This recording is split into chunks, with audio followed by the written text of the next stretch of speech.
going to get super interesting, and I am just ready for the chaos that is about to unfold.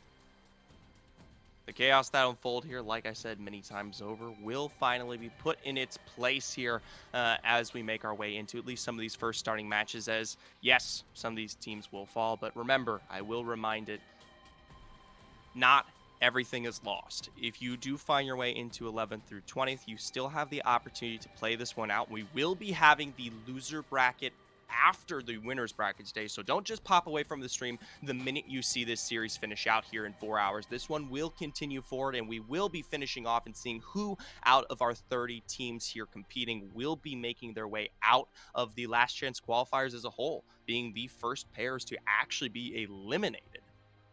Yeah, that's what's gonna be crazy. I mean, the fact is, if you already start your day, you just, like we said earlier, you want to make it and be the top 10 teams out of the winners bracket. So you have smooth sailing to the final round and you have got your advance points there. Don't even chance by going to the losers round one. But here we go. We got the character selection incoming, and I already see someone from 1872 popping a bloodhound on their roster. That's going to be interesting. And to be fair, I didn't actually play too much Bloodhound, but so useful with the scans. It's going to be Bloodhound, Bangalore, and Valk. Right. And that is a combo that we do happen to see you go down with the smokes, and then you provide your own sort of aggressive advantage by also having the Bloodhound to follow up and give you that knowledge. ZBW, they're still playing with the Caustic here, even onto Stormpoint. That is a pick that we typically see usually on World's Edge, given that you have a little bit more safety in terms of some of these buildings to set that one up. But ZBW, they never give that one away. They always love the source of control. And if you can play it more aggressively, it does have its own advantages, especially as we approach some of those final zones. But as our dropship makes its way across Stormpoint, we introduce our first match of the day here, and I believe we'll be joining on with the team fairly soon. But for now, take a lovely view as these guys just fly on over. Yeah, let's just enjoy the sights that Stormpoint has to offer. All the beautiful water, the overview of Jurassic Park. I mean, this is going to be a good team. And the fact that we actually have a team that will be landing Jurassic Park, that's not necessarily a POI that I would go for, but that's very aggressive starting. You have a couple little buildings there to root for. Let's see. It's going to be very action-packed on that top half of the map as the jump line kind of cuts it at a diagonal. You've got a few teams that are going Stormcatcher. We know the wall was already going to be contested, and it looks as if there is two teams that will be going there. I know I had mentioned that playing for content was going to be contesting the wall as well. Turns out they are going C-Note Cave. Cenote Cave, they'll find their way down there. They actually just announced this, by the way. I know some of Yeah. you may not have access to this knowledge, but these teams do tend to call out their drops before they make their way across the map here. And playing for content literally almost 30 minutes ago just called out that they were going to be switching their drop spot location to Cenote Cave. And they made a big call out. They said, come contest us. You're going to lose no matter what, right? So very interesting there. It looks like as we do pair towards Barometer, that Fury here, I don't think ZBW knows that Fury is disconnected there for Lost Baguettes, but they might spot him out. He is literally just right there in the middle of that door. If they enter this building, that's it for Lost Baguettes.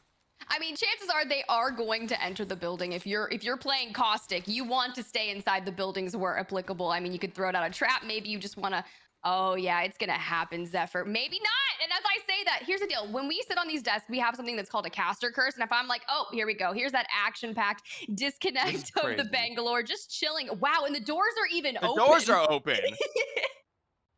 That is the luckiest. So to give some more context, ATK did call that they were not going to be playing through the tournament into the winners bracket, and that meant that Los Baguettes were going to be moved up from at least the losers bracket into the winners to compete this morning on. And just kind of looking at it right now, we do see that they do have a majority. Danny is here down a little bit further south towards Shipfall. No current whereabouts regarding CAD, but as it stands right now, they're still in a competitive realm. Sadly, the circle isn't going to be pulling towards zone 1. So while Danny might be able to kind of rat this one out here for his squad, Fury will most likely fall at the cost of their health if they can't quite get the reconnect anytime soon. For now, though, we pull into Se Comporte Ya here. They're already on a bit of their contest as being They have this high ground here on Mountain Lift, but this is that smoke that we talked about that provides a bit of chaos, a bit of confusion. We know this is 1872 who typically lands down here in Cascade, so more than likely they made their way up towards the north tier to defend. And they're on the inside of the lift. They actually made their way inside during that chaos.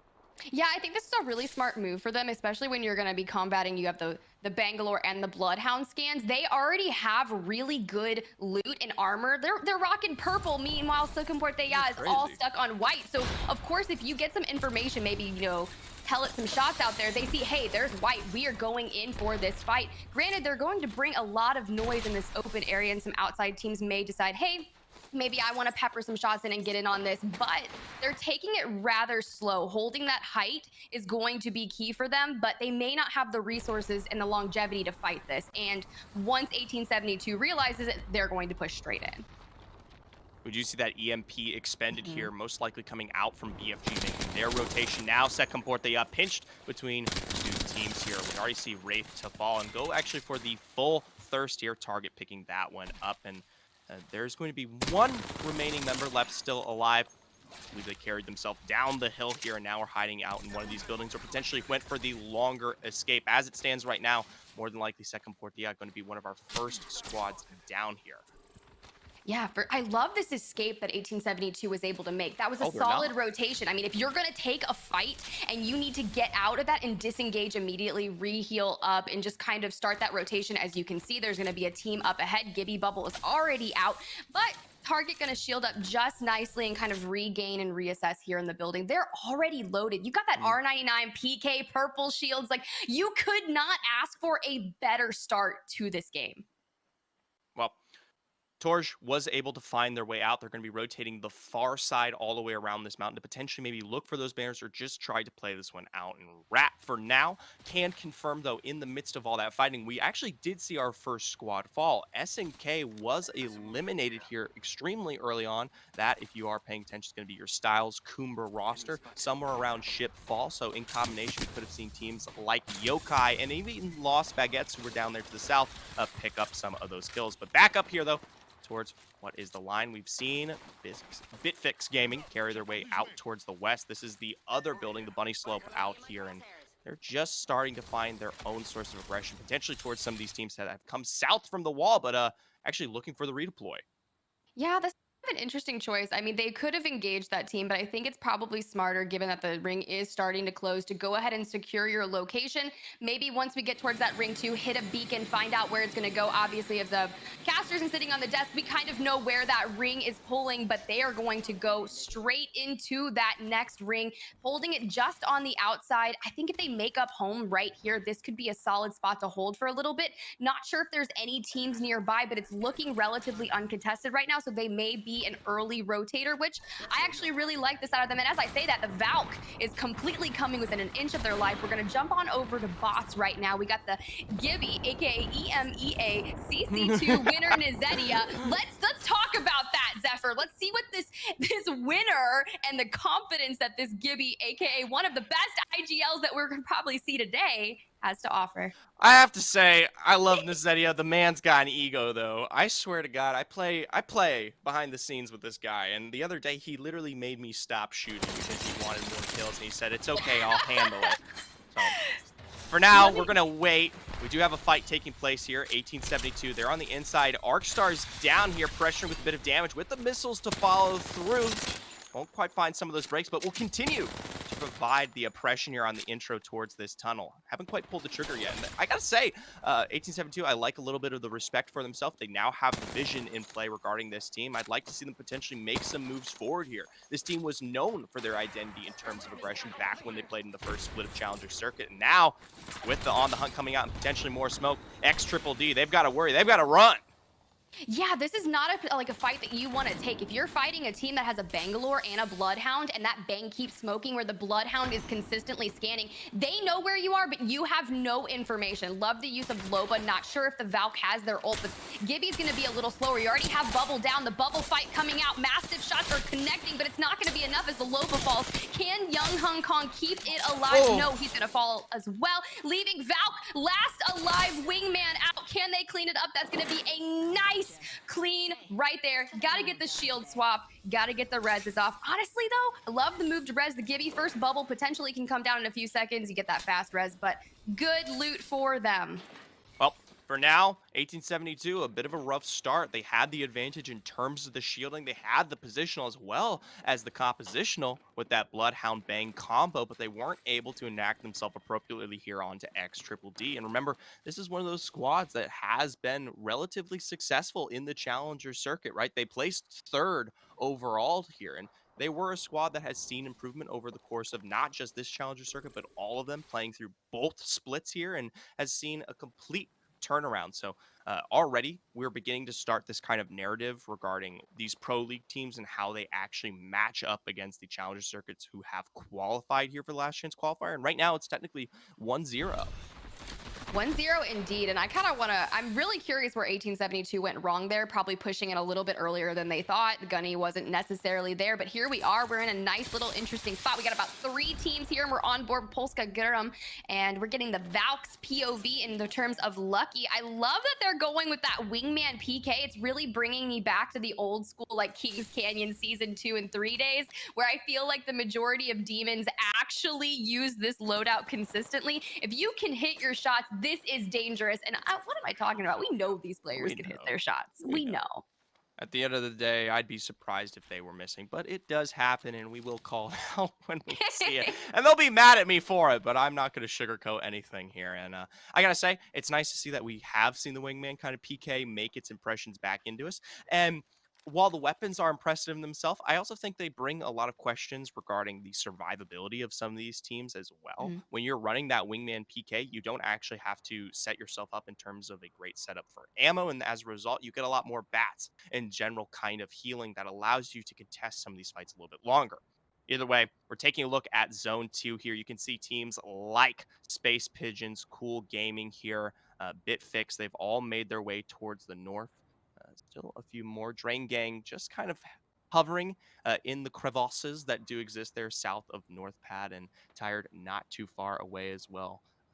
My apologies. Just a second. But no, these 5 teams here in the best of positions for the time right now. We could potentially see this zone, though, pull more directly into checkpoint. And if that occurs, you've got to pray you either have the redeploy or you're going to be fighting into the 2 major chokes that are just towards the south. Currently, where you actually see Lucky here in his squad, Polska Guro.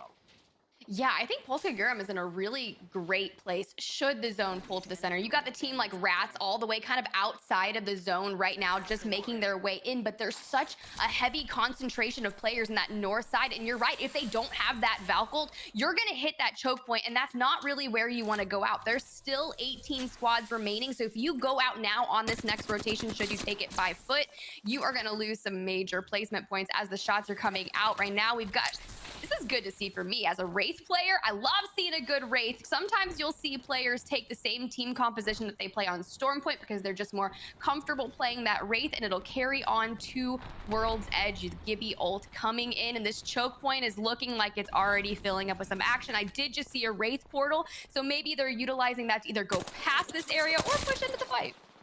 To confirm here for, what is, I believe that's Cool Gaming, they do tend to utilize it because they're a little bit more comfortable.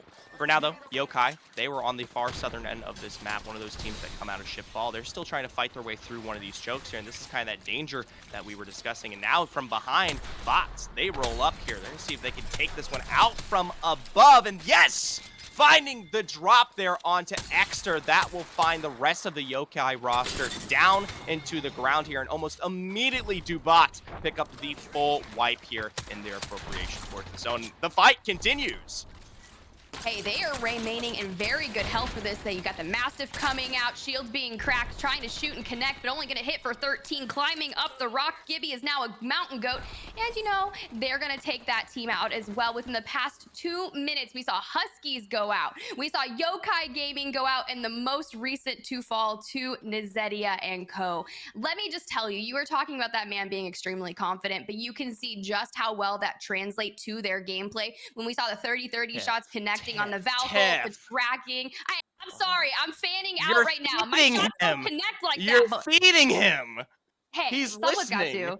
Oh, no, no, no, no. The last thing you want to do is give Nazedia more ammo. Trust me, he'll work with it. He'll play with. He requested. He sat there and said, "Can you cast my game so I can have more cool clips of me getting casted?" Which I appreciate. That's very nice. But he said, "I just stomp puppies so much that it doesn't matter, man." I just stomp puppies, get nice 20 bombs all day, 4K plus damage. But regardless, on board with BitFix Gaming, we're going to see what their Gibby can do. They have the crypto on their team. When we started early on, we saw that EMP come in clutch. But hey, full health, great shields. We got that Gibraltar that's running the sniper EVA 8. The EVA 8 is not actually one of my favorite shotguns per se. It's kind of taken a little bit of hit to the ground. I would prefer more of Right. a PK Massive. So that's an interesting preferential choice that we're seeing here out of this Gibraltar. But I like love the it. choice of the charge rifle though. Right now it Mhm. can sustain some damage, but as this ring kind of closes up here, I'd like to see them go for the switch regarding that weapon. I don't think the charge rifle will extend that much further out. We do take a look towards the far south here. Torj still alive, and no surprise, bots. This is a team that is crucial or loves to play around edge. And as a result, have spotted out the last remaining of Second Porte Yuck and fly past this rock here. Actually, Torch taken to that grav cannon and extremely quickly, Tricks with the 301 beams that one down, finishes the job here. Now, bots, though, have got quite the rotation for themselves. Going to have to find their way out towards this zone 3. Once that closes in, it's going to tick a little bit harder, but thankfully, on their way in towards checkpoint should be relatively fine. We'll still have to wait and see if teams like Nibble and Polska Guram are still here. But as it stands right now, I don't think anyone's going to be in these immediate buildings or caves given how far north our circle is pulling. Yeah, I love that decision to go outside the zone and rotate throughout that choke point in order to avoid minimal people going out that way. But on board with Drain Gang running that Gibraltar, Valkyrie, and Ash. This is actually my favorite team composition for Storm Point. The vertical mobility that Ash provides. I've actually seen some really epic movements when you combine Ash's ult along with Valk's. And I feel like it just really is preferential here to Storm Point. I've seen Ash portal up to a higher area on the map where they'll take the Valk ult from that location, kind of like an out of bounds play to provide maximum height on the rotations. And here, jump over to ZBW, kind of in a little bit of a fight right now. The Valk is backed off to hit a bat, but Caustic running for their life on Storm Point right now. We can hear not too far away. I'm going to assume that's bots taking to the sky. They were just south of this one. Meanwhile, towards the north, we do see the final wipe there for Space Pigeons, a fan favorite given their cute foray into the icons here. They're wiped out by, I believe, Drain Gang. Wicked 6 picking up the majority of those kills. Bots, we do see where they land out here just on top of this building. There is a defensive bombardment that'll come down here. 11 seconds on the dome here for Nazedia. They're just going to have to heal through this one as Trix and Jack take towards the inside, but they actually can't. Polska Guram still here. Haven't quite made their move from checkpoint yet, so exactly running into who I thought. Yeah, this is going to be an interesting fight here. We already saw Gibby ults coming out right now, and you've got a few teams here in this vicinity that are all on different layers, but we did see the Caustic move in. You know a Caustic is going to take to the indoors to be able to play with their gas and the traps that are happening, but it seems like no one's really trying to engage in fights. We saw some Qs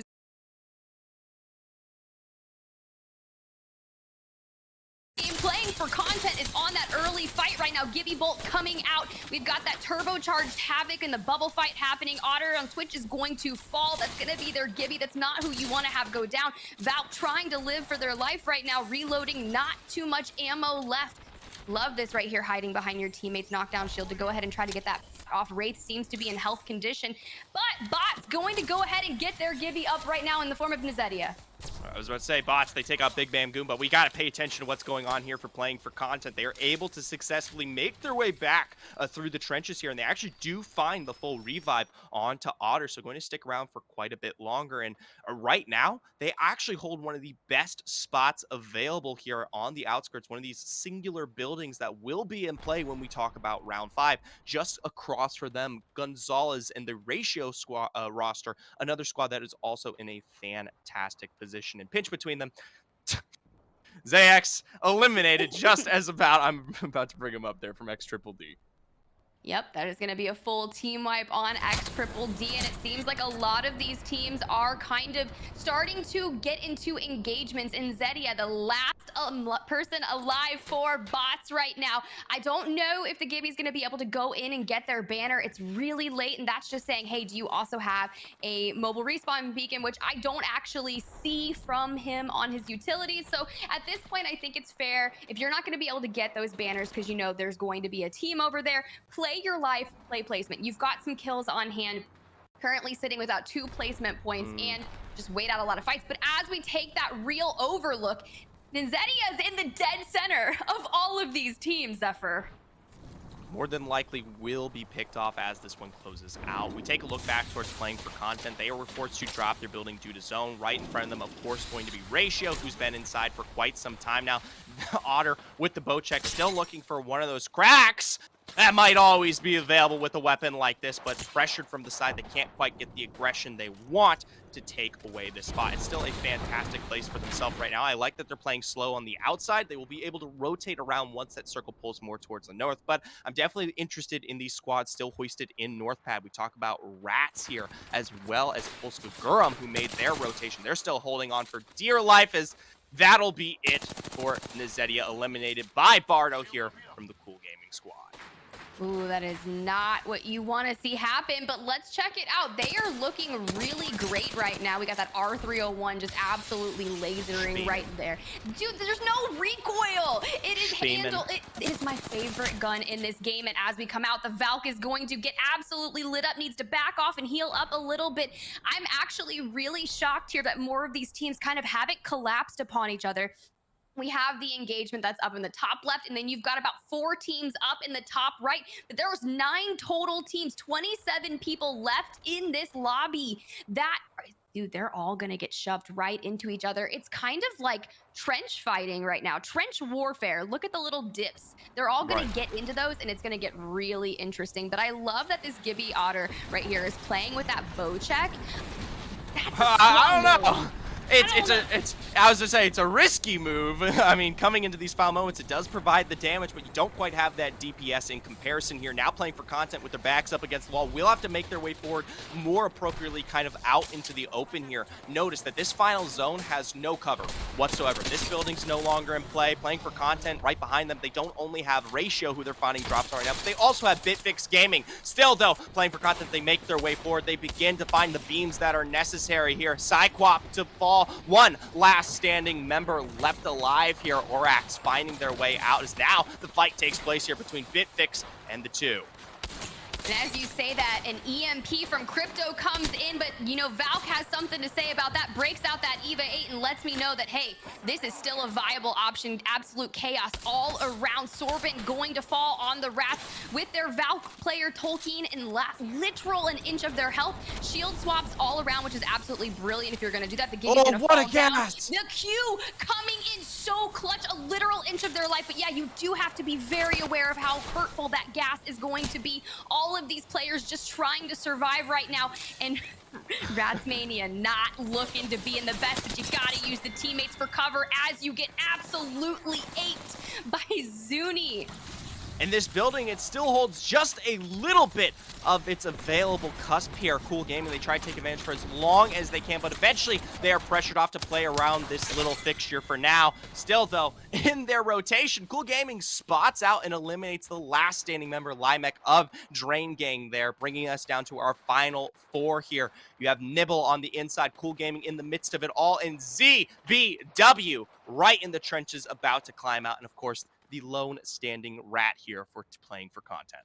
Look, to be fair, that I was about to say the Rat has the best location known right now, but as I say that, they see the Rat, they ape the Rat, and that's gonna be Cool Gaming making the move right there over. Q's coming out, they have the team in their sights. Gibby Bobble is forced. This is gonna give them the moment to go ahead and push in and clean this up. Shotguns out, they connect. That PK is absolutely so beautiful. Gibby coming in like a ninja. Unfortunately, it's only gonna hit for 8, and you are gonna fall. That's gonna be one left standing in the form of Bardo, and as I say that, they will fall. ZBW is your map 1 champion. Wow. ZBW, what a name here to find success coming into our first game of the day. A team that placed sixth place in our most recent overall challenger circuit, but has a history much longer than that. And most notably, as you can see right there, the only roster currently utilizing and running that caustic. And we got the perfect opportunity to see how that zone control came into play as they took it up against a lot of squads coming out from their northern position, notably Drain Gang and the like here. So fantastic from them. We'll talk a little bit more regarding their history in the future if they continue to perform. But like you said earlier on, finding that earlier win, it's fantastic. You set the pace for your day. You already start off with at least what could potentially be 15 to 20 points. And even if you don't have anything else, if you just middle performance for the rest, you're more than likely finding your way forward.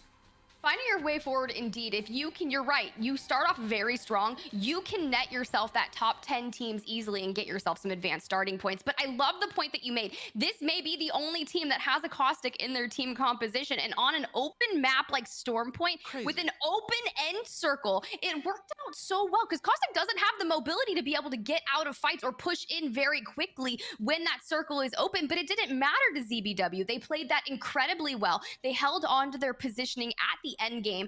And I love that they were kind of to the left, right? And then they had the team out to their right. They had the rat in the center, and there was a team to their north. But when you wait, that team on the right aped the rat, right? Pushed out and in. And as soon as that action happens, it kind of sends an alert to like, oh, we're fighting now. This is the moment. And I feel like ZBW was able to hold out for that last moment when the Gibby bubbles came out, and they just thrived. Well, let's take a look at those standings, see exactly where ZBW fall. Of course, they're sitting at the top of our leaderboard with 17 points, but high praise towards Cool Gaming and Nibble Esports, who were there right up until the end. They themselves now tied with 14th in that second slash kind of third position here. Not too far behind the gap, not really extending much further. Playing for content, Drain Gang, and even Bots, who fell fairly early on, still picking up some great points from their KP. Yeah, that's actually something really great to note. You got ZBW, who got the 12 placement points for first, only had 5 kills to their name. So maybe they played it a little more safely to get to endgame, and the majority of their kills came from that very end fight. It's only going to net you just a little bit more, because while the placement points are so critical here, if you can back it up with maybe 5 to 10 kills, it's just going to be a massive game for you. And you can see how that plays out with, like you said, Cool Gaming and Nibble both coming in with 14 points after map 1. That means they were some fraggers, and we saw a lot of those fights early on where they were just picking up some immense amount of kills. That's how you do it. Bots, Zedia and co, 10 points, Drain Gang, 10 points. I mean, they know what they're doing, and I think if you can stay in the double-digit consistency throughout 6 maps, you should be walking away to the next round.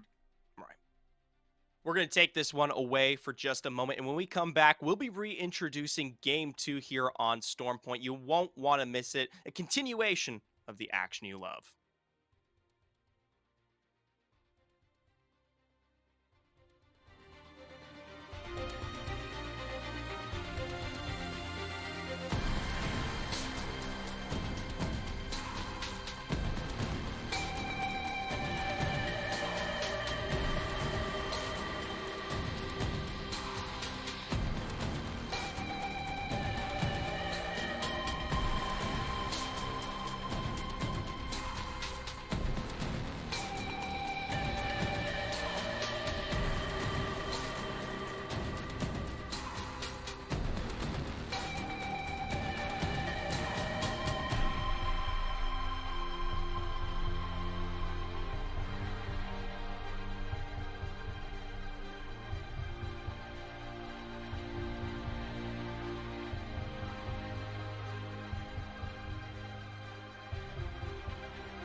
Welcome back, ladies and gentlemen, to the Apex Legend Global Series Last Chance Qualifiers. I'm once again Zephyr, and aside me is the lovely Spider Tiff, still joining me here on the desk. We didn't quite kick her out. She's proved herself. Game one's looking good, and we've decided that game 2 through 6 is going to be also just as fantastic. Just as Sure, fantastic. sure, why not? That's English. I mean, yeah, no, it is definitely English, and you're right. It's It's going a to be word. just as fantastic. We saw Team ZBW coming out victorious after map one with that gas master Gibby, not Gibby, Caustic. See, look, English. Now I'm getting All right, the thicker players we're just mixed up. But yeah, look at that. I had to one up you there. But we got ladies and that. gentlemen, it's early, all right? It's still the morning for people like us. We are North Americans, all right? This may be EMEA, but we struggle. We do struggle, but let's go ahead and check out those standings that we just received after map one. We got ZBW, like we said, coming out in the first place with 17 points. Cool Gaming with 14 points, tied up with Nibble Esports in that regard. Playing for Content with 11 points, and Drain Gang and Bots alongside them, fifth and sixth place with 10 points. Is there anything that you see here, Zephyr, that you may not have anticipated after map one? Should a team potentially maybe have stepped up a little more? Or do you think that there was a team that maybe just got really unlucky with their rotations and went out early? I'm looking at 1872 in that push fight. We saw them go down kind of early, and I really wasn't expecting that. I thought they were going to win that fight. No, I think a lot of the pro league teams that we have currently seen, not just here, but over the course of this last year, had a rough game one. 1872 second Portea Huskies Esports. And I know all of these teams have seen some intense kind of roster changes in the last few months, and that might be kind of impacting what we see here. But a majority of them still hold a plethora of experience from playing throughout the course of the last six kind of series and whatnot and all that, right? And so to see them not find success is definitely a bit of a surprise here. But at the end of the day, we do have to give credit. I mean, these are the same squads that a lot of these teams were fighting against, last Challenger circuit, only, 2 or 3 months ago, right? Prior to when we saw this Pro League split reintroduce themselves. So it's not like they're not familiar with who exists on these rosters. They've seen these guys before, and they maybe, they haven't had the opportunity to play against them recently, but that doesn't change the fact that they're still well known. Yeah, 100%. And some of the teams that I was familiar with when I was actually watching the Challengers finals, I was rewatching it the other day and last night as well. I was thinking Polska Guram was going to come in hot and heavy, but to walk away with only 13th place and 2 points to their name, I'm thinking that they're going to make as well. I was thinking Polska Guram was going to come in hot and heavy, but to walk away with only 13th place and 2 points to their name, I'm thinking that they're going to make a massive rebound here in game two. Zephyr, maybe if you didn't have a great first map, what are some things do Right. you think that you would maybe change some things up, or just play it the same and just Play it make the same. sure? Yeah, I think Play it's it the too same. early to change things up. I don't think you need to make anything drastic. You just could have maybe missed one or two shots. Your PK could have hit for 9 instead of 78 plus, and that could have cost you a down. Well, who knows? Plenty of those teams, we saw their opportunities kind of subsist, and hopefully the further ones will look a little bit better here. I have high expectations for the rest of these squads, especially the ones that I brought up. We take a look, though, at our Legends Select here. Some of those notables, once again, the Crypto still on Bitfix Gaming here. The Lobas that are kind of inking their way out, as well as the Caustic on ZBW. 1872 still running the Bang comp, as well as Bots. Jack still trying to take advantage of that one. Everyone else, though, still kind of going back to the standard Valkyrie Gibby and then Ash and or Wraith. Yeah, so just preferential at that point. I feel like the Wraith versus the Ash, they both provide a little bit of momentum. You've got Ash, who has the portal as their ultimate, but it's only one way, right? So you can be really aggressive with it, or if you need to disengage from a fight, very great as well. But I love to see that the teams that may not feel 100% comfortable with Ash still utilizing the Wraith. And even though her Q did take a little bit of a nerf and there is that slight delay once you hit it to get out of a fight, I still think it's a preferential. If you're already comfortable on that character, love seeing that they're playing it potentially in Stormpoint and World's Edge. And as we get into map number 2, we get this glorious overview of Stormpoint and about to see where all these teams are going to unfold. I love this. We have the beautiful, beautiful thing at the top of our map here that is going to show you guys where these teams finished throughout map 1. It's going to update consistently, and it's beautiful. Looks great. Forza Comporteia on 14th with 1 point. I'm expecting them to make a massive regain here.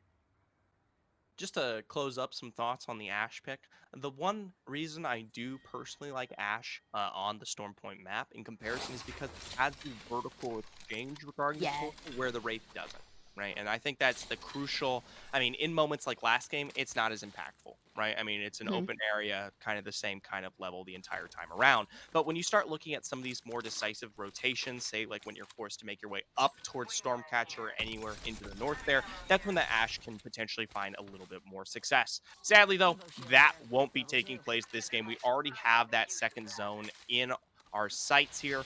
Gale Station and Antenna going to be the two main POIs that are currently available.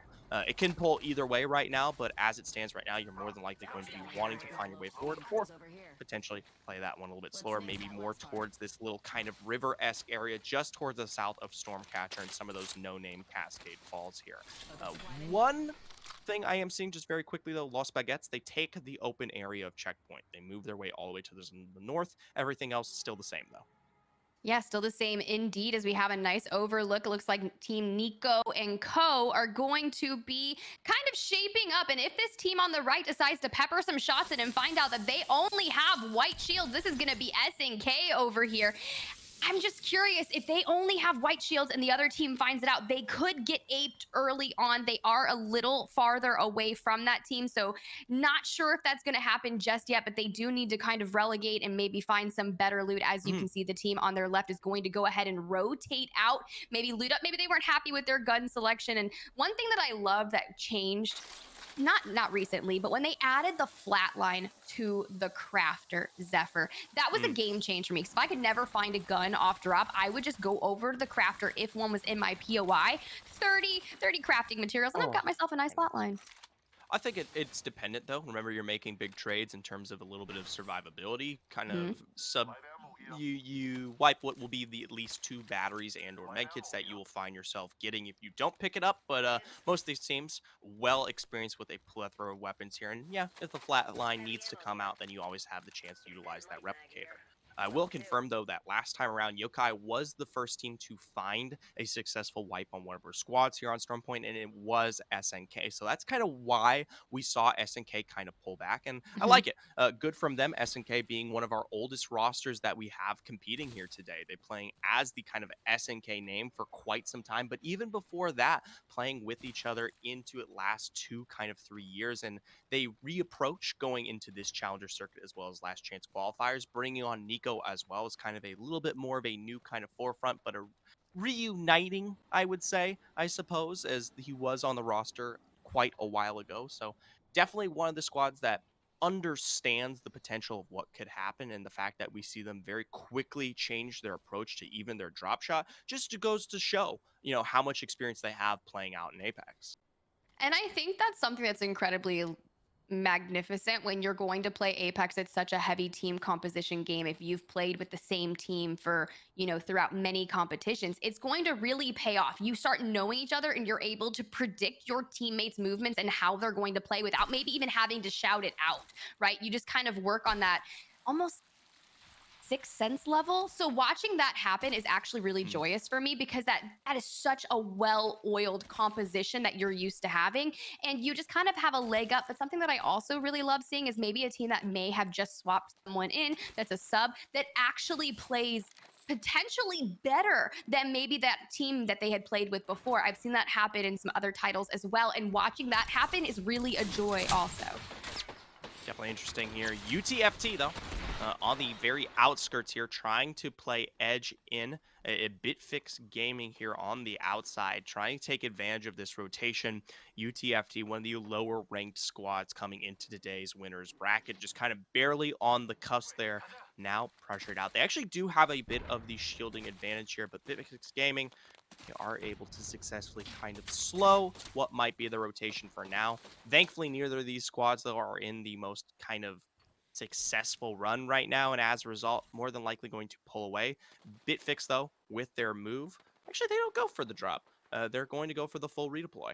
Okay. Yeah, very interesting choice. I feel as if they were like, hey, maybe we don't have the necessities such as shields and Yeah. cells, bats, anything. There's like, maybe let's just regain somewhere else, loot a little bit, and maybe even craft up some bats. I think that was smart. I'm actually really shocked that they didn't even try to grab the drop prior to leaving. Sometimes you can find a nice Very quick. shield, potentially that vault. I think it's a little too early to see a Kraber in play. Meanwhile, Rats over here. Gibby, bombardment out. We've got Sorbin and he is firing off with that wingman. Love the choice here. Sometimes you'll see the Gibby take that R301 or maybe the sniper support with the shotgun, but he's going in force with the wingman, which we're seeing a lot, and they are connecting. That is going to be 45, 45, 45 as we see it hit. Shields will be cracking. Right. Rats successful in their assistance towards what is the Huskies roster there. They eliminate Nibble. Meanwhile, SNK also falls towards the south, being our first two squads down, bringing us out to 18. Huskies, though, they were the ones that actually did the majority of that damage there in that trade against Nibble. And remember, this is a squad that currently sits within our top 5. So big props to them. Definitely one of those rosters that I talked about wanting to see some kind of changes going into these moments. For now, though, Bot back towards the launch pad here, defending from the inside. Nazzetti has got that devotion with the turbocharger, so can easily wipe or eliminate anyone that may make themselves known. Yeah, this is going to be a really interesting fight. I love that their Valk is going to take height, but then come back in. Clearly, the movement is on point, utilizing that wingman and PK. Q's going out. Arcstar's going out for some information and maybe get a nice shield crack. But here's the deal: when you got that Bangalore utilizing the smoke, we're going to go ahead and find a nice knock, and then Oh, we're going to come do on. it. Jack is going to pull the finish move on Neon Zephyr. How do you feel when people start getting this kind of confident? Is it surprising? No, it's bots here, but I will say it's always a treat. Connor going to have to go for the full escape here. This is that UTFT roster. We just saw them out towards the edge here, and they were on their way out. And just as quickly as they find some safety towards the south, bots, they take advantage of that kind of slow rotation that they've been known to play around. They tend to hover around the edge and then look for those squads that come in a little bit later and pick up the KP that continues to put them in that double-digit range. So props to them. Out, though, more towards what will be kind of our final zones here. We take a look back at our winners, ZBW, and they're definitely feeling a lot more happy with how this zone is turning out here. They're playing still with that caustic on their belt, and this one this time around has a lot more building advantage in play, whether it falls towards Gale Station or maybe even pulls a little bit further up, but it looks like it will be coming all the way down here as it stands right now. Yeah, and I think after we saw ZBW take the W with the Caustic on their team in the open circle, if they're already set up inside buildings with the Caustic, this is just looking to be another great end game for them. I mean, they already have a gold shield, purple shield. They're It's looking pretty perfect. kitted out. They are set up and ready for the long haul here. Let's go ahead and get this nice overview. We've got Connor, the last man standing for UTFT, kind of out there to the right. That rotation may hurt him, but he does have a nice position on the Ooh. outside of the ring. But you do still see we have about 4 teams on that north right area of that's going to have to come in. But let's chat about this for a second, Zephyr. We know there's a lot of preferential spots that you can get in, but look at the lower left. There's a nice choke point there, and there's about 5 teams right now congregating in that area. Right. Most of these teams have put themselves directly in the POI. Gale Station, the fact of the matter is that's not going to be primarily in play here. Thankfully, ZBW, what looks to be 1872, and Huskies still hold buildings themselves, but everyone else is going to be forced to rotate up. And that circle continues to potentially pull to where we see Rats right in the center there, where there's that little bit of high ground available, as most of these teams have to kind of push themselves up that hill there. That might be where we do see this zone finish out. Either way, though, it's still just as difficult as the last. And some of those notions that we just brought up regarding the setup, not really going to be available now as the rotations will be forced. Yeah, it's gonna pull out very openly, and half of the remaining circle is gonna go towards the terrain. So the thing is, at this point, either you find some rocks and some other topography items that are left inside the circle for cover, or you grab a trident and Mm, position it in a way to kind of utilize that for some cover. Meanwhile, on board with the Comporte, yeah, 18 teams remaining right now. They already have a kill to their name in the form of Torj, having that 1 kill, 250 damage. We got the charge rifle, though, and that's going to be really great here if we're moving towards that really open open circle, you can just kind of pop some shots, get some information, maybe steal a kill. That's going to be great for them if they can make it to the longevity. They're kind of outside of all the teams right now. They don't have a building. Right. I prefer the squads to the north, though. At the end of the day, whether you have a building or you don't, you're still going to be hoisted up against the majority of these rosters. For now, though, bots taking advantage of this position they've held for quite a time in North Pad, and in goes the Arc Star, but it doesn't quite find the stick. The break still, though, right in response. Now, Trix and Jack making their way inside will find the two members. One left standing here. They actually go for the full wipe, so they at least have the shield swaps available right from behind. Have to turn around almost immediately. This is that third party. Hey, if it's going to be a party, it's going to be a third party, and you want to be the third party that comes in. You do not want to be one of the team. In the meantime, Bim Bam Goom is going to be fully eliminated right now. We've got Jack from bots trying to make that rotation away from the fight as Ewick on the Gibby Space Pigeons. You're right, that fan favorite lighting up with that R301. Every time I hear a shield crack from an R301, it's just such a great, crisp sound for me, Zephyr. Crisp. Throwing in some words here. That's like some ASMR. Okay. Hey, it is nice. Oh, don't start. It is early in the morning and you will literally put me to sleep. Wait, so the shield's cracking from the R301. They better not put you to sleep. This is going to be some action. We got Limac with the Arc Star coming out. Going to go under fire. Minimal life remaining, will fall, but that's okay because the Gibby and the Valk are still up. And as I say that, Valk falls down. Gibby going to retreat, get a nice reload in. There's not much time. He does have the ult, but it's not going to do very well when everyone is inside right now. Does not have bubble, unable to go ahead and get that fast res. Nice stick. You're right there, Zephyr. Go ahead and go in, buddy. Able to find the initial knock, switches to the 301. Not quite the drop he needs, but he knows there's no health left or available. He loses Sven in full here. Gonna have to go for the full ultimate to hopefully give him the cover they need to get Limek back up and potentially even the banner if they want to go for the revive. But hey, fantastic rotation in there, almost wasn't completely in their favor. Meanwhile, out here just south of them, Yokai against playing for content, unable to find their way into this building, all completely cracked. Watch Otter on the backside, could rotate around here, but still, Yokai finding the cracks they need. No, it's Otter from behind. What am I talking about? Yeah, as you mentioned that, Otter is going to fall. Buzz within an inch of their life will fall. Also, that leaves a full team wipe out for playing for content. They are going to be eliminated now. Can Yokai and X Triple D survive? We see another finisher coming out from Loba this time.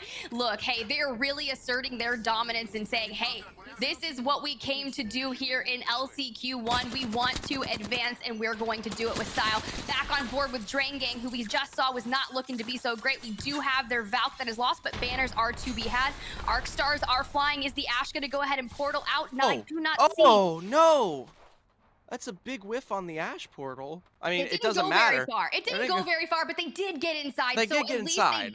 That is a little bit of cover that is available to them. So while it may have been a whiff, it did kind of buff out. They're going to be able to regain, heal up. They do have a building that is uncontested. And now you see the team in the middle, Young Hong Kong, Zay, they are healing up as well. Everyone seems to be in good spirits. Now, the only thing that remains, can that team get their Valk back? They did have the banner before it is too late. Yeah, they could rotate out and up towards the north here or potentially look for what will be that mobile respawn, but right now they still hold a building to themselves going into Zone 4. Sad thing is, though, they are, of course, that two-man roster, and they know X Triple D and in combo with Lost Baguettes, and also the last remaining member Yokai could provide the damage necessary to take them out if any fight kind of expires here, so definitely a little bit more risky for themselves, but hey, still sitting 14th for themselves. Once this zone begins to kind of chokehold out, maybe they'll pick up the additional placements that give them their success. Still, though, X Triple D, they begin to pull that trigger, make their way forward towards this next building. Yeah, I think that's a really strong play. Meanwhile, X Triple D going on the aggression right now. Loba pushing in. Nades are coming out, losing their shield. But bubble play is happening. Gonna go ahead and try to get that bubble heal off. Zay also does not have any shields. May go down here. Gibby fight happening. Gonna go ahead and chase with the Mastiff, but I love this repositioning from Gibby. He is just like, I am out. I do not like what this is happening. I am gone. They say he a marshmallow, but that's because he lied. That Gibby is on and down towards that low ground, keeping the dreams of Drain Gang alive. Speaking of dreams here, Polska Gurum gonna have to find their own way out. Meanwhile, Yokai's Enda, the only last standing member here, gonna be running directly into this full combo of a squad, completely eliminated from Lost Baguettes, who made their quicker rotation out here, this two-man roster. And I believe starting to spot out what might be Wicked Sick, the only last standing member there of Drain Gang, and he's currently pinched, of course, between that and X Triple D. Yeah, I don't think Wicked Sick is going to be able to survive very much longer. The Gibby bubble already coming out for the rotation, and I just don't think it's going to be enough. Meanwhile, Lewis Connor going to fall right there. That's going to be a team wipe on UTFT by X Triple D. Triple D is in a really good position right here. We did just see that engagement happen, but if I'm not mistaken, does Mania have a Kraber Zephyr? Is that what I'm seeing? I don't know. We'll have to take a look and see if it's useful. Oh!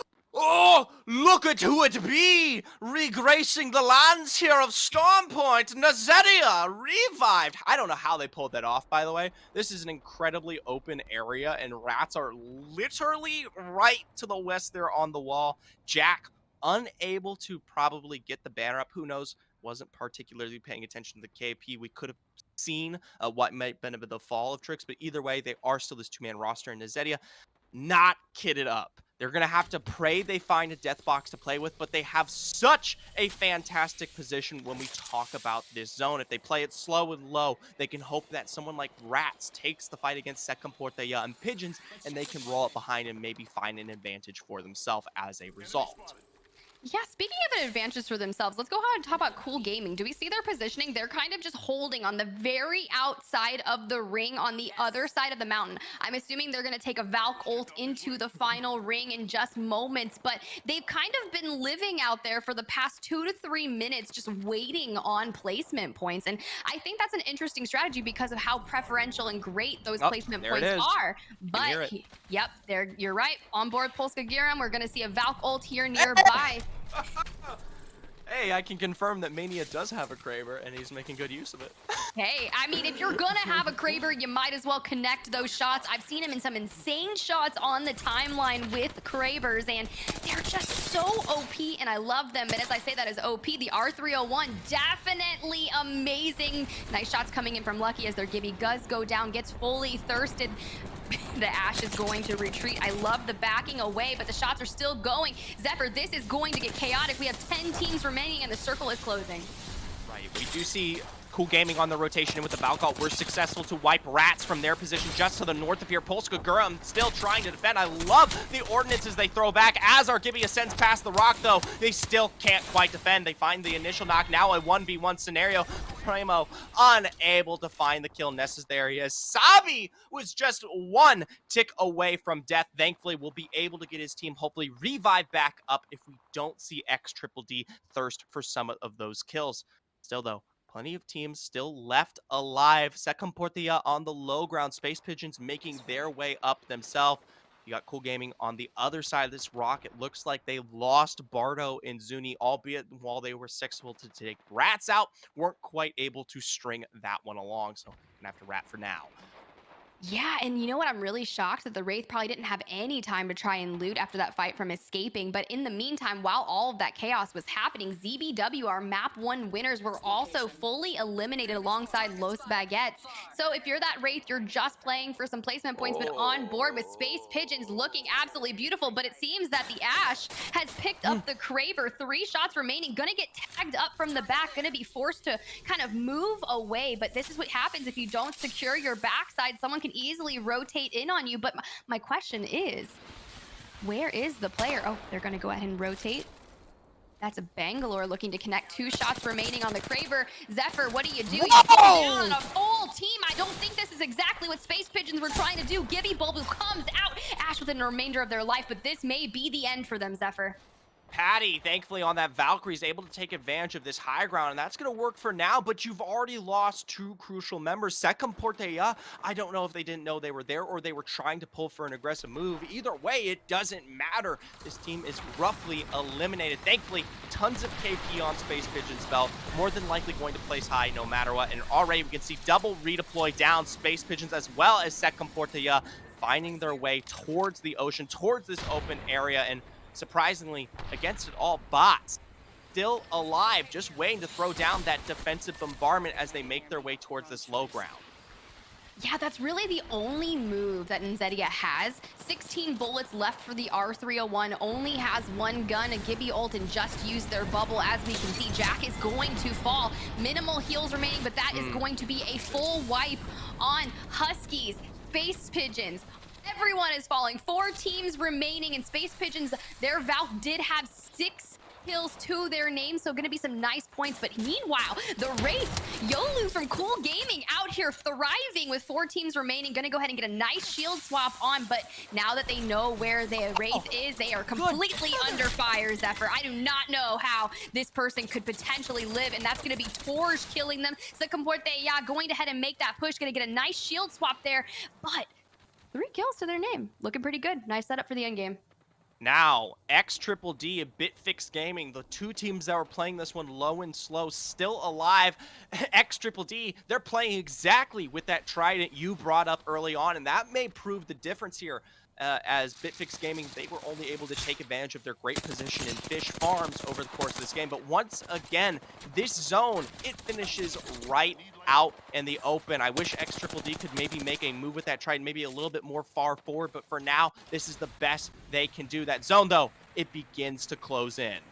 Yeah, I'm trying to think at this point, does Gibby have bubble? Could they throw the bubble on the trident? Because if they try to drive that trident into circle, they're going to get annihilated. You can see there, the Wraith is already portaled for some positioning, but they're going to go straight into the open, forces the Gibby bubble down. Now it's going to be a matter of time of who is going to get first, because I think they're all, this is an all-out bloodbath in the center. R301 out from Screamy, gonna light them up too. That's gonna be a down and out for Comporte. Yeah, now we are down with XDD and the other team remaining. Perfect. Shots are coming out. This is the Gibraltar ult, and it is pure chaos, and XDD is your champion here in map number 2. We have a new kill leader. We have a new winner for map 2. Look, I'd be really excited, Zephyr, if we could see a different winner every map, just saying. And you know what? We might get that, okay? All these teams have plenty of talent on their belt, but XDD are going to be the ones here for game 2. And I got to say, that final moment was perfection. I don't know if you saw it there, but we saw what was the exchange of domes there from Bitfix Gaming and Comporte take place at least 10 to 5 seconds before when XDD made their rotation. And it actually was due to the fact that they had the trident, right? While they weren't going to be able to ride that trident forward kind of into the zone to use as this kind of source of central cover, it was enough to allow them to not use the dome. Right? So Bitfix, Comportia, they have to use the dome. They don't have that cover. They make their way forward. Once that dome comes down for them, guess what? XDD still has the dome. They still have that one available because they have the later play towards it. And I'll tell you what, Bitfix Gaming, they were looking just as healthy, albeit maybe not the quality of shields there. So as that dome came down, it was an easy advantage for XDD to take up. And I mean, I love that you brought that up, because when you're playing Gibraltar, your best moment is, you're right, that resource of holding on to the bubble and or your ultimate for the very latest moment in endgame, and that can net you a win, just like we saw. Let's go ahead and take a look at the standings that should be ready now, and we can discuss how map 2 shaped up. That's going to be XDD, 26 points, Zephyr. 26 points here, now in the lead, but not too far off. Still some consistent names that follow through. Cool Gaming, ZBW, Bots, not too far behind, albeit only a difference of about 7 points across the board there. And Bitfix Gaming, off of what was their second place finish, just as close. And at the end of the day, no one has really begun to kind of form that gap that at least we were more familiar with coming out of the Challenger circuit. So you can already see the difference and the level of competition that we got here today. Level of competition difference indeed. But let's take a look at our map 1 winner, ZBW, holding 20 points together in that third place. Meanwhile, just a nice reminder, the top 10 teams from the winners round 1 will move on to the finals with the advanced placement points, and that's exactly what these teams are fighting it out for, as the bottom 10 teams will move on to the losers round 1. So XDD, Cool Gaming, ZBW, Bots, Bitfix Gaming, a lot of these teams are really fighting for those advanced points, and shape shaping up pretty well. But no, we're right. No clear winner yet so far. X Triple D is only in the lead by approximately 4 points after 2 maps. And at this point, anyone could make a play for the top 10 because you're looking at 12 points for Rats right now, a 1 point difference keeping them out of the bottom 10. Well, there's still plenty of games left to go here. 4 on the board for winners bracket and 1 left for Storm Point. When we come back, we'll be reintroducing the map for one final time in our first series here today. You won't want to miss the action. You won't want to miss your final sightlines of this beautiful ocean presence. Stick around and stay tuned.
All right, welcome back to the ALGS Last Chance Qualifier. Hopefully you've been watching, but if you haven't, what is wrong with you?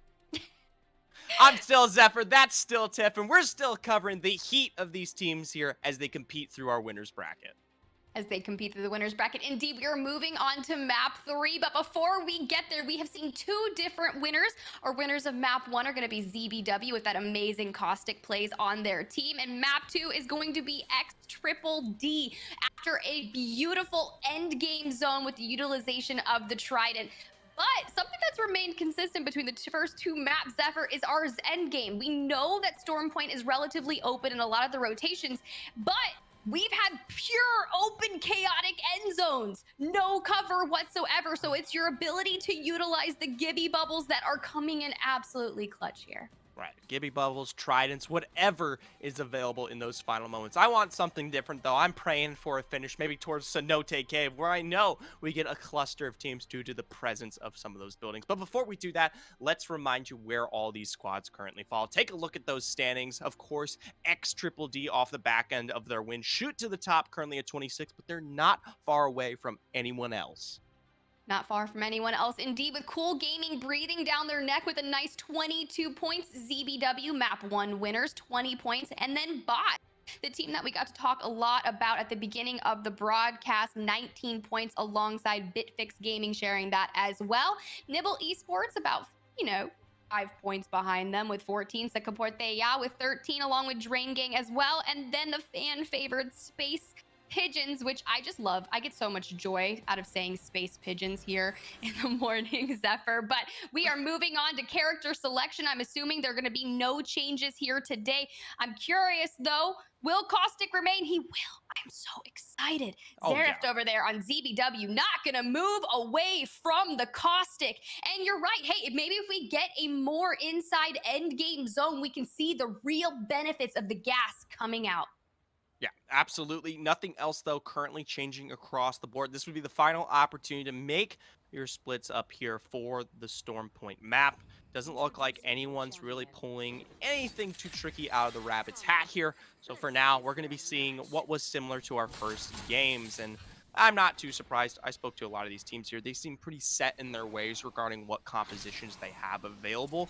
The only thing that I ever see switch up is going to be that kind of Ashe versus Wraith, and depending on how they want to play it out versus, and even I've heard a few squads talk about the Caustic versus Gibby occasionally, but most of them preferring the Gibby due to the safety that they offer. For now, though, we reintroduce match 3 here, the final opportunity for these teams to make their impact on the Storm Point map if they prefer it.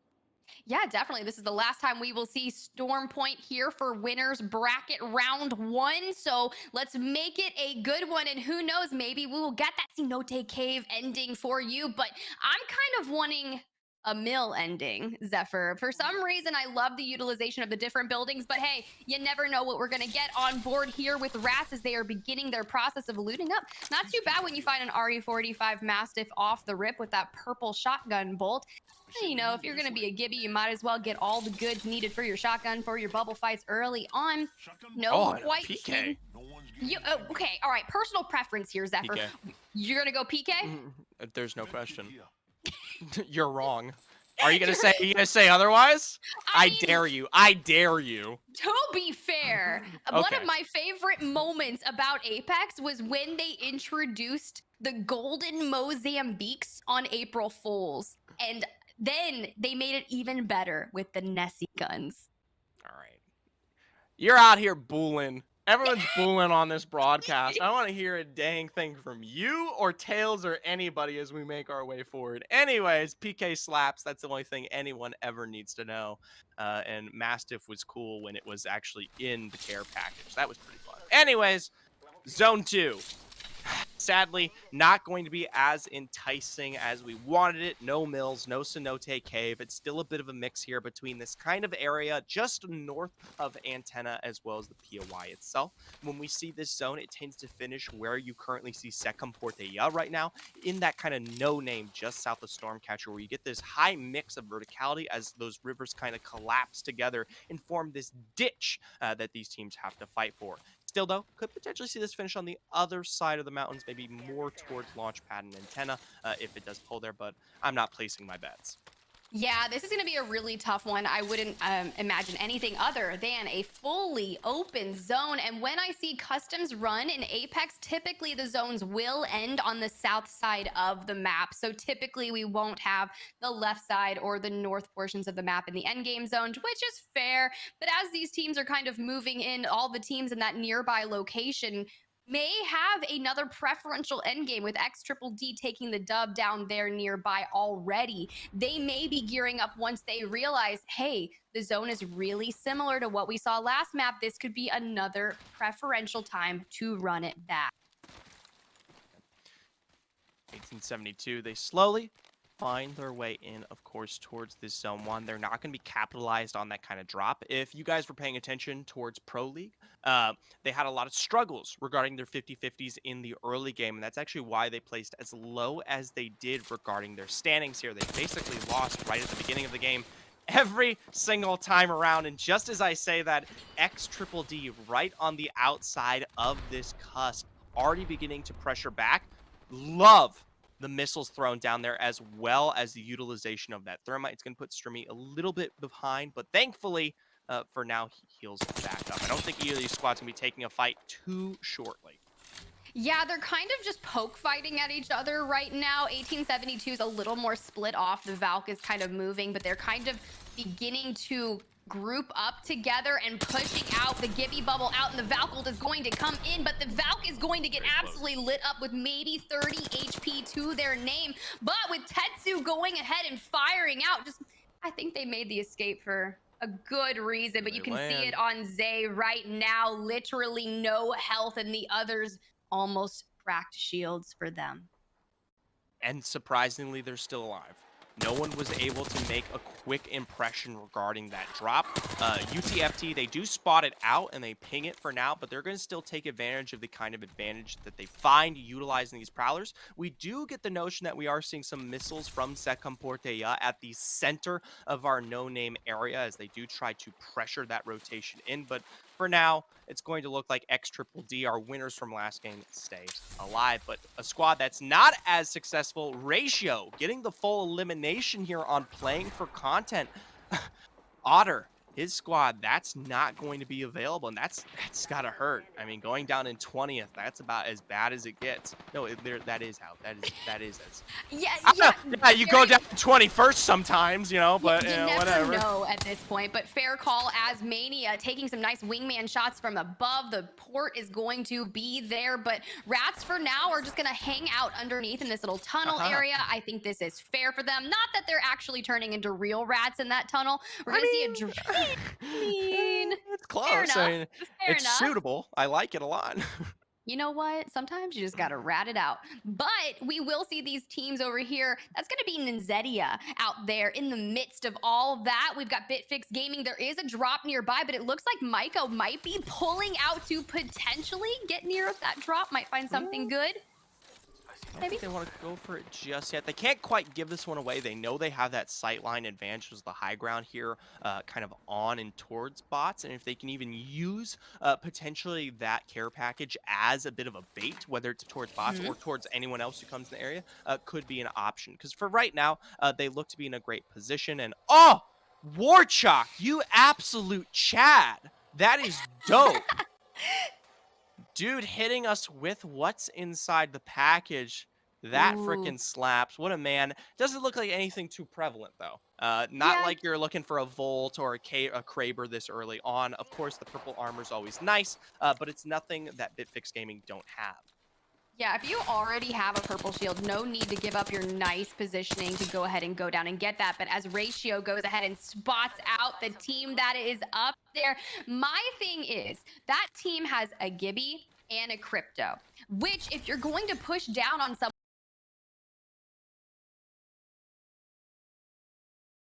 ult on them after. I just feel like that's such a toxic comp right there, and if you're not going to get third party, you might as well do it if the positioning allows. Well, thankfully for Ratio, they never have to make their way forward. If they see the care package, literally black market boutique, done. You took the items, you're safe, you don't have to go any much further. So definitely an advantage of the Loba that can shine here, and there's a reason why they're already kitted up the double purple gold on themselves.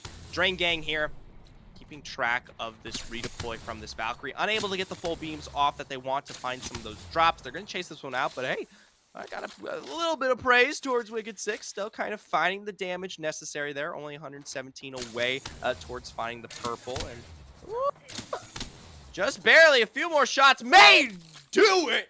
Michi dropped from the skies. Wicked Sick, they stuck with it, and that's going to be potentially it for that roster. As they fall to Northern Pad, people like Bots Ratio, they can find the full thirst. Yeah, you can see right now that player is down underneath. Shots are coming in, and they're just trying to survive after that Valk ult gone sour thanks to the charge rifle. Look, that's one of my things here. But Gibby Bubble is down. You are going to be able to get the fast heals, but I feel as if there's so many teams in this area. The moment they see that Gibby Bubble go down, they're going to go ahead and make that ape. Here's the Ash portal going in by Huskies. They may decide this is a perfect opportunity to get some KP. Huskies are in here, and they're just underneath, but they don't quite have the sight lines that they wanted potentially, though I do like the Ash Pro. I like the source of aggression for themselves here. We do get the notion regarding those Zone 4, and I think that's the most important part, and it's the reason why we see teams like Huskies and CBW make these risky rotations. It's the fact that we are going to be seeing a Northern Pad close. Fairly rare zone. A Northern Pad is easily one of the most difficult POIs to play into. It offers little to no safety. You have to find your way into a low ground position through at least 2 or 3 chokes. And as a result, the lack of cover that provides means that if you're in Northern Pad, that's really the only place to be. It's kind of similar to what we get when we talk about Geyser on World's Edge. The best way to play a Geyser zone is to set yourself up there in Zone 1. Yeah, and it seems like a lot of teams are starting to kind of move into that area. I think height is going to be critical. We know there's about 5 teams right here kind of all around these buildings. I like what Nibble here is doing. They're kind of utilizing the height and moving around consistently to kind of play almost like a head peeky when they're looking for that team to the right, just calling out a lot of information. You can see that defensive bombardment falling down right now. That's going to be Rats going up against, I believe that's Torge and Co. So this could be a little enticing here, but the ult is going to come down. Everyone seems to be inside except Mania making his way into and underneath the building. Shields are all perfectly healthy. They're going to back off a little bit. I just don't know if this is the fight that you want to take just yet. We're still pretty early on, and I think these teams need to focus more for a in-game, maybe another rotational battle, but not just yet. All right, definitely kind of pacing things out here, which is fine. We're still Zone 2. You've got a ways to go, and 1872 just a little bit late. Could have potentially caught that one out. Tetsu definitely feeling bad that they see that Valkyrie take the skies as safely as they do, and can't even quite find the beam necessary to find that in there. But hey, for now, I'm just happy to see 1872 still alive. It is 19 squads left, so it's not crazy. It's no real major points or placement, but the fact that they're not out within the first kind of 2 to 3 minutes is already an improvement from what we've seen from them today. Yeah, an improvement indeed. Let's talk about the Valk right there. I just saw 700 plus damage, and as I mentioned, this team's not taking the fight. The fight is happening. We got Mania in the form of the Wraith just moving up and down this stair right here. Looks like they are currently tethered, not going to be able to get away. Ash on the inside, I feel like their positioning here is going to have the upper hand unless they can get this broken out, because they're kind of safe in here. They can back away, shut a door, and heal up. Meanwhile, the Rats are on the outside. Sycamporte, yeah, needs a really big play here. I believe they're currently in 6th or 7th place overall in the standings, but I feel as if this could be the moment for them to take a real nice moment in map 3 to get themselves further up in the points. It's tough. Both of these squads could easily use the points. They're equally in a fantastic spot right now in the overall standings, and for them to fight would be definitely great. This building is crucial for now, and it was for at least Zone 3 and onwards, but both these squads are going to have to find their way down here. So technically, Rats are at the advantage. They hold the outside of this building, and once that rotation is forced, they could pull away for now, but be able to capitalize later on when you do see Second Portia forced to drop. Towards the north, though, Cool Gaming, a bit pressured. Bardo losing the full shield there. Have to take the time, get the heals back. Yeah, as they're going for the bat, they're going to go under fire and lose half of their health here. They're going to go ahead and disengage, calling out to rotate all the way around. Maybe give them some time to heal up, putting some distance between them and the other team in the kill feed. Right now, you've got Torj going down on Rats. They have a full kill on Tolkien. So we are in a different situation. Sorbin going to go ahead and get that. And that's going to be a full down and out team wipe for Comporte. Yeah, if you are Rats, this is what you needed. This is what you wanted. If you're Comporte, yeah, unfortunately, this is not what you wanted. This is not what you needed. But 3 maps left remaining. I love the use of the Wraith portal to go ahead and get out. Gives the team some time to loot up. But here's the deal. We're going to bring back our teammate. But someone's already on the respawn Beacon Zephyr. I don't know if they even need to utilize it. That's just a great position to get yourself out from this zone that will be in play here in the next minute. And oh my god, that is hilarious. Kumbra, Kumbra, Kumbra! SNK! That is not the move there. And remember, that's not a full elimination. There's still the rest of that team kind of still set up somewhere. So a major kind of oversight here. I don't know what the play was looking like there, but Danny able to quickly capitalize.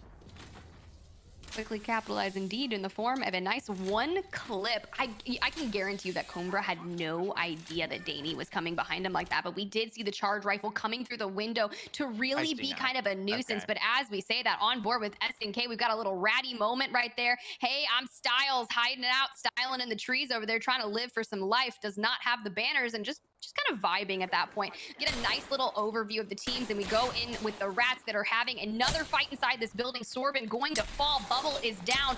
We've got the PK coming in form of our map 2 winners, X Triple D right now with that PK Zephyr, the PK. I know what's good. I know what these teams should be running.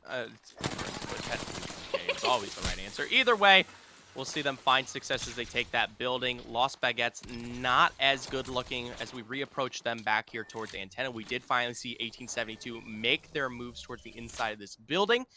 Danny will be able to rat for now. My question is, are we ever going to see Styles or Danny now kind of pull the trigger, try to find those banners while some of these fights take place? More than likely, probably not, but who knows? Always leaves the option. Defensive bombardment, though, down there. Drain Gang, they are defending. Remember, though, all these squads, doesn't really matter. They're going to be having to make their way out and up towards Northern Pad into this choke here, which is extremely dangerous. Yeah, if you've got a Valkyl, now is the time to use it to go ahead and get that earlier rotation in. While that battle was ensuing and Danny was trying to get out for their life, we did see Cool Gaming take that full team wipe, and they are out.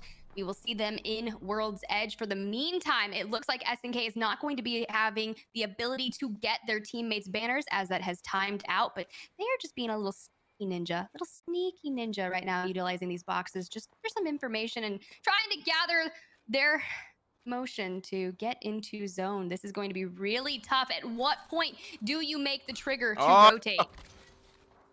Drain Gang's Limek and the crew now going to be making their way up into the choke here. I'm shocked, shocked that even as they turn around here, they're not seeing Styles. Okay, in with the Ash all immediately utilized up towards the high ground. Going to try to cuss himself over the ridge here and is successfully able to do so. As Drain Gang, they have to turn around and defend against 1872, and they're going to be easily able to pick that one up for themselves as they hold this choke in full force. But hey, props towards Styles. Styles is actually the one to find the knock on target. Okay, all right, Rat's getting work done. All right, out here styling on them, and then has chosen another tree, a little tall bamboo fern-like tree that looks like it's in the back of my room right now. I just turn around and check. All right. Is Styles hiding behind me? Is he ratting in my room? No, I'm just kidding. But tree.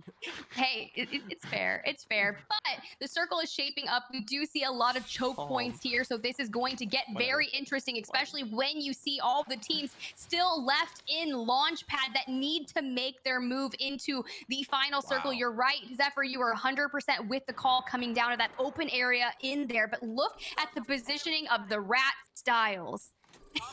Yeah, that's pretty good. At this point, there's so many Rats, by the way, because I almost thought you were talking about the Rats, which Tolkien, he is also why do we even talk? Why do you talk? We shouldn't do this. People. We are doing this to them. That was your job. I mean, I mean, that was your thing. I don't care. Whatever.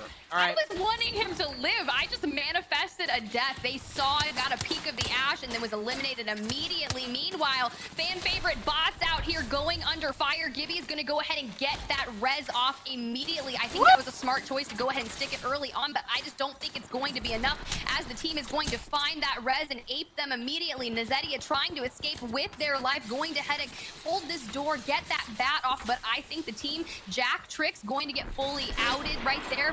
Yep, full killed. What can you do, Nezetia? You are the IGL. This is your moment to shine and regain 14 squads remaining. You don't have any kills, but you're sitting in a good position overall, but we need to go ahead and get that. But that's going to be a poor choice to jump down right there. Shots are not connecting, Nezetia. Go back inside, regain, and come back out when you've got these shots. Ooh.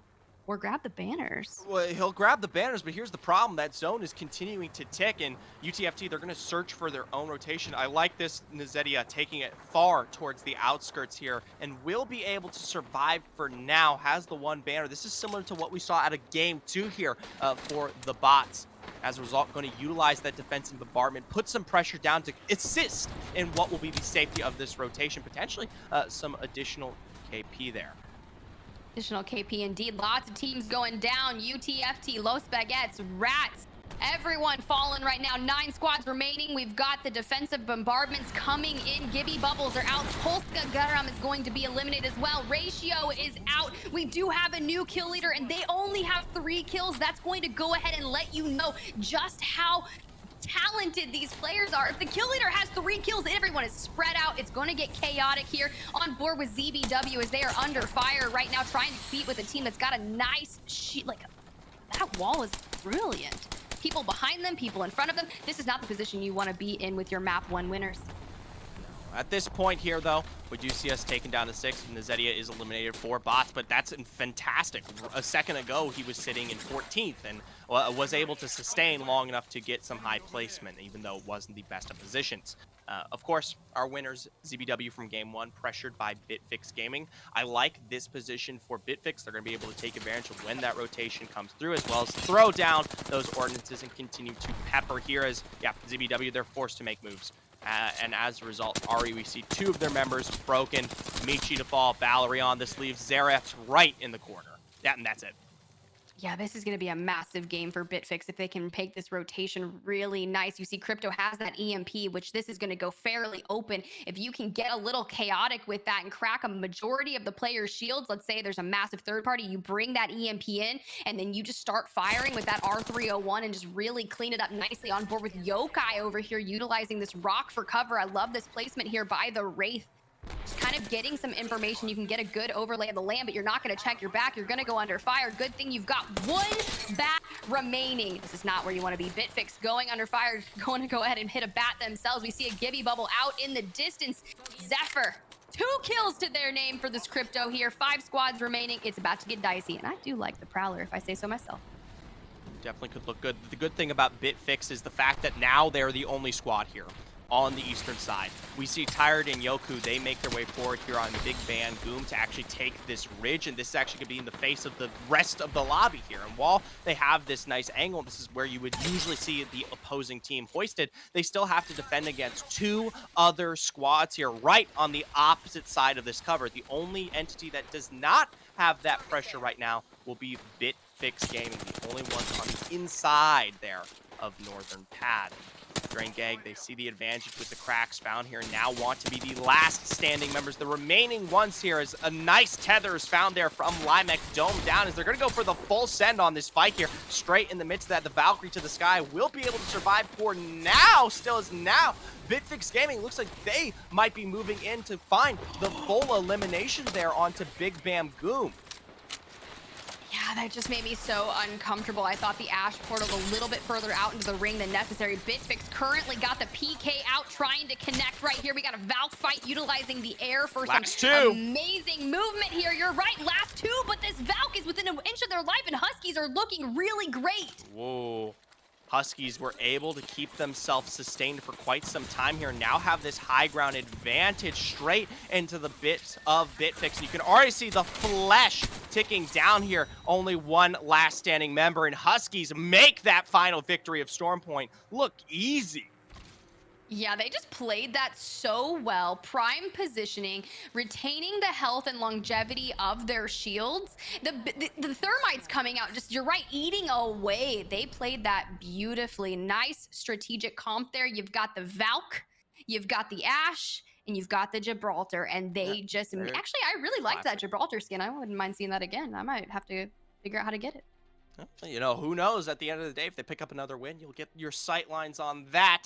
For now, though, I got to give heavy praise towards Huskies. This is a massive win for themselves. We know they were towards the bottom of that leaderboard, not really showing up, even though they're one of our Pro League rosters coming out from Split 2 here. And alongside them, Bitfix. Once again, another fantastic choice of play regarding the zone. Remember last time around, they were one of the few squads in Fish Farms that led to what was their potential in those final moments. And while they weren't able to pick up the win and finish second place, much akin to this game, it still nets them a severe amount of placement points when we talk about the overall standings. So with that being said, let's take a look at those points and see where these teams fall.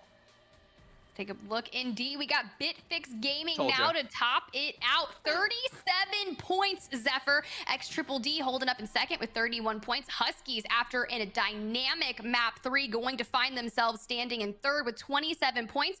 ZBW, our map 1 winners, falling to 25 points. Drain Gang, 25 points as well. Cool Gaming, who we saw go out a little bit earlier in this map, 22 points. And Bots, 22 points after a nice gameplay by Nizetia, trying to live as long as they could, which they did. I think you said 14th to like 6th-ish placement on that map 3, so well done for them. Holding down in the top 10 is also going to be Base Pigeons. I'm glad to see them still up there, still competing. I know Tails in the background will have his words about that one, but just to point out, because I think it's incredible, remember, Bitfix Gaming, while they are leading the boards, still currently do not have a single win on their name.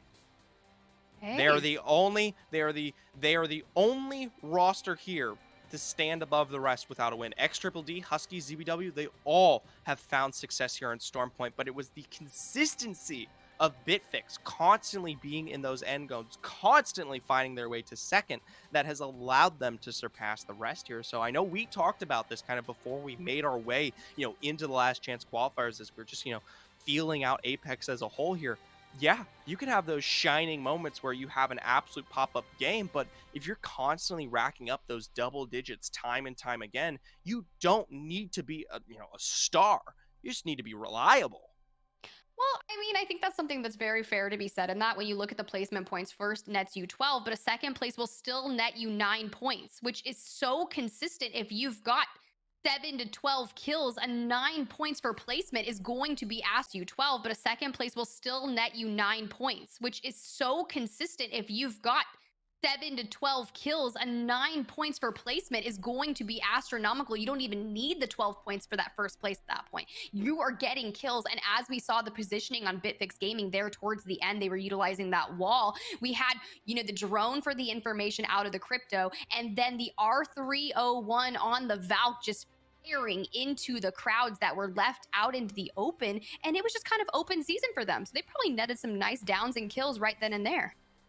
Well, some nice kills and downs has continued to put themselves here, at least with not a substantial gap, but one that will hold as we make our way onto World's Edge. When we come back from break, we introduce our second map here into our winner's bracket. You won't want to miss it.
Welcome back, ladies and gentlemen, to the ALGS Last Chance Qualifiers. We're still making our way through the winners bracket, and we have, of course, our favorite little treat here, another map soon to be in play, World's Edge, for our final 3 games of this series. But before we see that, let's take a look at our standings. Yes, and as you can see, BitFix Gaming is topping our standings with 37 points, as Zephyr noted prior to going to that quick break. They are the only team out here without a W to their name, but that could change as we move into World's Edge. X Triple D are map 2 winners in Storm Point, 31 point. Huskies, they just recently took map 3 prior to the break, 27 points. ZBW are map 1 winner, 25 points. Drain Gang rounding out the top 5 with 25 points, also do not have a win to their name. I know we chatted about this briefly, Zephyr. We thought that every map would have a different winner, and so far we're pretty consecutively living up to that standard as we move into that familiar World's Edge. And this is going to be interesting because a lot of these squads who hoist large amounts of competitive experience will suddenly kind of find their pace. At the end of the day, World's Edge has made its way apparent in Apex for a much longer time than Stormpoint. So some of our less apparent rosters who are able to take advantage of chaos usually tend to perform better when Stormpoint is that map, right? You take advantage of the level of uncertainty that appears due to the fact that no one really has, everyone's kind of on even footing. World's Edge, though, that's where you get the decisive source of wins here from plenty of these squads. We're going to take a look at character selection. This is where we start seeing some changes. Expect the Ash to fall away as the Wraith is all over the board. And more importantly, the Caustic now going to be much more apparent as long as the Crypto is as well. We already see Se Comporte Ya, Ratio, Nibble, ZBW, of course, going to pick that up onto Xerath, the Caustic making waves already. And also the Crypto, Bitfix, Se Comporte Ya again picking that one up. UTF with the Caustic themselves. There you go.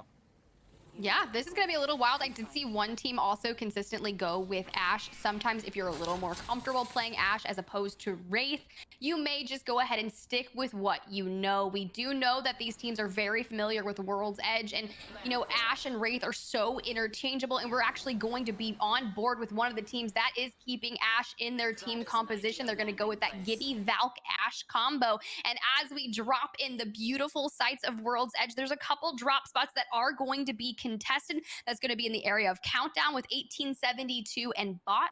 Lava Siphon is going to have Ratio and Nibble, and Staging is going to have our Map 3 winner Huskies and Bitfix Gaming, which we just saw them in that highly contested end game of Map 3. So they're going to meet there in Staging at the beginning of this map as we begin to get wild.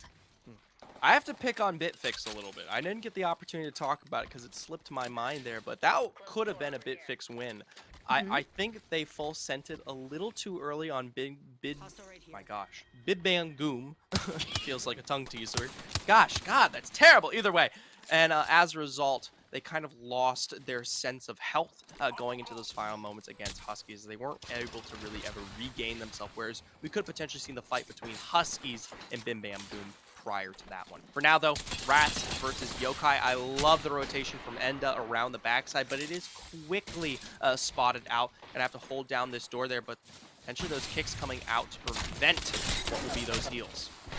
Prevent those heals indeed, where you're going to see this is going to be Rats and Yokai. Rats are living within an inch of their life, but that's going to be a full team wipe on Yokai. Congrats to Rats for taking the early dub, and so sad that Yokai is going to be the 20th team out of the first World's Edge map. This is Survey, and this is one of actually my favorite places to land in a competitive setting. You have a lot of great rotations should you decide you want to go to Epicenter, should you want to go into the tunnels, maybe hit that balloon to kind of rotate away, but you can sometimes find pretty good loot here. I wouldn't say it's the best looting spot, but if you can land and grab a nice gun, we have some early contention going over here as well. Just like we had mentioned, that's going to be Bots in 1872, Zephyr. And immediately you see Target, Tetsu, they all pull back together towards what will be this kind of western end. Bot's not going to be able to take advantage of where their position was out here, more towards the kind of skyhook area just a moment ago. For now, though, both teams fairly safe. Zedia sitting on the white, but the double purple on the blue as well should be just enough if any fights do take place for now. Still, though, the zone is in no favor here. It's going to be pulling towards that kind of southern area, and as a result, anyone that we have currently taken a look at thus far going to be having to make a rotation for themselves. More than likely, we will see the zone finish out towards kind of that staging kind of geyser village area, and then, oh, look at that. My gosh, dude, I swear. All right, whatever. Anyways, very common zone of finish here, south being the more prevalent area where we do tend to see zones pick up, so no surprise there. Bitfix Gaming, Second Portia, definitely going to feel good knowing they don't have to make any wide sweeping rotations as it stands. I mean, this is setting it up pretty nicely. Us casters up here just manifesting all the things that are willing to happen. We were on board with Bots. Something that I noticed, Jack actually had a gold Havoc. So I feel like if you're going to pick anything up off drop and have that RNG loot in your favor, a gold Havoc is everything that I would want in a gun. It is one of the things that's become very preferential to me, but we've got a nice little contest going down in here. Nico and Ko get to find themselves without actual cover. You've got Croco, Patty, and Awik up there utilizing the height on top of that building. They only have a little bit of rocks, but it seems as if SNK is going to go ahead and say, you know what, I don't want to contest just yet. I'm going to disengage from this fight and begin the moment into the next ring. Okay, I just got a freaking whiplash hearing you say that name. Did you say Croco? Croco is the coach of Space Pigeons. Stepping in here, I think I'm correct, but I haven't been paying attention, but is Digi literally getting that haircut? I still can't believe it. Like, I know it was flying around on Twitter and stuff, but I swear, Digi, if you are sincerely getting that haircut right now, my man, the priorities. I know you're going to look fresh as heck, but do you want to look fresh as heck in the finals or fresh as heck in the losers bracket? To be fair, let's just say Croco's an absolute demon here. And if you are going to be the coach, why not step in and hold your team together? And if you don't post pictures of your hair on the Twitter timeline, then it didn't happen. And I don't believe that you really got a haircut. Meanwhile, That's SNK true. making that rotation They out did. here, 30 damage to Kumbra's name. I'm thinking this is going to be where SNK is going to need to make some changes. Maybe Stormpoint wasn't their kind of favored map portion. Maybe they really stand out here on World's Edge and are about to do some damage. I will say it's not just a coach for Space Pigeons, though. Croco was the official player on this roster during Challenger Circuit #1, so has plenty of time spent at least with some of these members. Wick and Patty are a little bit more new, but he still holds some presence, of course, from knowing them, being the coach here for quite an area.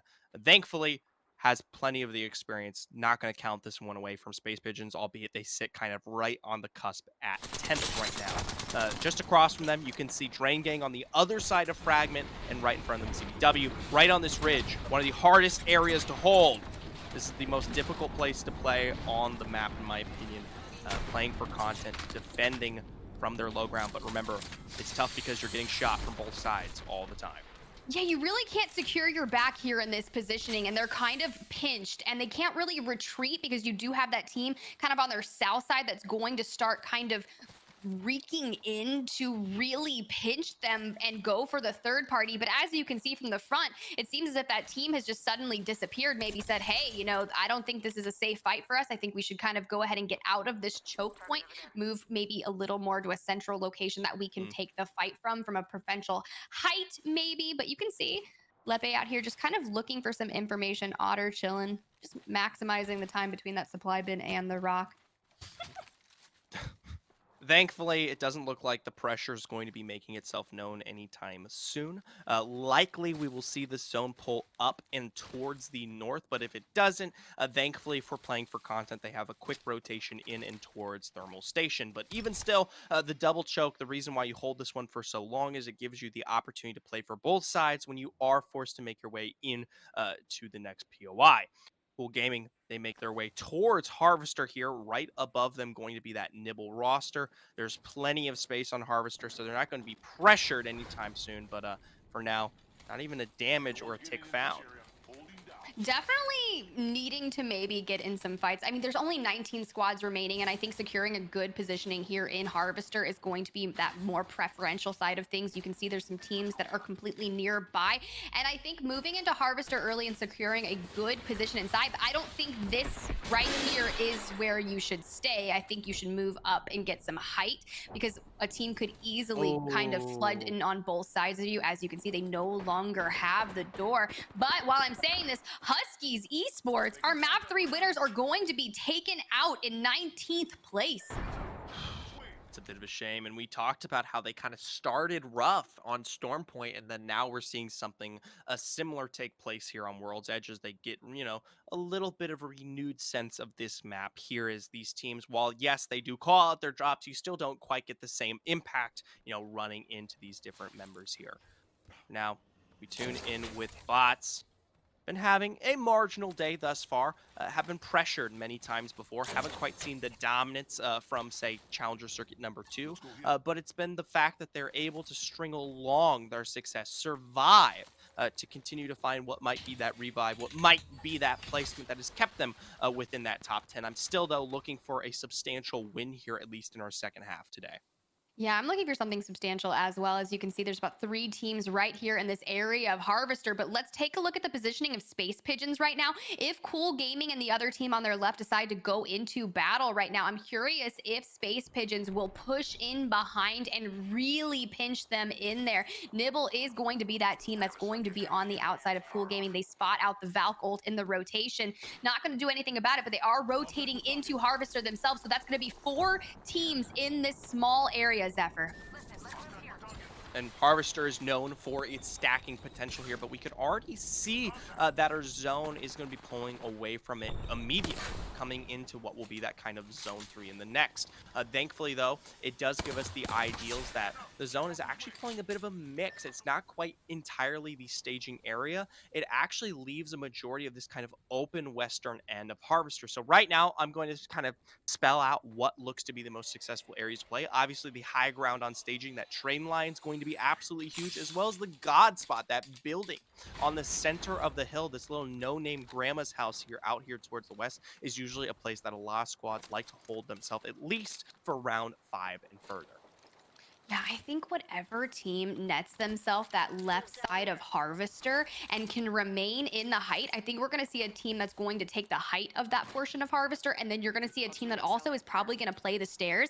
But I think if you're right, that lower right hand side of that corner where that choke point would be, if you can, if let's say a caustic team takes that, right? I want to see some traps going down for them to secure their back and kind of use that little hump of that mountain as protection. But the only issue there is you're going to have to fend off any fights from that stair on Harvester.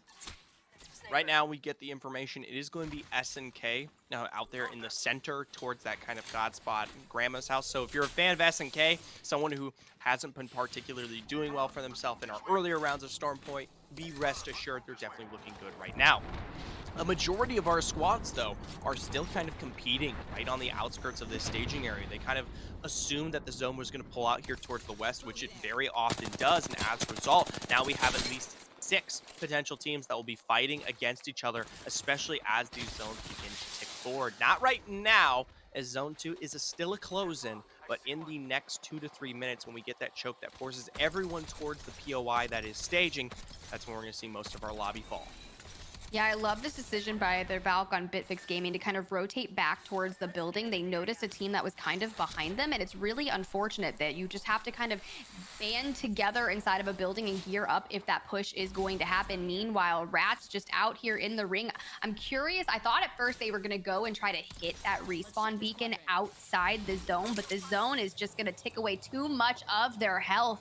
Gonna go ahead and they're not able, they don't even have the banner. What am I saying? The banner's inside the ring and Harvester, and there is a team out there living on it. Wingman shots coming in, trying to get that full thirst. Not gonna be there just yet. But the charge rifle coming in to be an absolute menace. This was that spot I was chatting about. If you were going to play that area of the mountain, you were leaving yourself very open for Harvester to be an absolute menace. My issue is Valk 53% left, or, is about They've got to time. have for that skyward dive. I'm not sure how that equates to time, but maybe play it out. You got a minute 30. They're good. They'll the redeploy will be officially up there. It's about to tick for a second here, so on average they should have that one available. Granted, any rotation going into this final zone is going to be incredibly dangerous, as we already know most squads where you usually have space are in that staging area, and anything further forward here is going to be extremely difficult to play, as this zone really opens up when you kind of get into the midst of this area, right to the left of what we currently see from Mania there, where we see teams like Bots flying in, like Nibble, who's been holding that high ground, and CG just below them. I actually really like the positioning that Boss is taking with that entire fight between Cool Gaming and a lot of people right here in front of them. Showing up on right behind that fight gives them the ability to fire that turbocharged Havoc into the chaos. We see the Hemlock coming out with that 3x scope. Very nice. Gibby Bubble is out. The Gibby Bubble is not. They're not going to push in. The caustic traps are being detrimental. I don't like how they don't go away immediately after, but that's going to be down and out for Nibble. Right immediately, though, from below, we do see the defensive bombardment thrown down to potentially capitalize here, but there's no real rotation kind of up and easy onto that high ground. So for now, it's going to be looking fairly nice for Cool Gaming as they take that spot away from Nibble. Just to confirm, we did see ZBW also fall here in the meanwhile. So for now, bringing us down to 15. Just starting to see Bots begin to peek out of their corner, as we also see a lot of these squads pressured. Now they know that Harvester not going to be really particularly in play here, just kind of that open area directly out to the west. And if you're not in it, well, you got to make your move somewhere else. And it's going to be Lufka and his squad's Drain Gang quickly call up from behind, find that initial drop, and potentially more here. Potentially more here indeed. This is going to be massive for them. They need these points. Currently sitting in 5th place with approximately 25 points. I mean, look, if you're going to go out with a nice start here in World's Edge, this is the way to do it. Having very nice positioning here. The only thing you need to make sure is that no team hugs the outside of the ring and tries to come behind you. But for now, staging appears to be the chaotic mess. You got UTFT kind of holding the low ground inside those buildings. Bitfix Gaming is going to hold the bridge. And then you have another team more towards the center of staging. Bitfix spotting some UTFT members, going to light them up. No shields will be cracked, but that's going to be a full team limb on 1872. Bitfix Gaming here. Gotta give them heavy props. This kind of high ground trade line is exactly what I talked about regarding a nice area to play kind of for these zones. And you can already see zone, I believe that will be that kind of final zone. It is on the high ground. It is going to be the train line, right? So the squad that puts themselves right on that corner will be at the most ultimate advantage here, as everything will choke away from it. We'll have to look at how the zone pulls in our final zone, but more than likely, it's going to be someone like Bitfix, like a Gonzalez and Ratio, like Neon and UTFT, if they continue to play up here, that finds that success. Everyone on this low ground going to have to compete against each other, and of course, up that hill. All right, Zephyr, I got a question for you. We just saw a nice overview of the map. We do see a team kind of down there in the lava trying to keep themselves alive. That doesn't look very comfortable down there. Feet might be getting hot, but here's the deal. We have a lot of teams that are still on the outside of the ring looking to make that early rotation, such as bots. Currently under fire. Their Valk in the form of Trix is going to fall. Nizetia has no shields. Revive going out with that bubble res. Jack trying to heal up. Nice golden shield. Good going back. to be very preferential. They went on the outside. We saw a lot of teams on the inside. Drain Gang trying to survive. Just chaos everywhere as the rotations are coming in. Wicked Sick finding some really nice moments here in this map 4. I love when players punch their teams to get into a dome differential rezzing spot. Hey, it does help. It does help. Cool Gaming Limited trying to show out.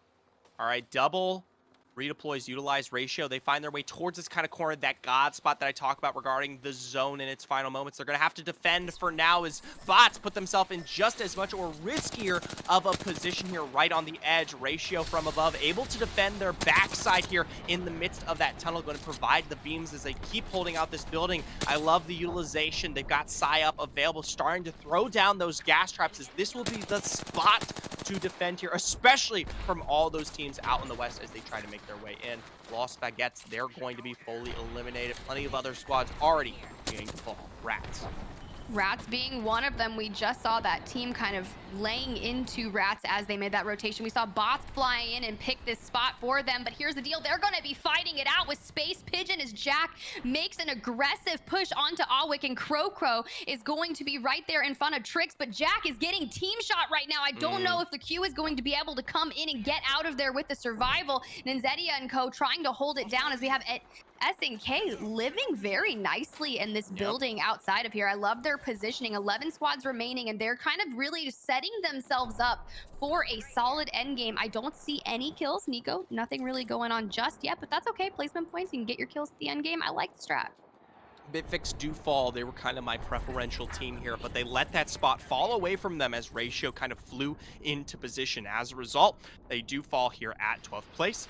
And to kind of build on what you just brought up, I like SNK's position, especially for this kind of early game for themselves, but it doesn't work out in the success of those final zones as that kind of wall chokes them outside into a funnel position.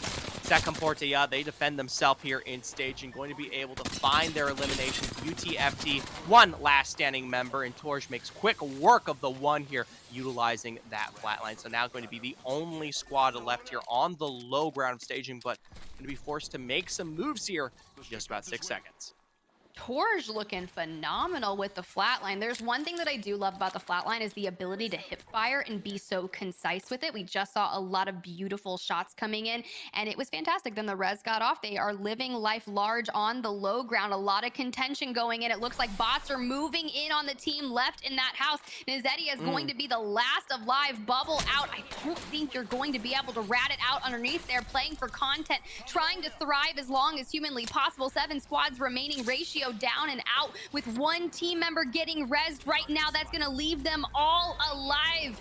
Oh, I was so worried for Orax right there. I thought it was going to be endgame. We did just see playing for Kant getting that nice full team wipe. We'll see them back for map 5.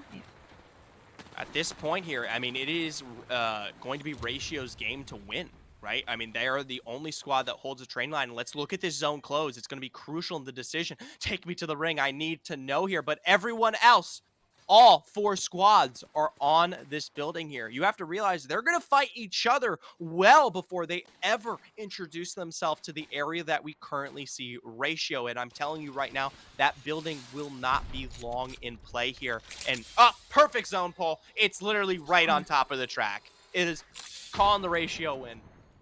Calling it right now, Zephyr. You have been predicting the future here today so far in LCQ 1. So, I mean, Ratio, live up to the standards that Zephyr has set for you. Space Pigeons trying to thrive on the roof of this building. Massive shots coming out. They're going to hold this height. They do have Gibby Bubble on this, but it's going to go down. 28 seconds remaining. But they do have, you're right, SNK, they did have the inside of the building. They are not going to thrive very long there. But Ratio looks to be as if they're peeking out, trying to take some shots, maybe get some kills if able. But meanwhile, Rat Nizetia, I do not know how you are thriving down there, and I can say that I've totally hidden there before in ranked. It's a beautiful spot.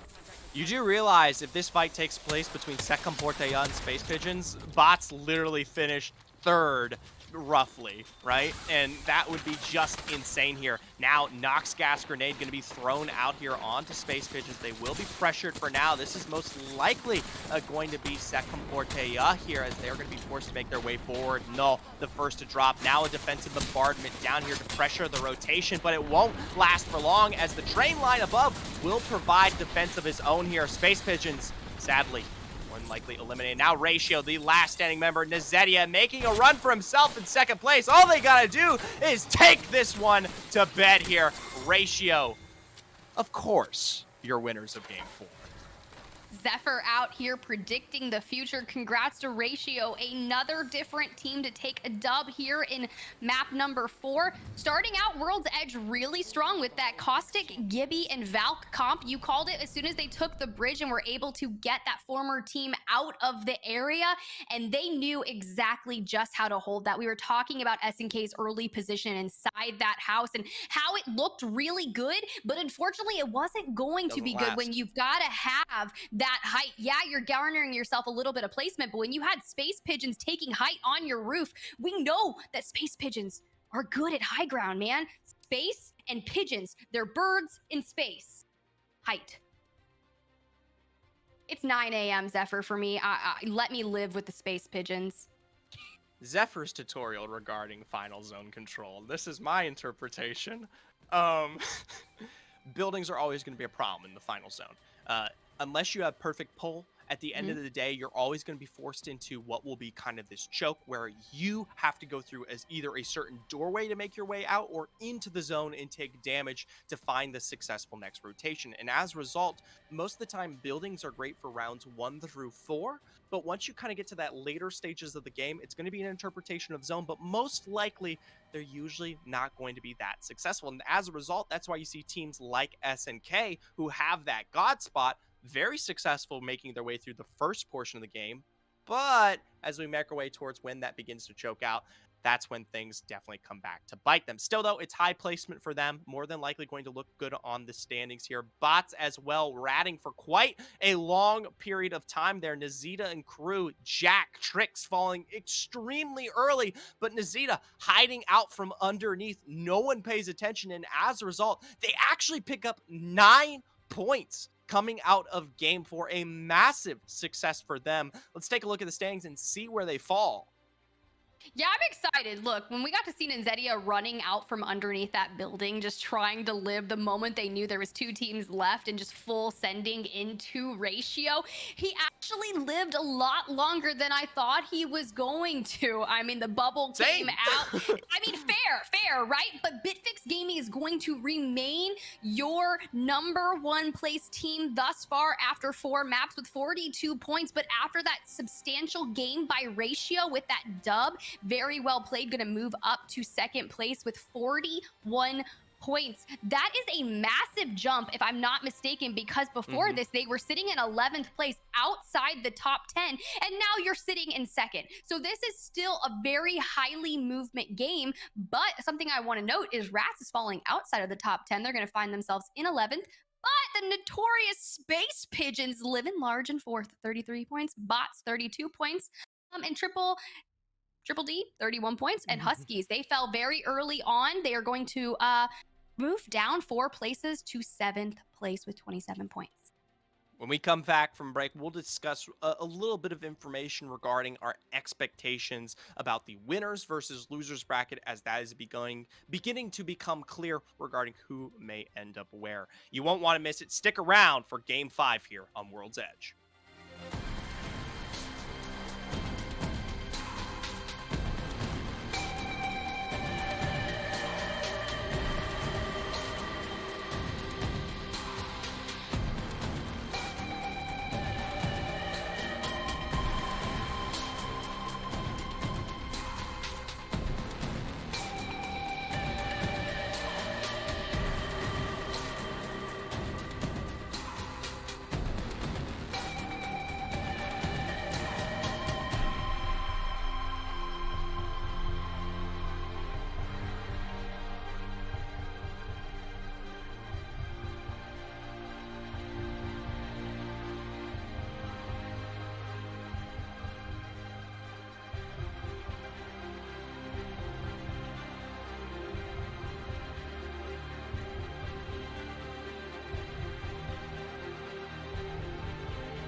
All right, welcome back to the ALGS Last Chance Qualifiers. Your Prophet returns here alongside Tiffany to bring you the final 2 games of action here onto World's Edge. But like I said before we went to break, let's start looking at who's kind of in a poor position at relegation standards here on our standings.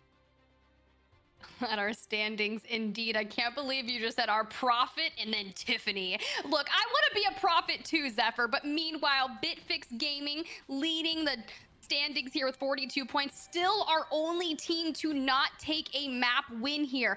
But like you said, Zephyr, we're looking at the teams that are going to be finishing here in the top 10 that will be advancing on to that final round of the LCQ with advanced placement points. And that is the advantage that this is at stake right now. You can garner, if you take home first place in this winners round 1, 10 advanced points, which is just 2 points shy of a map win. So let's say Bitfix Gaming here does not take any map wins throughout these first 6 games. They will still go on, if they take first place, to that final round with an additional 10 points to their name. I'm more interested, though, of course, at our losers bracket. A lot of these teams that are still kind of on the cusp. We talk about Second Portea, Cool Gaming, Huskies, ZBW, Rats, Bim Bam Goom, Nibble Esports. None of these squads are safe, right? And they could all potentially swap up where they currently are at. 2 games is enough to at least accrue a maximum of 40 points if you have 2 incredible pop-off games. So anyone could potentially see themselves out of here if they're not quite showing up in these final moments. So as we look forward, especially making our way into games 5 and 6, we'll definitely be keeping it on the mind. If we see Rats fall, if we see Bim Bam Goom, we're going to tell you. It's more than likely that it's going to be that second series that they find themselves towards. Yeah, and I think that's really fair. When you look at, I would say Huskies Esports, 7th place currently with 27 points and down. Since you get 12 points in that first place for placement alone, just someone sitting in 11th through maybe 13th or 14th, 15th place, that could really skyrocket them into the top 10. Should anyone within the top 10 currently maybe kind of have a chalked game, specifically within the form of Huskies, Cool Gaming, Second Portea, and ZBW. ZBW was our map 1 winner, and unfortunately, they've just been a little lackluster throughout the remaining games. So I feel like this is a moment for them right now to lay it all on the line. As we go into character selection, we're seeing... Tiff, yes, Tiff, yes. look at the 17th team. 17th team, Space Pigeons. Wait, is Digi's haircut, is it finished? Did he already wrap it up? Have we seen pictures, Zephyr? Do we know what this looks like? I don't know. Wait, hold on. I gotta get on Twitter real quick. We One need second. to see glamorous Space Pigeons only, but good to see that Digi is back and well. Maybe he is feeling more confident than ever, and the Space Pigeons are about to live absolutely large here in the last 2 maps of the winners round 1. Can confirm, no picture just yet. Just a hilarious meme of Drake. Either way, Space Pigeons, they drop Crow. Bit of a shame, but that's the coach's job. Steps in when necessary. And he did a fantastic result of putting them in this top 10, more than well secure in our first 4 games, now sitting in 4th place. Why even bring Digi back? Who knows? Maybe they'll perform even better this time around. Only time will tell as we approach game 5 here finally on World's Edge. Pigeons with 33 points. Curious to see what the return of Digi will have to offer as we have this beautiful overview of Epicenter moving into this area. Going to be really excited. We've got Digi and Space Pigeons going into Geyser. Anytime I see a bald Wraith skin, I run. So Digi really asserting the confidence here today as he is back. And it's kind of funny that he's running the bald Wraith skin if he just returned from a haircut. I'm sorry, just had to do it. Had to do it. Looking fresh out here. All right. Freaking Space Pigeons out here in Geyser.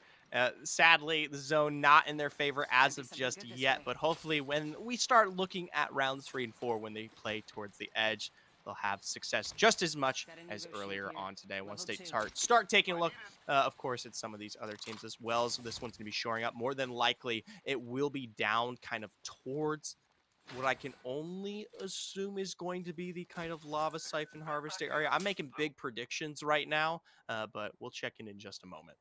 You hear him chat. The prophet has Oh, spoken. shut. Don't start Big, this. big Don't start this predictions out now. here of Zephyr now. I love that UTFT is utilizing that thermal drop. It's one of my favorite drops on World's Edge. You can usually find a lot of good loot here, and since they are uncontested in that space, they can make very nice use of it. The tree is also one of my preferred spots, but as you can see, UTFT currently standing alive in that zone. They will not have big rotations aside from the teams that maybe went, you know, trials. You see Fury over there kind of looting in Skyhook East Okay. and West. You got the teams over in Epicenter. I think there's going to be a lot of contention if they don't utilize the Valk ults. But we've got Tetsu, Target, and Kavun kind of moving in as you see bots making their way outside of that fight. They're like, no, it's too early on. I don't want to fight yet. I'm not ready. And as I say that, that's going to be 1872 on pursuit of bots. They need to be aggressive. They're currently outside of the top 10, and I think this is a good moment for them to maybe get some early KP, but you can see where bots is kind of mitigating too, and they're going to take the roof. Honestly, I wouldn't take this fight 1872. Yeah, they're already at a disadvantage positionally here, and at this point, more than likely would like to just keep their chances alive. Even placement is better if you're not picking up KP, but still, they press forward here. They will find the full break onto Trix, but remember, that's not much of anything when they have all this advantage in terms of the roof here. So 1872, more than likely going to pull away. What I fear is that when they do so, or if they do so, there's already going to be someone on their back line, but they still don't. I mean, at this point, you do have to risk it for the biscuit. You need 20-point games. So if you're going to look for kills now, this is your best opportunity.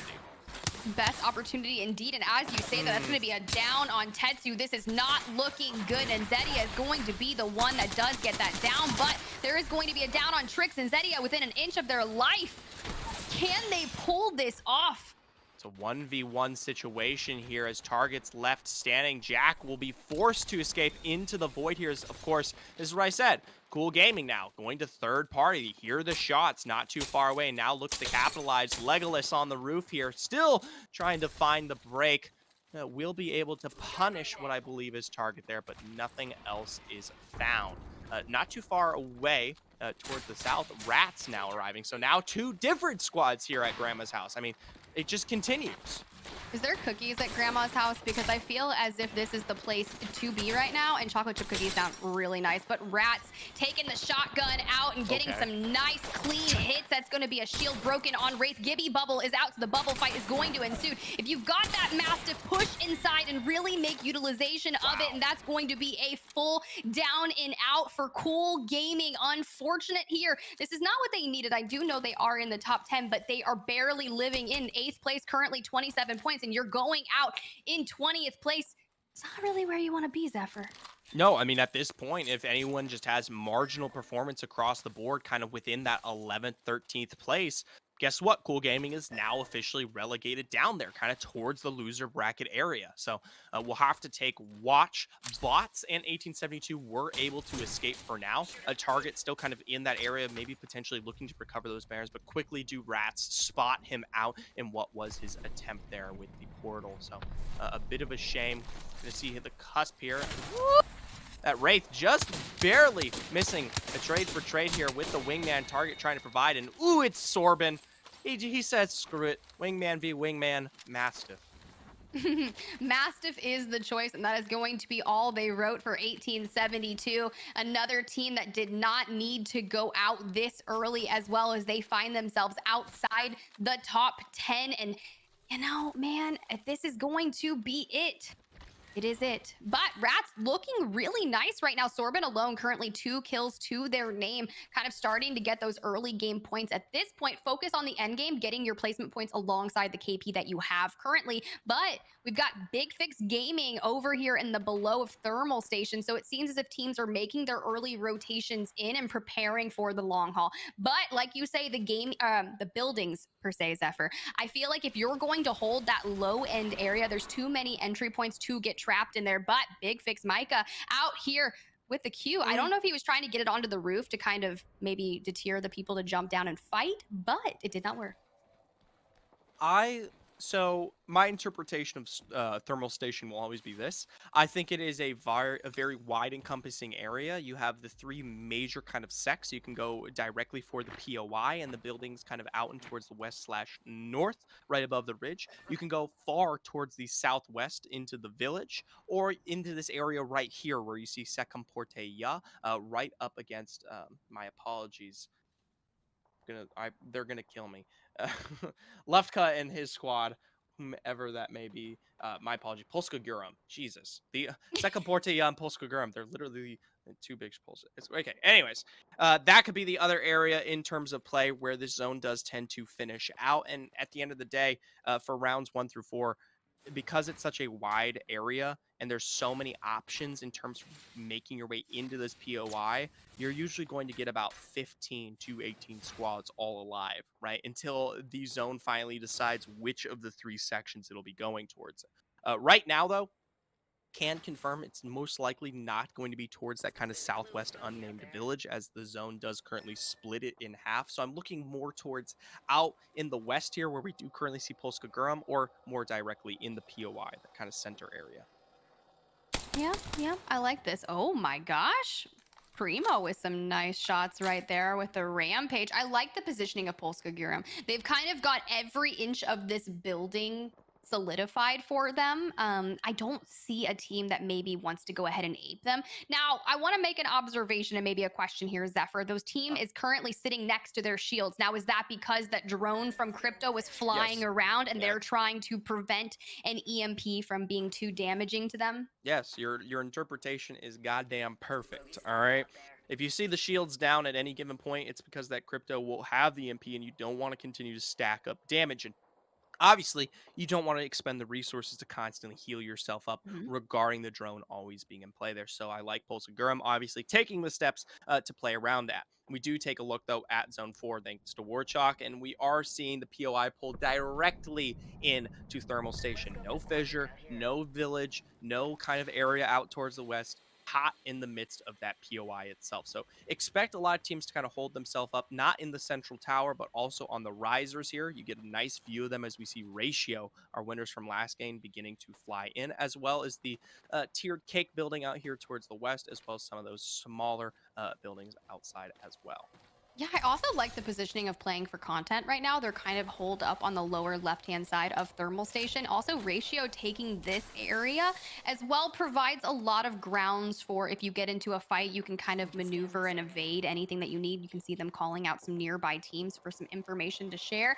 But let's look at Orax right here. I do know they always put the lower shields on the Gibby because they have the ability for the long range and the gun shield to kind of go ahead and rack up the points and Right. maybe level it up. But if you're going to go into endgame with a white shield, that's just not it. That's not where you want to be because it's going to get really wild really quick out here in thermal.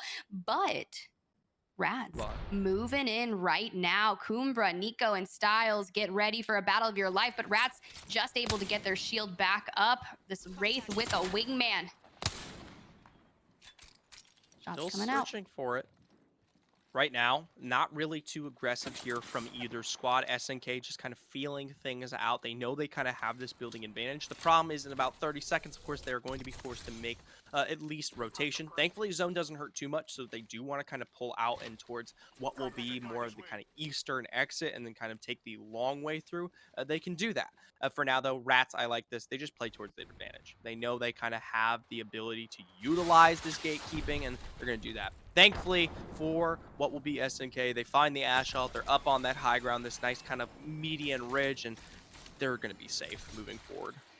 Yeah, I like this kind of out of bounds play Yeah. by the Valk here to get some good information. Just kind of peek over to make sure they're not going to get annihilated. And they're going to go ahead and reposition themselves with that skyward dive up into the air, and no one is shooting at them, so that's a good sign. We did see a lot of charge rifle griefing early on in Storm Point when Valkolds were happening and the shots were hitting and people were flying out of the sky. But look where they're going to land. They're pushing more into that upper area of the bridge, and they're going to land directly above a team that is underneath them inside. But I like this. This is a good rotational spot. I think this is smart move to move in on the lower side of the circle.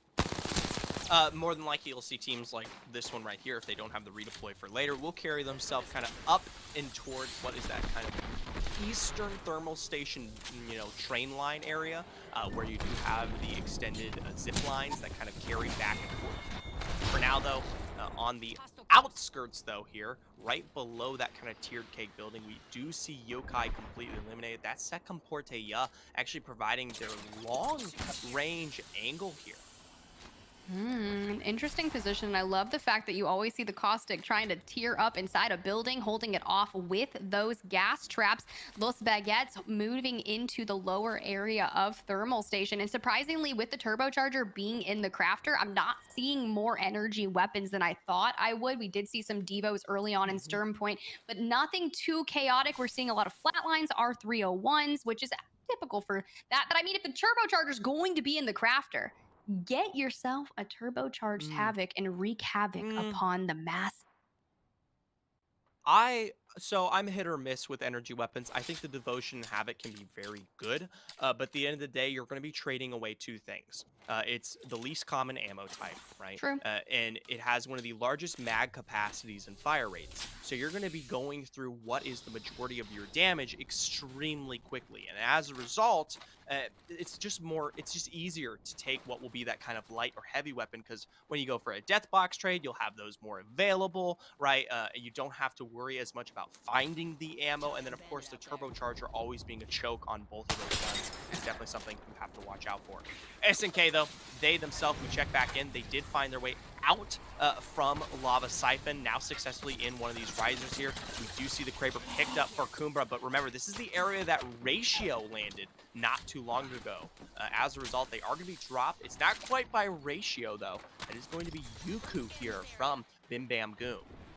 That is not what they wanted. Kumbra looking so great. They had the high ground. They picked up the Kraber, but the Ash ult is going to put them in contention. And as we kind of scale away, you see Orax from playing for content in the mix, as well as Huskies is down and out in 16th place. SNK Kumbra just trying to live their life right now.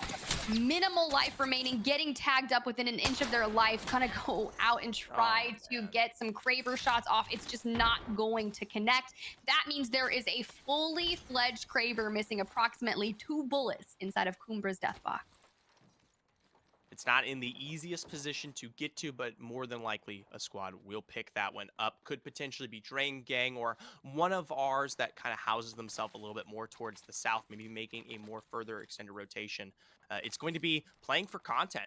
TGB picking that one up fairly quickly there, and Drain Gang, they're just as quick to find their way forward and don't quite find any connect, of course. They're just going to be looting for that box. Limac just with the Peacekeeper right now, though. A little bit interesting, only on the one weapon. That is kind of unique. I'm not really sure what's going on there. Maybe they were looking to pick up a different weapon, but maybe didn't find something that they liked within that box. I understand what they were doing. It's Did just have too 6 late. bats to their name, and I love that. Going cool. into the final circles, I feel like you need to have as many bats as humanly possible, and the more I play as well, I'm trying to utilize the bats as opposed to cells. I'd rather have more bats than cells. Just fair enough. This is true. Bats do heal a full shield. Yeah, they do. Yes, they do. Especially when you've got a Kraber in play looking at you down the line of sight. You're going to need as many bats as humanly possible. Torj right now looking to be in a little bit of trouble as we saw that happening, but we're going to jump over to Polska Guram, who's going to fall in that Gibby fight. It's going to be Tolkien from Rats taking the new kill leader position with 4 kills to their name. Needs to kind of go ahead and get that heal up, but you see the charge rifle griefing, and that's going to be Young Hong Kong with the down on Tolkien. Curious if they're going to be able to get the revive up. The problem is Rats, they still have to defend against the building behind them, so both angles neither completely safe. As a result, the revive not quite the best scenario. 12 seconds on that dome there, so not going to be able to, of course, use that, but still, they do find a successful help them much. Second Forte, just as quick to knock him back down, but hey, look at that!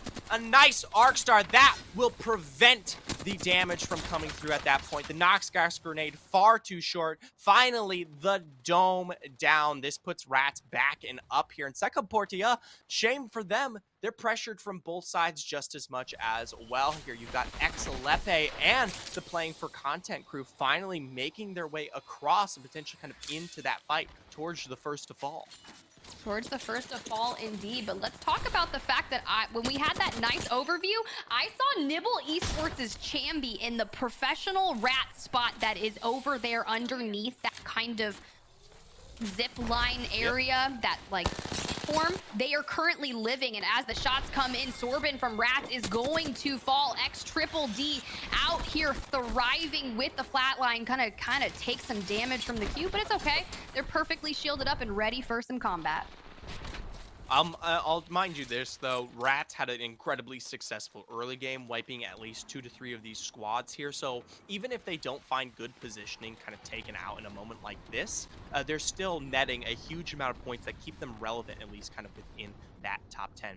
X Triple D though, in combination with playing for content, are going to be able to successfully eliminate some of these leaking squads. Second Portilla going to be the first to fall out here from the edge, and Rats not too far behind.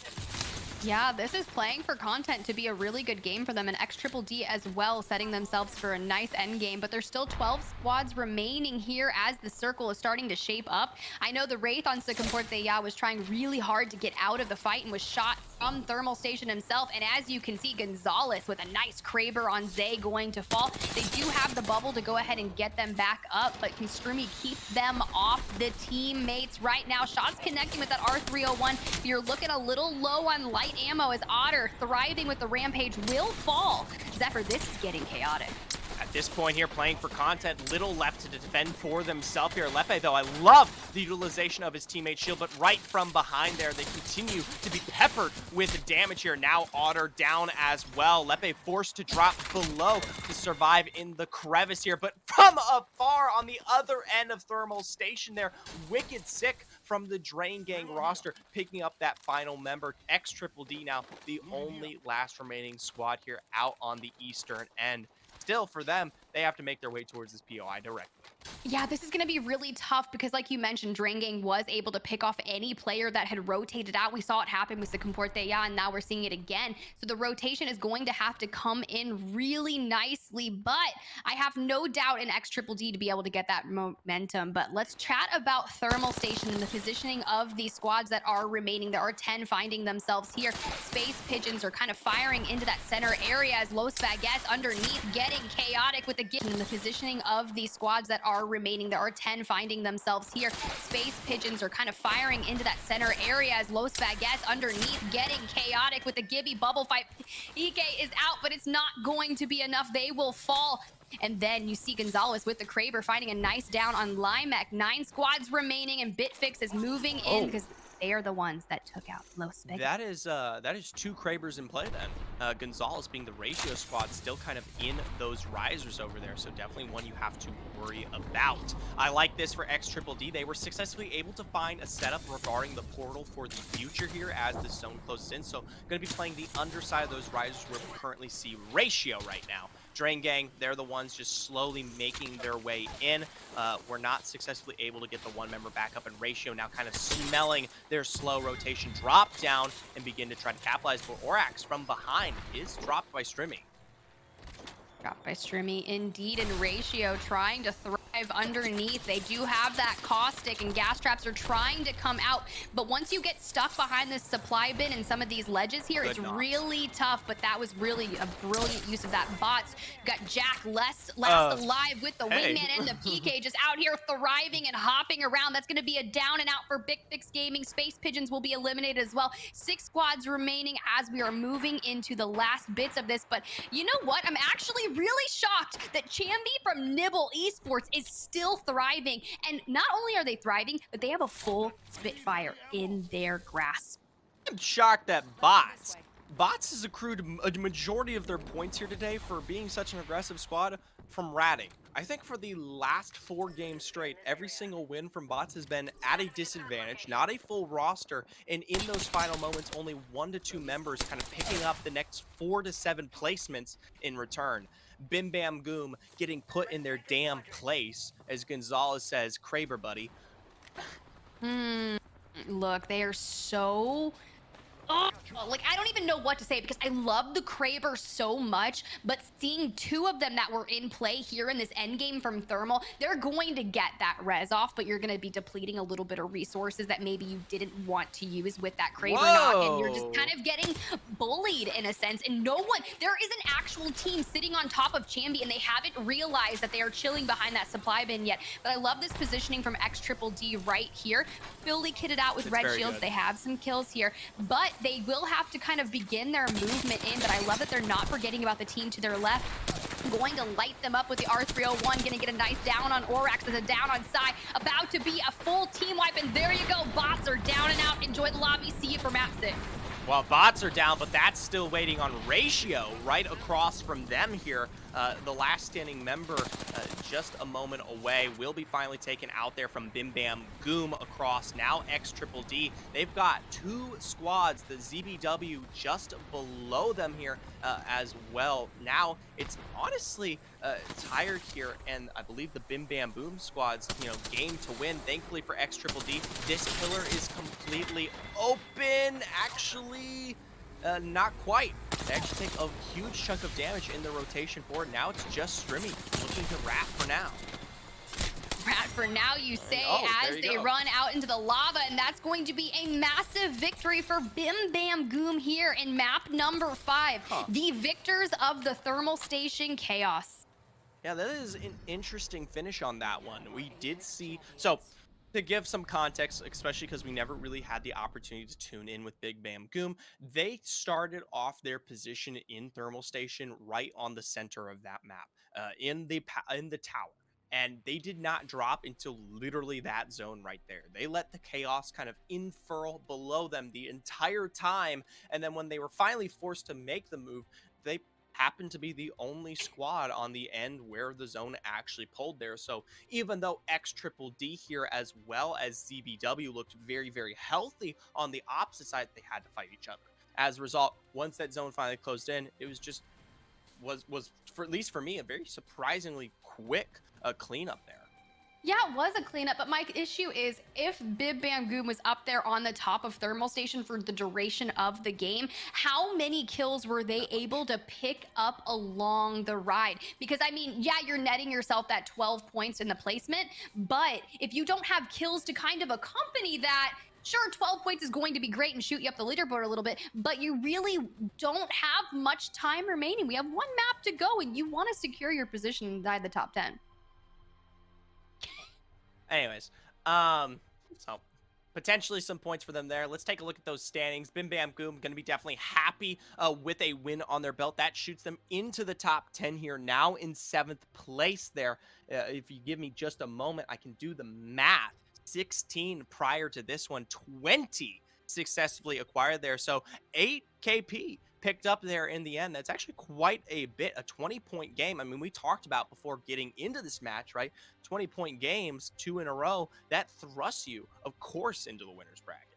I mean, hey, we were chatting about it. We were like, how many kills could they pick up during the duration of the game? And 8 will do it. Once you hit 20 points, I feel like you have entered into like an absolutely massive game. And you were talking about this prior to map 5. You only need 2 solid games to net yourself into the top 10. But while we look at this, we do have a new standings leader in the form of X Triple D with 49 points, with Bitfix falling by 1 point. So it is anyone's game to get the max advance points. But here's something I would like to note. Huskies falling out of the top 10. I believe they were formerly in 7th place. Cool Gaming as well falling out. They are now 5 points out of the top 10.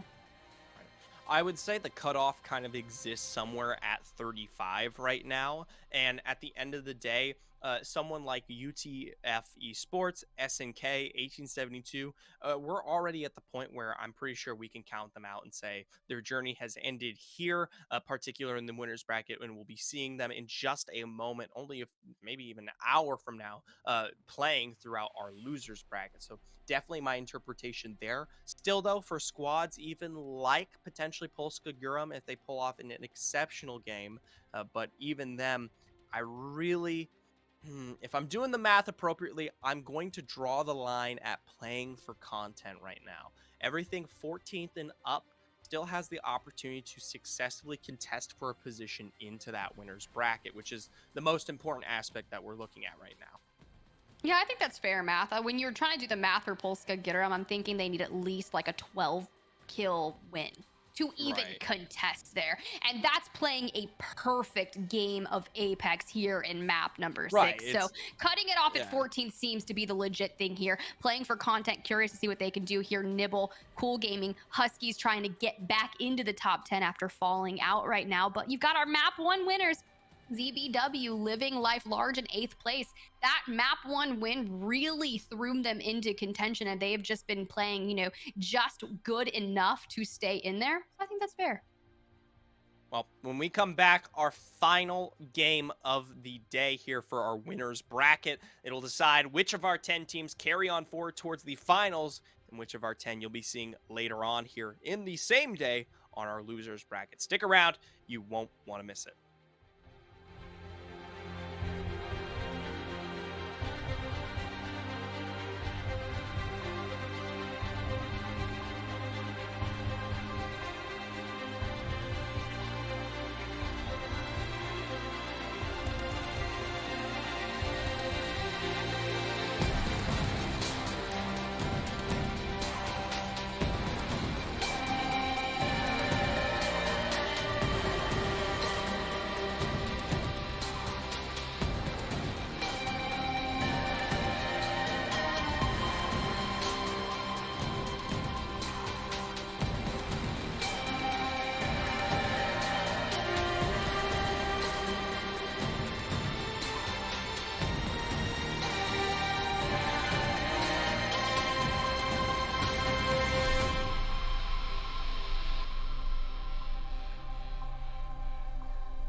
All right, welcome back, ladies and gentlemen. The ALGS Last Chance Qualifiers winner bracket. We're on our way to our final game of this series, the one that will decide who's heading forward towards our finals and who will be relegated down towards our losers bracket for later today. Before we get into World's Edge, let's take a look at those standings one last time so you guys can see who's currently at risk.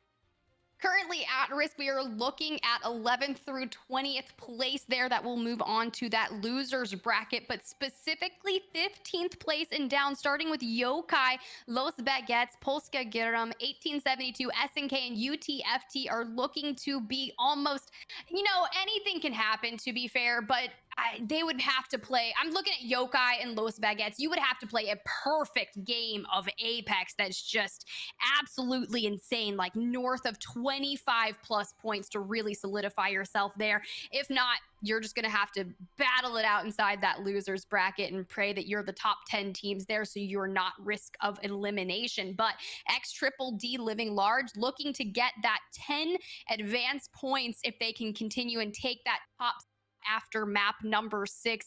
Zephyr, anything that you see specifically when you look at this, aside from Space Pigeons advancing onto the winners bracket? Because I'm really excited about that. Let's go Space Pigeons. I'm happy to see a lot of our teams here finding success on their way forward. Our Pro League squad or two Pro League squads that currently aren't looking as good. 1872 officially going to be down in the losers bracket at this given point, but Huskies Esports still having the potential to come back to this one, right? They're only sitting in 11th. There's plenty an opportunity to have a great game 6 and make your way forward towards the finals there. Other than that, I'm proud to say that a majority, if not all actually of our top 8 teams here are from the challenger circuit. So already showing the kind of skill disparity that actually exists from a lot of these incredibly and very talented rosters that do exist here. And so high praise to them. I've got to say, I think that's something incredible. And I know we've had a bit of an odd season regarding EMEA, but it still goes to show. I mean,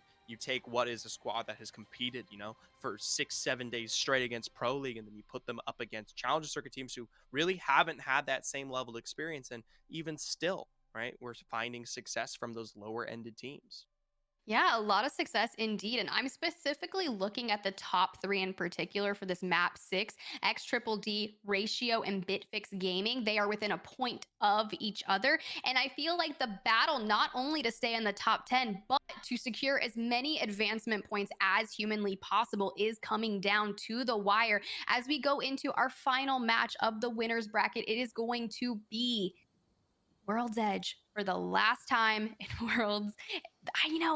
I'm excited. Winners bracket. We go into character select. Torge going back to the caustic. I don't think we're going to see any dramatic changes here, but this is going to be wild, and I'm curious to see where the circle's going to pull and if any players are going to have it in favor. I really did like that thermal station ending, though, we saw in map 5. Yeah, usually we don't get quite the same kind of split regarding specifically playing for the exact center of the POI, and as a result, I usually get quite a more intense ending regarding either the ridges or the buildings towards the kind of outskirts there. So a bit of a more unique setup for that. I will say, regarding the character selection, it's relatively the same. There is one standout pick, though. Exter here from Team Yokai has Mhm. dropped what is the usual pickup regarding some of the general safety and is now running with the Watson. Right. This is Oh. a pick that is fairly common in the Mhm. APAC region. It's usually utilized as a kind of counter towards what exists as a high prevalence towards the crypto, but still can be a very nice pickup if you've been watching some of the Pro League scrims that have been taking place here. These kind of recent weeks. So very interested to see how Yokai fares out with that one. They trade away complete rotation, though. They're going to be one of the few squads that do not have a Valkyrie. So you have to pray that they find their way towards a great position into the zone, or they will quickly be eliminated due to the fact that they just really don't have anything else to give them that kind of safety.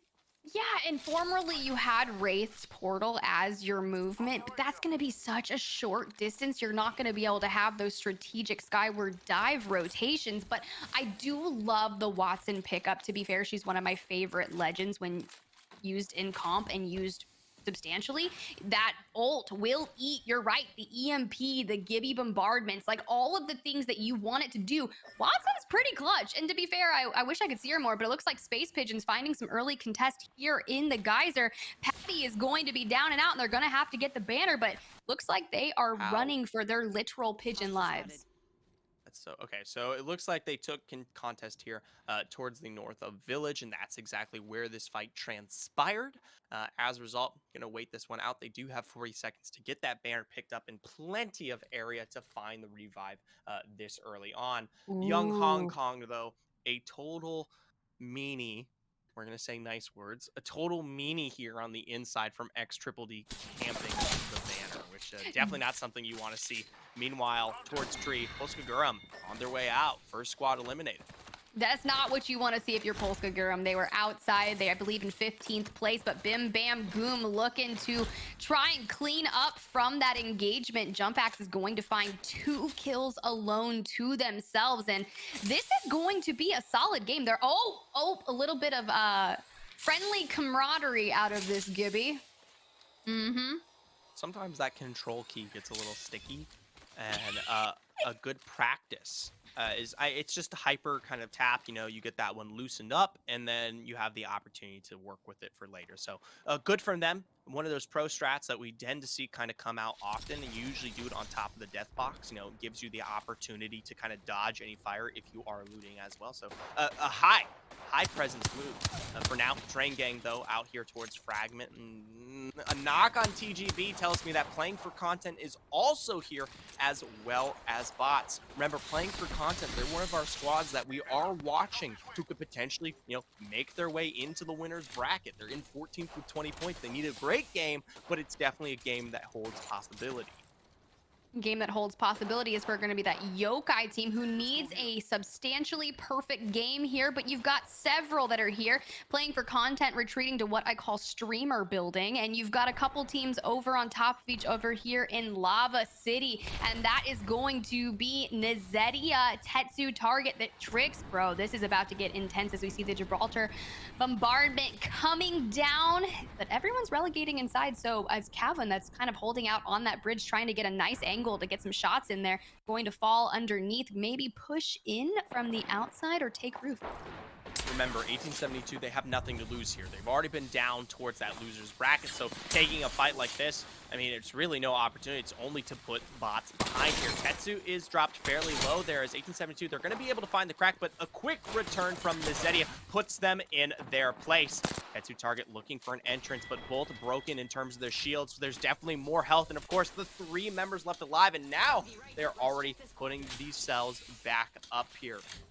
Good for them, though. They do find that elimination in full against Kavin. So now they know for a fact that this is a 2v3. So this time around, what was that initial fight? You know, 1872 versus bots. Wait a second. Hold on here. I might be crazy. No, okay. So I, for a second, almost thought that they were going full aggression on each other, because remember last time around in the game that took place before this, it was the fight between 1872 and bots that kind of ruined both of their chances. And while bots were able to rat out their success, 1872 was not. This time around, it is the same fight taking place, albeit this time around far more successful. So bots already target down as well. One last member. One last member indeed, and they are just trying to catch a sight on the Valk, and there it is. Trix is going to find them in the stairway. That is 1872 down and out, beginning their preparations for their losers bracket run where they must place top 10. Regardless, we do have some teams out here inside of Epicenter, and 2 that are kind of rotating on the outside. We got Nibble Esports right here in the form of Chambi spotting an enemy, trying to get some information for their team. I don't really like relegating to these buildings to play. You see the Valk Skyward dive rotation coming in, and the 30-30 shots are connecting. Not going to be enough to get it down, but enough to be a nuisance. Nibble Esports, another one of those squads that we have high expectations for, actually looking a lot better than some of our more currently relegated entities. With 22 points here, they need at least 11 to push themselves into the top 10. As that bar continually raises, though, they're going to need even more here. So definitely looking for the potential Nibble win, you know, going into these final moments. Thankfully for them, still looking fairly safe towards the edge of the epicenter there. Going to be able to even pull off some of the beacons to give them the information that'll carry them forward. A nice, lovely intake regarding our drop there. No one too close nearby that'll be picking up anytime soon, but who knows? I was gonna say, I love that the observers are giving us that intel, the inside scoop on what we can find inside the care packages. And it seems like a lot of those earlier drops are gonna just net them a purple shield, but most of our teams will be kitted out in forms of shield early on. Now on board with X Triple D as they make that rotation. And as I say that, Zay currently still with a white shield as the shots are coming peppering in. Once they find out that information, if the team that holds the other building, that's going to be Maichi, Zereft, and Co., they could decide to engage, but they're all blued out. So this is a pretty equal fight, but no one pushing in just yet. I think the first team that pushes into the other team is going to be the team that falls. You do not want to relegate to that open area, but it's going to be a nice overview of where the teams are currently stacking up. And our ring looks like Countdown is going to be one of the nice places to go for the meantime. This is an interesting ring. If it pulls towards Countdown, you are praying, thanking the Lord.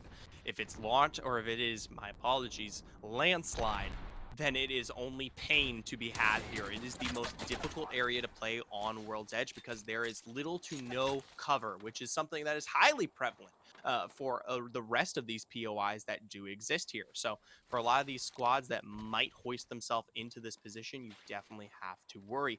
Huskies Esports, another one of our currently relegated entities. Seems like they've got a squad just across from them to cart ahead. That Wraith portal was utilized to find safety, as now them themselves are trying to take this one away. It's definitely a great position to hold as you get the interpretation whether you'll be heading more towards the west on Countdown or into the landslide area.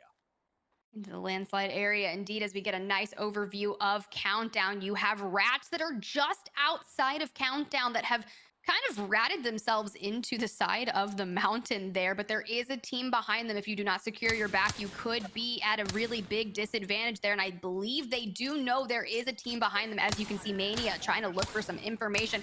A couple teams still kind of outside of the ring to the north that are going to need to begin their rotations in, but they still have plenty of time.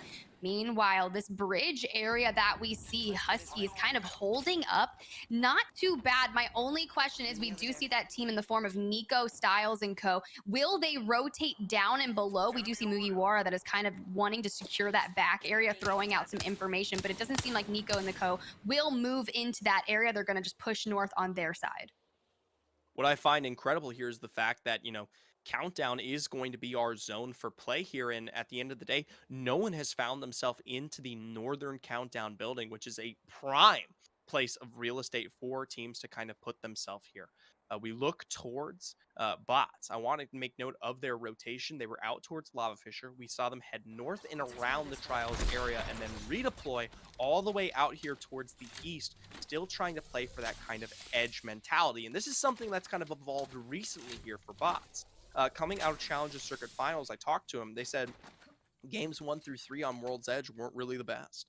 And it came due from the fact that we were really trying to play for that center zone. And it was when we got on a Storm Point in combo with the Bangalore that kind of forced us to play Edge that we realized we had a lot more strength in kind of picking up those outskirt 3v3s, which in Nazetia's words, he literally does not think they lose against any 3v3 in this entire lobby. So that's why you see them constantly hunting for those kind of late squads that happen to be on the very, very edge here.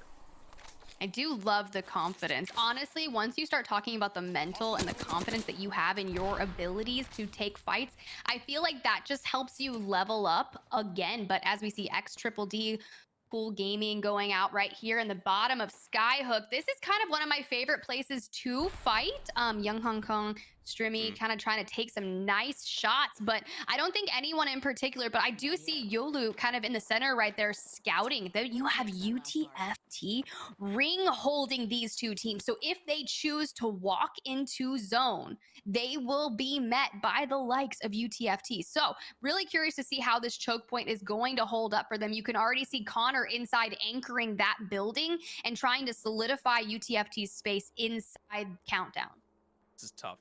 Usually, so if UTFT takes this too aggressively, then Don't be surprised if we see, say, someone like Rats, who are on the other side of Countdown, potentially slip in and take that building away. For now, though, Cool Gaming, they finally start to pull their trigger here. This is another one of our kind of relegated-esque squads on the outskirts, already finding 2 breaks here in response onto UTFT. That defensive bombardment slowly ticking down the damage there. The first drop found there onto Neon. Now, Cool Gaming, knowing they've already got 1 member down, can take a second, heal back up. They've got the advantage coming into this building directly now. Yeah, my fear is with this fight between UTFT and Cool Gaming that everyone else in Countdown is going to pepper shots in just kind of grief in a sense, but Cool Gaming is staying relatively healthy in terms of their shields, not necessarily leaving anything for chance, because they're taking this movement and the approach on this side into Countdown very smoothly, not rushing anything. Because there are still 18 squads left, I think their pacing is just brilliant. Remember, they can't go too aggressively. At the end of the day, they were just in contest against another squad out on Skyhook. And there's still currently 18 squads left alive. So while we have the dramatic, kind of irony of knowing that that squad isn't in a location anymore, Cool Gaming do not. And remember, they're looking for the best possible game. So the fact that they do approach that as slow as they do is the most optimal route for themselves. We look towards round 5. The building that currently UTFT, where we've kind of been discussing ramping up here, is not going to be in play. I actually like the area, that kind of middle building where we currently see Drain Gang. Drain Gang holds this position. They're going to be the gatekeepers towards squads like Cool Gaming, like UTFT, in this building of their own. Usually when these zones finish out, that building towards the south, the main one, is too hard to hold on to, as you usually get 2 to 3 squads that all go for the contest on it, and it can be very dangerous to pick up right now at this moment. But what's 100% certain is usually the squad that is on the high ground, kind of this kind of bull-esque area of Countdown, will be the one that win this out. Win this out indeed. Meanwhile, bots taking that skyward dive rotation, coming in from the south side of Countdown. This is going to be really interesting. I feel like they're going to approach a lot of teams on this route in. We talk about that middle building, but they're going to get pinched. We saw the team that's just behind them, but a Kraber in play on Sekamportea. They have 1 kill to their name, but the thing is, everything's going to move to that up-close building battles, and if you can quick scope the Kraber, GG's, but utilize it to get information and pick off people on the outsides. We can see the Caustic is already kind of trying to anchor their location just on the outside. A team is inside currently, but information coming in. Love this.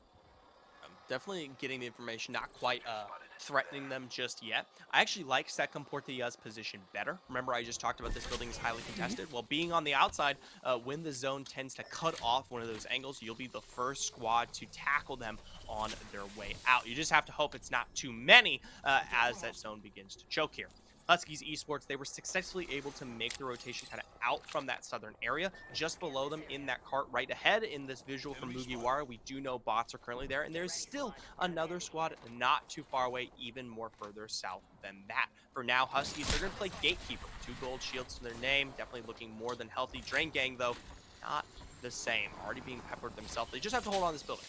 Don't make any hasty moves. Yeah, but we've talked about this. We've seen when players hold buildings, sometimes it helps them get into a longer positioning end game, but then they can't make that rotation out of it because players know where they are and they get trapped. As you can see in the kill feed, that's going to be Yokai and playing for content that will be fully eliminated out. 15 teams remaining. We're going to get a look at our map 1 winners. ZBW looking to take a really outside approach to this ring, getting peppered right now. Los Baguettes will be eliminated as well. They're going, they have kind of about a minute before they need to realize rotate on in.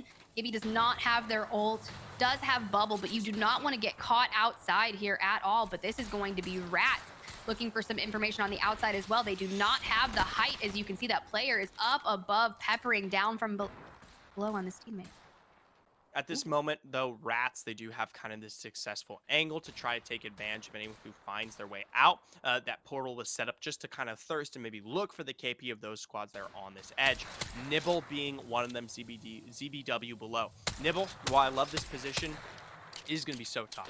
I mean, we have to see an absolutely almost perfect rotation, and I don't know if Gutbuster has that redeploy.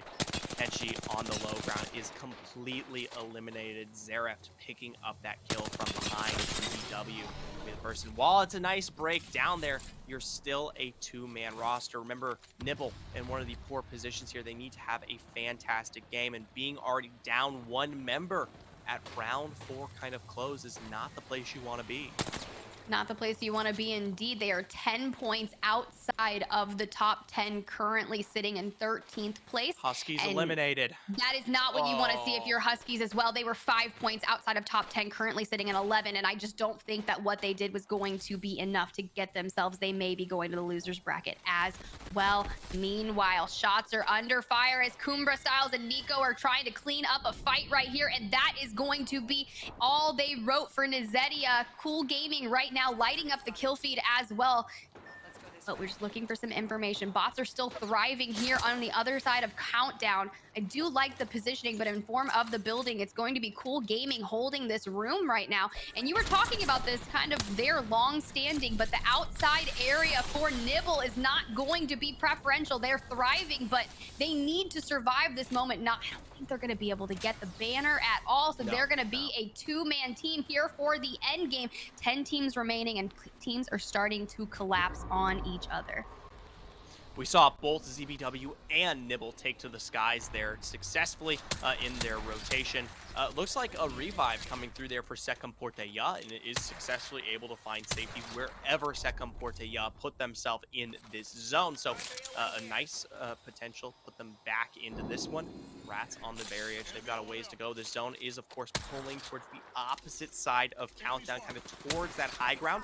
It's not going to leave the western end in play. The only thing right now, what you can see here from Bim Bam Goom, is going to be these tunnels underneath this, and it's going to be absolutely crucial. That's actually where bots put themselves right now, at least in one of them. Yeah, this is going to be a really difficult rotation for them. They do have that Ash that will allow them to portal to height if they do need it, but you're right. Rat, Cool Gaming, you've got a lot of people that are over here. You see Sukomporteya over to the right. So you're kind of getting the end of the stick when you're already outside. But as you can see, they're kind of nestling themselves over there and getting some nice loot from that death box they just found. I believe we have a rat off to the right, but with 10 squads remaining and this circle pulling to kind of where Sukomporteya is, they may have a nice end game here, but Bitfix Gaming, one rat right here in the form of their Gibraltar Kiliki, does have the banner, but not going to be able to get that res off. SNK doing some wonders down here as well. Wingman shots kind of going out for some information, but they're also being shot at as well. Seems like a lot of these teams have the knowledge of all where the teams are lying, and I'm curious to see which teams are going to collapse on each other first. I can confirm at this given moment, though, that of our kind of currently relegated teams, Huskies, eliminated here. Playing for content, eliminated, right? Cool Gaming, Nibble, those are the big names to watch out for regarding the further extent of this one. As, now sitting at 9 squads, they are still picking up some relative success. These placement points, especially as we look towards maybe Bim Bam Goom, maybe Rats, could be enough to make some trades out here and put them down, into losers bracket. Meanwhile, through all that, we did see bots officially fall here. They fell, as well as Bitfix Gaming did fall as well. So on board with X Triple D as the Wraith portal is coming out, trying to get into the zone. I do like the positioning here, but they just portaled on top of another team, and she's going to fall inside that portal. I think that's going to be all they wrote for Strimmy. Zay falling as well, with just Young Hong Kong last alive, but does have the golden backpack. That's going to be Sukomporteya, who is taking advantage of that portal and trying to keep that team away from them. I'm really curious. There's also a team underneath them, but that Wraith is going to get very aggressive and drop like a ninja on top of them, but I don't know if that was the right move. Can Torch clean it up for Sukomporteya? No, they will also fall, and that is going to be the end of them. X Triple D and Sukomporteya both out of this lobby. 4 squads remaining. Nibble fell as well in 7th place. We'll have to wait and see if that was enough for them there. Success for ZBW. Surprisingly, on that drop, it was a quick response, 2 members down, but you can already see from below that they're now completely revived here. Now, I will say this, what was high ground advantage no longer going to be the most successful here in just a moment, as that zone does pull out in a way from these buildings in particular. It's going to be that squad across, kind of in those boxes, utilizing those covered. Rats of all teams that might be able to pull this one off. They still are on an official low ground. Even this kind of little ridge can be an advantage towards teams like Cool Gaming and the like. But for now, the Rats aren't going to be having to worry about making some hefty movement. Moving, I mean, in general, they're sitting in ninth place with 32 points right now. And just from what I saw, they had 5 kills to the one player's name, and they're currently in fourth place with at least the guarantee of 5 placement points. So this is at least a 10-point game for them, which should net Plus them more. a top 10 after this. Exactly, plus more as the shots are coming in from Rats. That car is absolutely frying into them. Just a little bit left on their shield. Gonna go ahead and relegate to getting that shield battery off to be in full health, but the combative bombardment coming in. Oh my God, Zephyr, it's getting wild. I'm curious to see how the players that are last remaining on the high ground, if they will thrive. That's going to be a complete end for ZBW. Cool Gaming here. They've got about a few more seconds before they drop, and Bim Bam Goom, they're going to be playing right into them here. So for Rats, this is kind of their perfect moment. All they have to do is survive for the next 10 to 20 seconds, but that defensive bombardment is going to make it extremely hard here. Still, Cool Gaming now officially forced to drop right into the hands here of Bim Bam Goom, a dome of their own. That'll fall, but Bim Bam Goom, they want to take advantage of the damage from the zone and already find their way forward and find the elimination. Now Bim Bam Goom rolling up, Rats from behind, climbing out from below. Yuku, the only one left standing, and Rats are your champions of the final game here of our winner's bracket. Wow. That was absolutely insane, Zephyr. I want to commend the Gibby as they drop down to throw the bubble as they're dropping down, so they had a safe place Right. to land. Unfortunately, it just really, man, there's such an aggression as the teams collapsed on each other. Shout out to Rats for taking map number 6 as the victory there. And if I'm not mistaken, Zephyr, we did have 6 different winners throughout these 6 different matches here in the winners round 1. We might have. My memory is that of a goldfish at this current point, but I'm pretty sure what you say is true here. So congratulations, of course, to all the teams that have competed through our winners bracket, but it's going to be Rats here recently. Thankfully for them, albeit not in the best of positions, they definitely weren't someone that we were particularly worried about regarding their specific placement. Even before those final moments you had brought up, we saw one player had 5 kills to their name, and they were already, in a position to pick up 5 points from their placement. So more than likely going to be very successful and on their way towards our winners bracket. The team that I'm more concerned about is going to be Cool Gaming. Cool Gaming, kind of there until the end. Remember, one of our kind of relegated squads currently sitting in what I believe might have been 12th place, right? So for Cool Gaming, they drop in 3rd. We know they were able to take away position from Drain Gang, so it's likely that they picked up at least one roster on their way forward. But is it enough to put them in the winners bracket? Is it enough? I don't know. Let's check at the standings and see if it was. I'm really curious. They were 5 points out of the top 10. Wow. That's not saying that anyone is. And look at that, Zephyr. Cool Gaming is going to find themselves in that 10th place with 42 points, with the favored Space Pigeons finding that horrible 11th place. I feel like if you're going to place anything at all, 11th is the least favored because you were so close. 3 points kicking them out of the top 10. But congratulations to Rats, our map 6 winners, finding themselves in first on the standings with 55 points. X Triple D 55 points as well in second. Bim Bam Goom are winners of map number 5, finding themselves in 54 points. But here's the thing, Zephyr. Bitfix never won a game. Bitfix Gaming never won a game, and they are sitting in 4th place, and that just shows you how consistently they fragged out today. So congratulations to the top 10 teams today that will qualify for the finals. That will be on May 6th, that are currently, I believe that's the date. But Zephyr, anything you want to say, anything you didn't expect to see here? I mean, it's tough. It's tough for me. I mean, congratulations right off the bat to Cool Gaming. They successfully were able to take that one away from Space Pigeons. It's the only trade that we currently see here in these final moments. Everyone who is in losers bracket prior to is still in losers bracket prior to game 6 here, except for Cool Gaming. So good on them, kind of picking up. Had they finished even a placement further, even 4th place, it was not going to be confirmed, whether or not they were successfully going to be in position for winners bracket. So good on them, Hutzpah, to find their way forward. Hopefully, they're going to be enjoying their play through what will be May 6th here. I got to say, though, across the board, high praise towards a lot of these teams. I'm glad to see that a majority of our Pro League squads were able to wrap this one back around. Second Porteya and Rats, especially kind of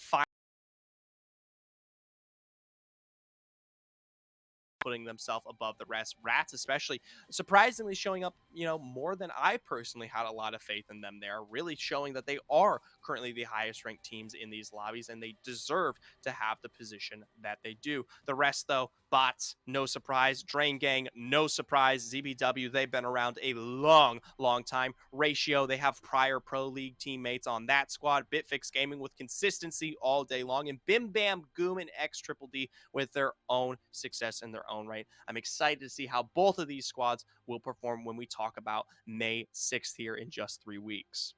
Yeah, that's going to be really exciting to see how it shapes up. But that is going to be all for our top 10 teams for the day, but not for our 11th through 20th place. I believe we have the losers bracket group ready, which we will see. We still have 6 maps to come, and that will be these teams here fighting for their lives to remain in the Lance Chance qualifier. That's going to be Space Pigeons, Huskies, Nibble Esports. But we do have the newcomers here, Aries Esports, Little Pog Champs, NBB, Noka Jaw, Reset Slappers, the Northmen. And I did a little bit of research last night on the Northmen because it was a team that I hadn't recognized just yet. Rorzin is going to be their Valk player, but he is also a fireman and a paramedic. So I love that a lot of these pro players also have full-time gigs outside of gaming. So not only is their gunnies incredibly strong, but they are thriving on both sides.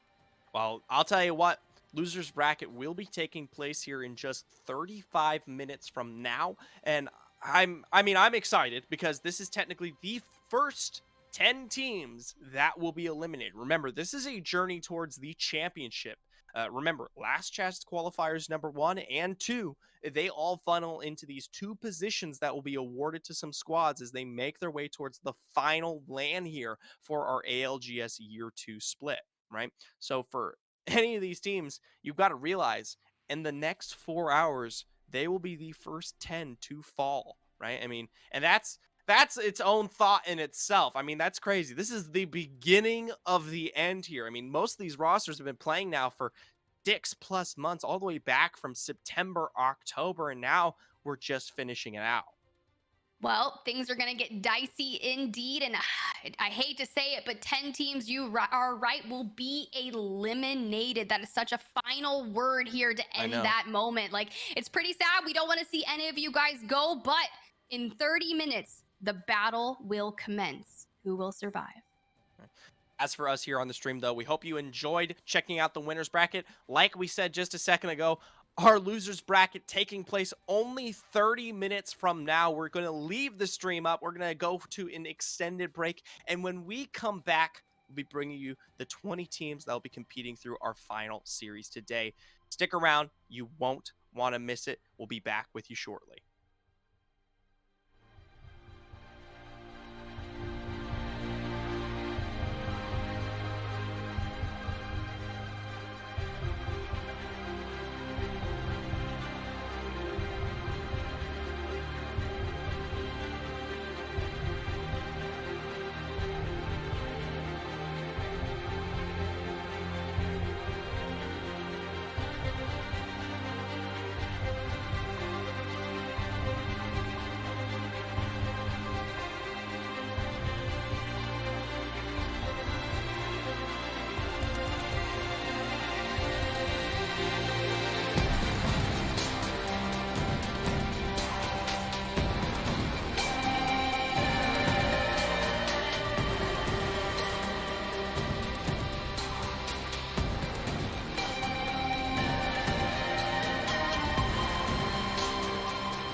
Welcome back, ladies and gentlemen, to the ALGS Last Chance Qualifiers number 1. We're already back, getting ready to start off the losers bracket here now, where we will see the 20 teams compete for what will be their last chance here to make their way forward into the championship. It starts here in the Last Chance Qualifier, but this is in the grand scheme of things all the way forward for Last Chance Qualifier, whatever, championship.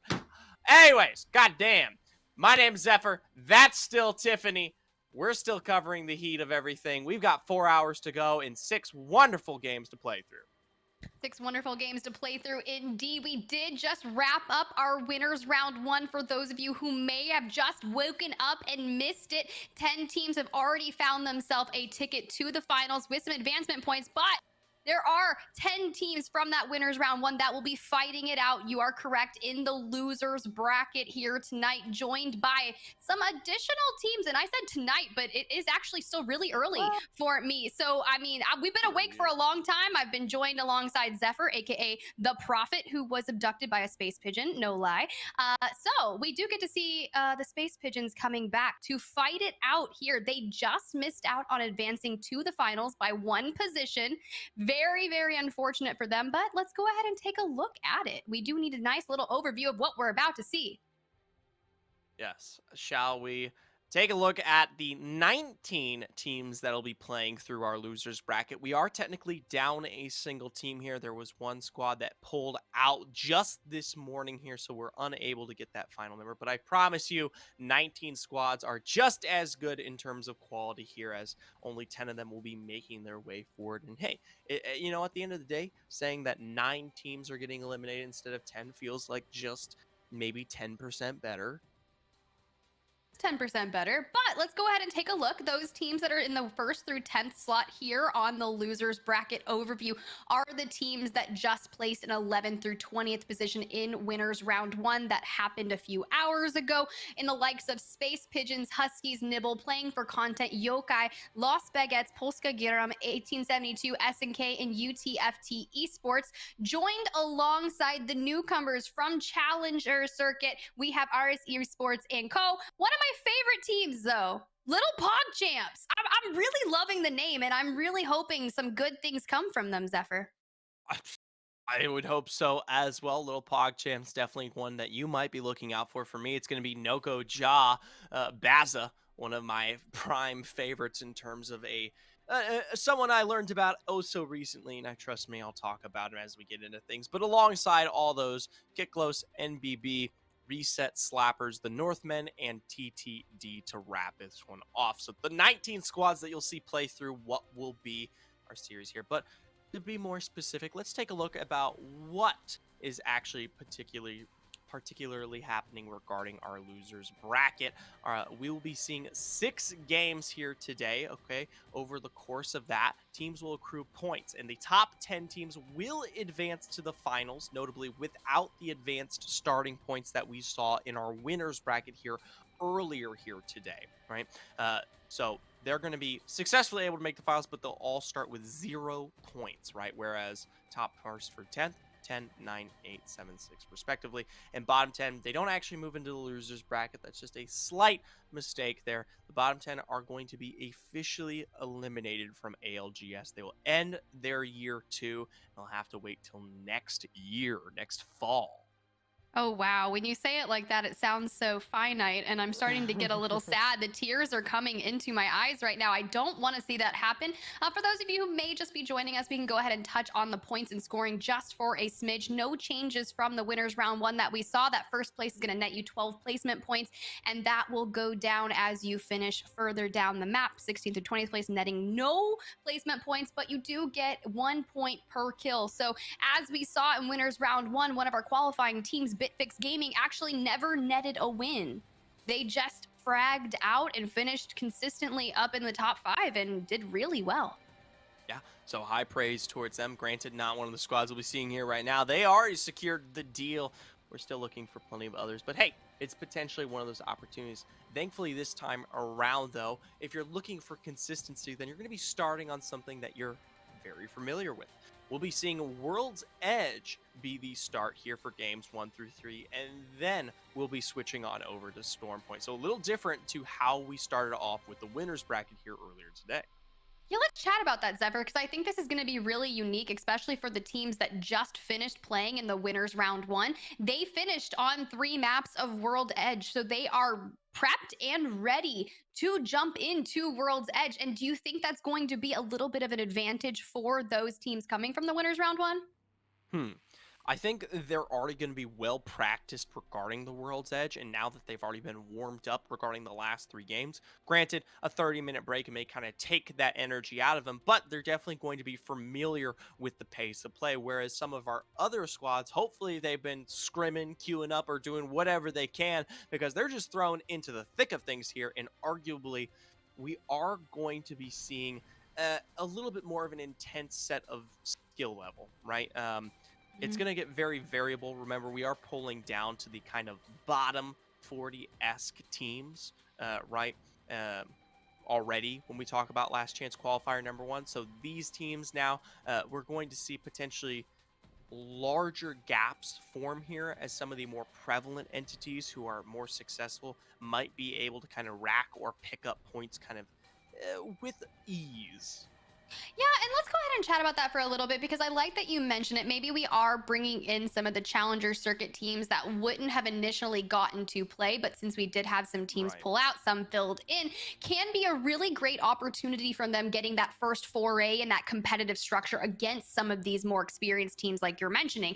I think it would be really great. Maybe they see it now and then they can prep and then come back so much stronger and fall and be like, look, that little tidbit that I played just last, 6 months ago, which would be here today, is really prepping me and I can go forward and use the knowledge that I've gained. But as we see the character selection is going down right now, we will likely see a lot of caustics like we did see in the World's Edge matches in the winners round. I do already see a Loba, a couple cryptos, Zephyr.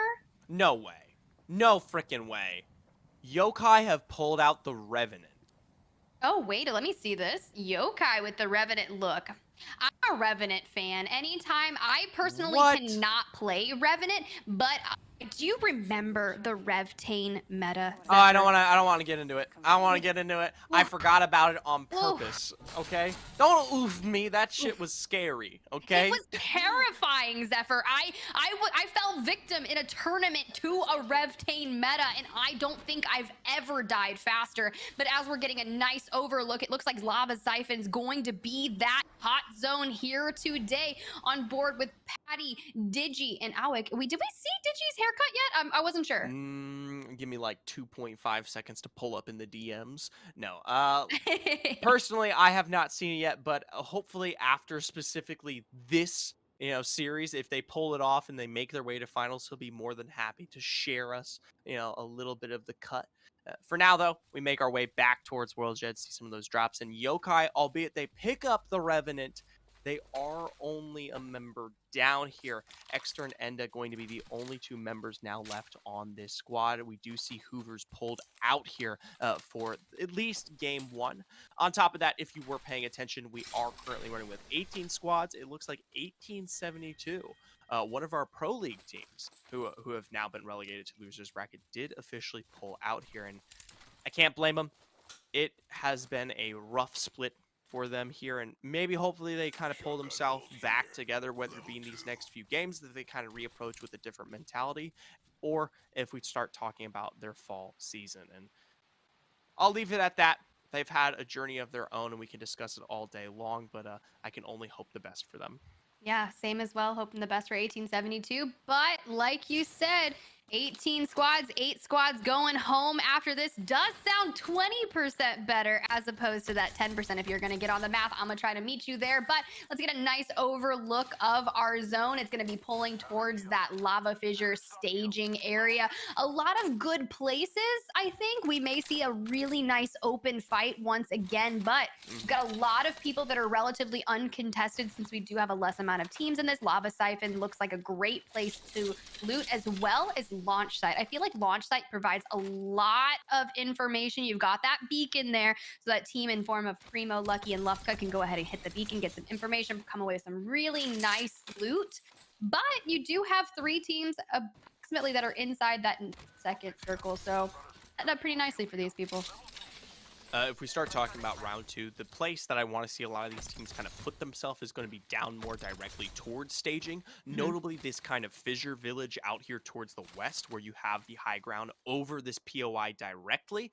There's a particular building that runs right up against the line of the cliff there. And once we kind of start really getting into that area, I'll point it out. That's your god spot for the zone because it allows you to not only play for the future of staging, but also the geyser village out to the west. It gives you that flexibility. So that's going to be what I'm particularly watching out for. As we tune in with playing for content, this is one of our relegated squads here. They're still sitting fragment. What is east here? Slowly about to find what will be their first rotation. We did see a squad just across from them here, but it doesn't look like either really traded shots to give them what would be their impact towards a fight starting out. Yeah, and I think that's really a smart play by them. There were two teams that landed Fragment West, and you had a team land Fragment East, and that's going to be Slappers. So there should be three teams here early on in the vicinity, but no real engagements just yet. Got to loot up, make sure you've got some nice shields. As you see over here, we have a nice overview coming into the tree area.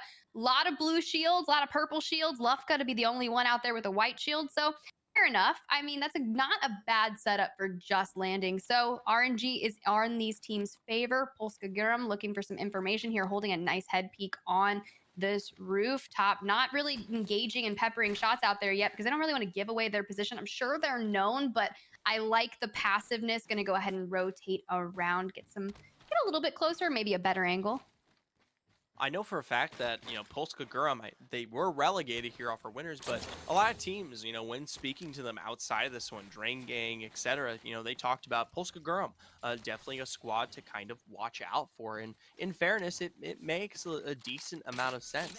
Coming out of the initial Challenger Circuit overall scoring, Polska Guram was top five. Right? I mean, Mm. there were no slouch here. And it goes the same for even SNK, who were right above them and also competing in our losers bracket right now. They were top four. So two highly talented teams who have just kind of had a rough kind of run about things. A rough run about things, but maybe they can turn it around here today in the losers bracket run. No real engagements just yet, but the timing is in your favor with not having a full lobby in the terms of just missing two teams. I feel like we're missing a lot of the earlier engagements. And sometimes you see those one fights that happen and they take out the 19th and 20th teams. And as I say, it looks like Eris Esports is kind of getting heated up right now and they're prepping and ready to get into battle. That PK charged up and ready to go from Yasa. I kind of like this positioning here, but they do have the roof, so you've got to play it really safe. If not, you're going to get lit up from above. Ooh.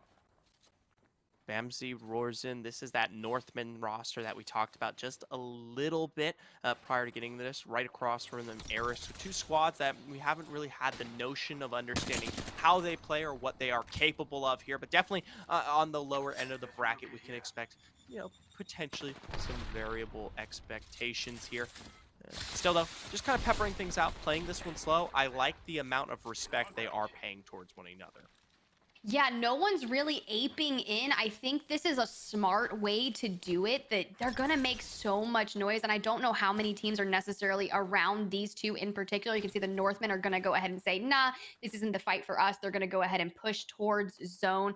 I did a little bit of research on it. It seems like Roarzin is going to be that dedicated Valk player. Imba is either going to go with that Crypto, which they are currently playing right now, or play around with Loba as well. So we may see them change into something different when they move into Stormpoint. But for World's Edge, it seems to be that playing for content right now, playing for height as they make that portal play to get down on that lower ground. But Gibby staying up there on top. They have that information coming in. Shots are peppering down. You can see there is a gold shield in play, which would be nice to have for Lepe over there, as they do still have white. At TGB, though, Lepe, I like this. They've got their own angles on the low ground that are trying to provide for themselves there. They are being shot not only from this truck below, but also what looks to be out there from the east towards kind of that countdown sniper tower, so they can't actually go for the full ascend at this point. They now know for a fact that a third party will be well within underway if they actually try to take this one's fight. So for now, Nye, Blade Streams, Brusque, they're going to feel fairly safe here on the NBB roster. And I didn't even notice this is one of the few that are actually running the Caustic here on World's Edge. Mhm. Didn't get the option to see these gas traps. Now we know for a fact that if they had made their impacts, that would be a little bit more impressive. Something that I do find interesting, uh, when we do see truck holds regarding the caustic, usually you get kind of some stacking regarding the gas traps to utilize as cover slightly, even if they are popped, just to kind of dissuade pull ammo, etc. So surprised that we see them maybe a little bit more restrained in their utilization of that one, and that might just be a difference in terms of understanding. For Lost Baguettes here, looks like they were able to find, of course, this one initial knock. Still, though, potentially looking for more here in Countdown. It was a good return on investment right there. They were able to get a purple shield. Right. Ah, but they have spotted out the team holding the top. We do see a Kinda hard to Gibby bubble miss. go down. bright, bright as day, a massive orange bubble right in front of you, and sadly, way too far to kind of punish and put that Valkyrie to rest. And even still, most of these squads hopefully now have an idea of where this zone will be falling. Lost Baguettes, they're going to worry about behind them. Countdown is still a major area that you haven't quite mastered just yet. There's another squad here for NBB, though, on their rotation. They do buzz Brass. Nye trying to fight their way in from the bottom here, already down to this last thing. Remember, all the team on the inside have to do is punch this door down or open it up. No shield now, it's just flesh. Little PogChamps, all they gotta do is finish the job. That's my little pog champs. No, I just wanted That's to what say, you wanted to do? Okay. sorry, I had to do it, I get but it. well played. That flank was absolutely brilliant. The last we saw of the team that was just invading Little PogChamp space, so it's just going to be NBB, was the Caustic team that was set up inside the truck. So they made their rotation, and unfortunately, it was not going to work out very well. However, we do see some very aggressively lurking space pigeons in the vicinity watching Little PogChamps. So if you sense that over your shoulder, Little PogChamps, it is in fact a pigeon with a helmet on, lurking on you. So the team that I want to look at right now, because I think it is most crucial, is going to be Nimble. Nibble is in the perfect position. They have the God Spot building right up on that edge there, and while the nameplates are currently covering it, you can't quite see it. Once we kind of tune in with them, you'll get an understanding of why this is so strong. And remember, it's because it allows you to find rotation on both staging and the Geyser Village from the highest position. If they are able to defend against Eris Esports, who are coming up from this choke, as well as anyone who might be redeploying in, we're going to see Nibble's roster at least carry on into rounds 5, 6, and further. And I mean, that's exactly what they need, right? They played winners round 1, relegated themselves to the losers bracket, and they don't want to leave today. They don't want to end their season right now. So I think that's going to be very fair as long as they can secure their back end and make sure that no one comes behind them from the flank. We will probably see some Valk deploys from Kiklos and some of those teams that are still further outside of that.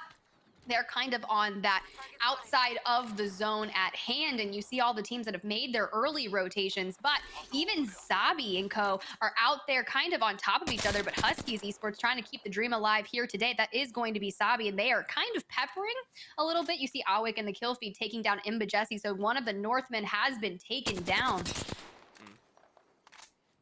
We know for a fact there then that Eris Esports, as well as what was their response fairly early on against the Northmen, could be capitalized on. It's actually going to be in combo there from the Space Pigeons roster, as they also find Rorzin. So now that's going to be one last standing member going to be Bamsey, wherever they may be.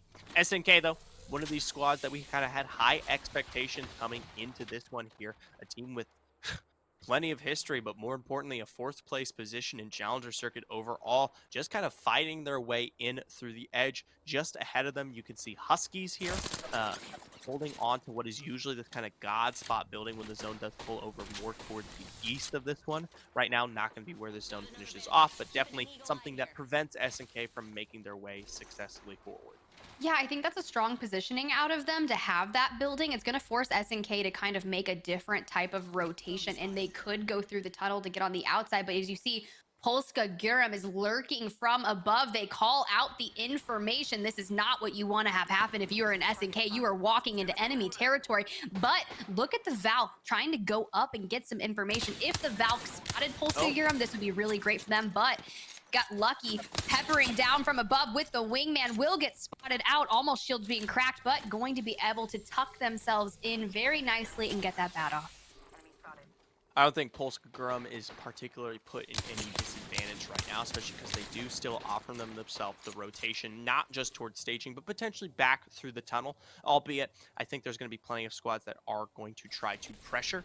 SNK, they now have a more official kind of take for themselves. They've got this lay of the land. They know Husky's right in front of them. They've got Polska Guram behind them. Now Los Baguettes towards the top here. We take a look back towards Landslide. Defensive bombardment coming out as a result. Double dome. Fury sliding forward here. Unable to find any kind of shot. The Gibraltar into the Wraith portal there.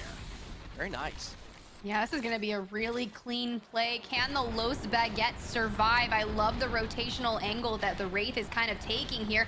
Doesn't want to get caught off guard and inside that bombardment, but I like this. Just looking for some information. Is going to fight them. No shield crack. Going to reposition. I love that they do not re-peak the same positioning, but meanwhile playing for content. Completely under fire here at staging. Wraith Q coming out with the reposition. Going to go ahead and hit that Phoenix, but there are so many teams nearby. Finding yourself out in the open and just kind of hoping that no one spots you is not where you want to be. No kills to this race name, but 953 damage. We might, there might be some kills on Otter and Lepe if we ever get the opportunity to check on them. For playing for content, though, they still have a ways to go here. Thankfully, the zone for at least 4 is available, and you can play around kind of the buildings right ahead. Sadly, though, as we tune in right above here, we do get the sight line that it is going to be Slappers who currently hold that train line. Something notable about Slappers is they were forced to make a bit of a trade regarding their comp. Sabi was picked up here, of course, recently for Huskies Esports in trade, and actually both of them now, officially competing out here in this lobby. Let's see if we ever get the opportunity to check in and see if they meet up. Kiklos, not as lucky. They already lose Poppy Droam. Going to be a 2-man roster moving forward. That was the saddest sight for Poppy Drome as it just got darker and darker as they were losing their life, unable to get closer to the rest of their teammates. That's leaving the Wraith and the Crypto here with 16 squads remaining. That means only 2 teams have fallen thus far. Yurak's going to go ahead and spot that Wraith portal, a team incoming. Maybe this is going to be a good opportunity for them to go ahead and third party into the rotation, or maybe play it safe. They do have the banner. Not sure if they have a mobile respawn beacon. There is a drop coming in. There likely won't be a respawn beacon on that, but look at the positioning of these teams. I think this is really smart of the teams that have buildings already. We do see Sabi and Co still kind of nestled up there near that bridge, but the amount of teams that are still outside that final zone. Ooh, this is going to be a tough one, Zephyr. So I really like, of course, Huskies' position as they're one of the few that still kind of put themselves in this zone, but that the final zone, round 6, is disgusting, right? You've got a few boxes that kind of line themselves right up against that ridge there, but it is really not any kind of protection, moving forward here. Thankfully for squads like Nibble, who hold on to that God spot, they're not going to be as worried as they have the opportunity to play for this train line. You can already see them finding drops here onto Eris Esports, who are contesting the train line, right? And now, because Nibble have that high ground, they have that available rotation. All they have to do is take this one forward and start to find a return for themselves. Yasa into the void for now. Nibble going to take the opportunity to get the revive, at least back up onto Chambi, and the full thirst on some of these members here for Eris.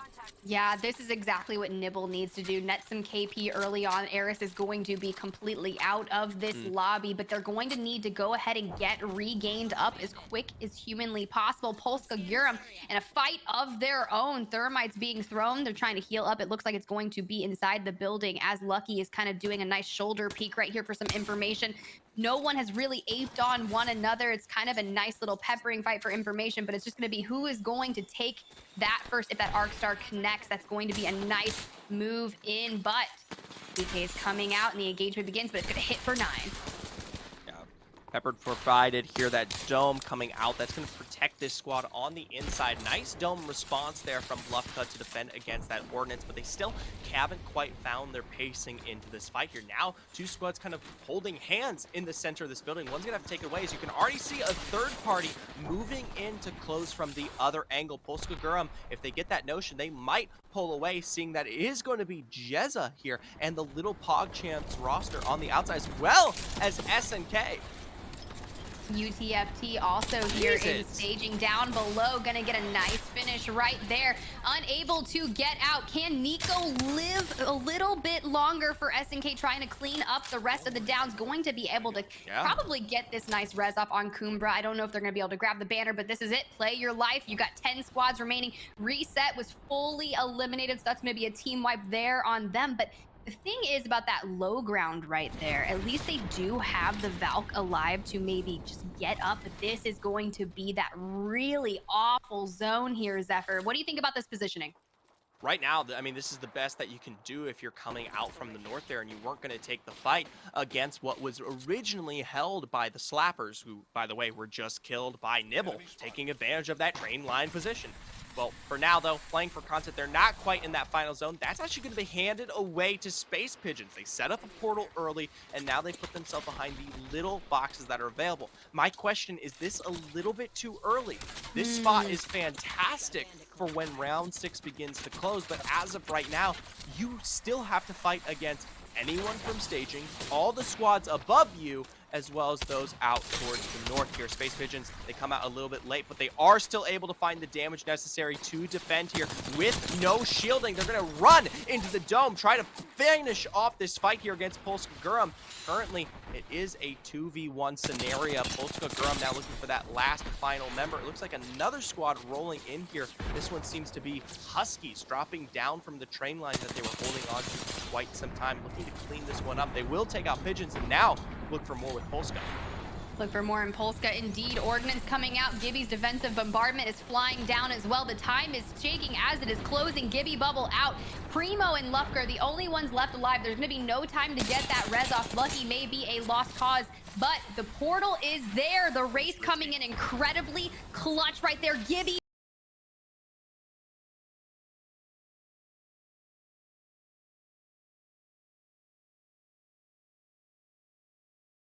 portal into that final zone, but don't worry, Lufka spots them. Wow. And they are very weak. This is ideal situation for Polska right now if they can just survive the Ordnance.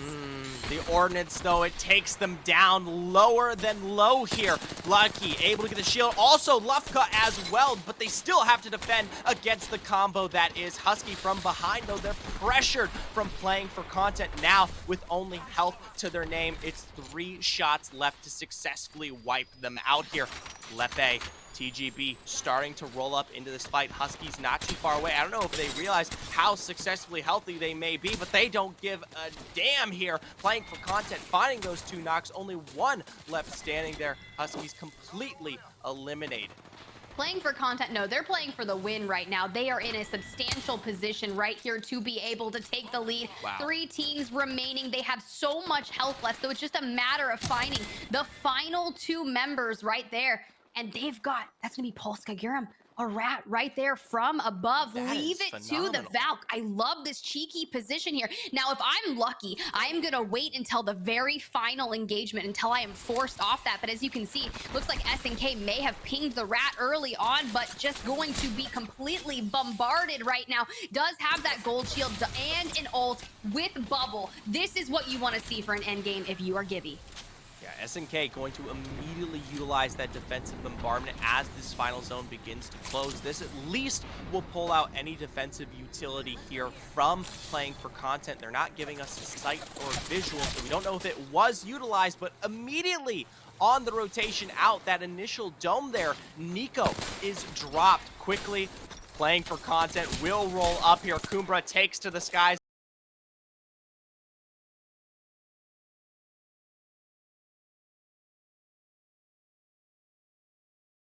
But it is nothing in the face of our winners for game 1. Playing for content with a massive win. Yeah, that was absolutely beautifully done. I don't think there was anything that the Valk from Polska Guram was going to be able to do aside from racking up as many placement points as humanly possible. And right there, you just netted yourself 9 in addition to whatever KP your team had. Still a beautiful map one for not only playing for content, but Polska Guram as well. So for playing for content, got to give props to them. The slow rotation in did bode well.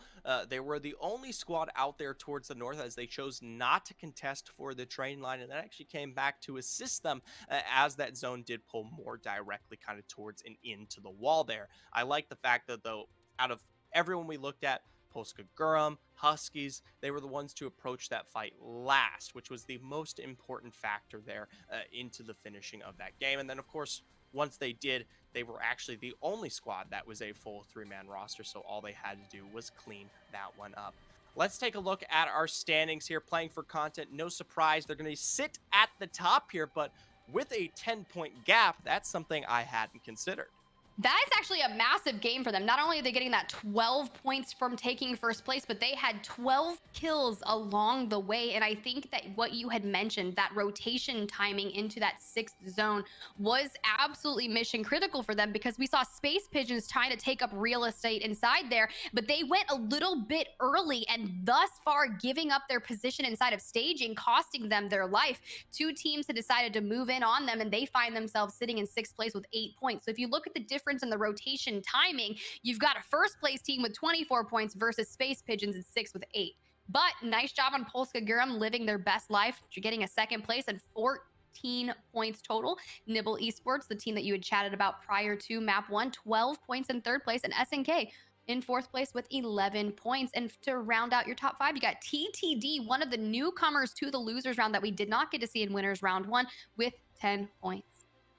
So of our kind of round 1 players, TTD, Slappers here, as well as Noko Ja, all kind of making their way into the top 10. It's too early to commit anyone, of course, towards making their way into finals, but it's good to see that we do see a difference in terms of these skill sets, and not everyone is in the best position possible here. For now, though, like I said, 2 games to go, World's Edge, 3 at least for Storm Point, 5 overall, 5 opportunities to continue putting yourself on the board and carrying your way forward towards our finals. When we come back, we'll be reintroducing World's Edge once again here as we approach Game 2.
Howdy, howdy, legends. Welcome back to the ALGS Last Chance qualifiers. We're still tackling the losers bracket here. And before we make our way into game two, let's take a look at those standings.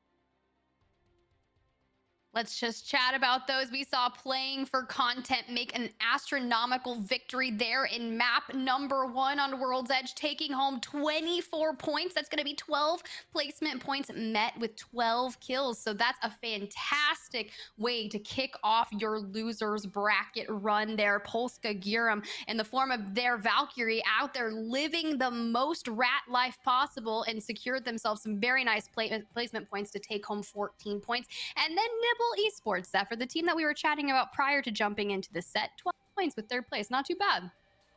I will say we are seeing a little bit more of a top-heavy lobby, which was to be expected coming into the losers bracket. We talk a lot about the skill level being a little bit lower, especially with some of these kind of bottom-end teams here from what was Challenger Circuit 11th through kind of 22nd. That was even extended further, right, towards kind of the 23rd, 24th, 25th squads as more and more teams began to drop out here. So definitely seeing a bit more of a wash as we kind of make our way into these games. So as a result, Playing for Content more than likely going to be sticking around in this top 10. I want to remind you, remember in our winners bracket, it was ZBW who kind of picked up the first wins of the day. And then while they didn't really have the best performance, having that first win on their belt carried them forward to being able to qualify within the top 10.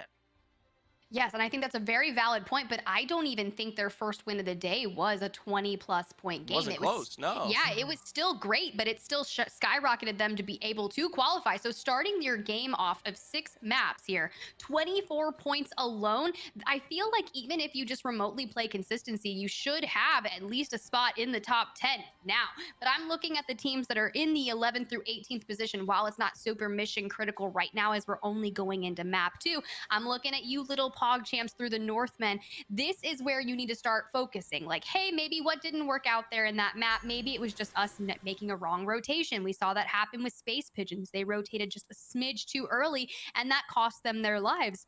But as we move into that character selection here, a lot of Valkyries across the board as expected, a lot of Wraiths, Gibbies. I'm sure we'll see Caustics and some Cryptos as Ooh, well. But will we see the Revenant again? That's what I want to see. And it does not no. look like Yokai picked up the Revenant. They are going to go back to that Valk. I think that was a very valid point. Maybe it was a mistake. Maybe they were just feeling a little frisky. I'm not sure. I will say, Tenchi here on Nibble will be pulling out, though, the Horizon, right? So that is going to Ooh. be a unique pick coming into this one. We've seen a lot of it regarding Stormpoint. Usually it's picked up due to its ability to provide a little bit of a counter towards the verticality that exists on that map, as well as enabling a lot of the 3v3s to be more consistent when you Mhm. have the opportunity to play around that singularity. As of right now, we are still on World's Edge, so maybe jumping the gun a little bit, but still the 3v3 point is definitely well warranted here. So we'll have to watch out for them. Nibble definitely looked incredibly strong coming out of our first game, and now alongside that one, it only goes to show me that they're looking to take more fights and looking to continue racking up even more points. Definitely got to get the points to succeed, but I kind of like the Horizon play. Maybe if you're going to continue it on and maybe use Horizon on Stormpoint, but hey, we could see something different there. I do love the ability that Horizon brings in. She was one of my favorite legends when introduced, and I had a lot of fun with her, and I love seeing the movement when professional players, come in and play those type of legends, because it's just like, wow, you show me all the things that I can't do, like Patty right here finessing the inside of this cavern with that Valk. I would have, got stuck on the roof or something, but alas, I would expect nothing less from the Space Pigeons when it comes to flight. I don't even want to. It hit me for a second. I was like, yeah, of course they're playing Valkyrie. And then I was like, oh, yeah, of course you're referencing the damn pigeon thing again. I swear, I cannot escape these guys. Trust me, I like space pigeons. I love them. They're Hmm. awesome. Don't get me wrong. But you, Dia, who's not here today, the freaking producer behind the stream, all y'all ever talk about is these damn space pigeons. And that's okay. But there's a lot of other really cool squads here, guys. Well, if you're going to talk about really cool squads, let's go ahead and talk about playing for content. Our map 1 winners over here, kind of in the little streamer I can building. talk about him. Let's talk about them. We got I can talk TG, about him. Lippe, Otter. They're looking really nice. Gonna get geared up pretty well. Already got that Prowler Sentinel for the Gibby Huskies right here. Coming out of the winner's bracket today, looking to make a name for themselves as I go ahead and realize they are running the Hemlock PK. Not gonna go for, you know, a flatline or an R301 for a Gibby, but a Hemlock instead. And will we see some early contests when we start rotating out of Geyser here? Well, as it stands right now, thankfully for Space Pigeons, this is going to be one of the first, if not the first game on World's Edge where Geyser actually happens to be within that Zone 1. Granted, it's not going to be where our circle finishes off, as you can already see they're trying to compete for that beacon building just towards the north here, but at least gives them a little bit of some relaxing kind of pace. This time around, not going to be forced to make their way all the way towards Thermal or Staging or Countdown for the first time. Right now, though, we do see the beginning of a bit of a mix between Epicenter and Fragment.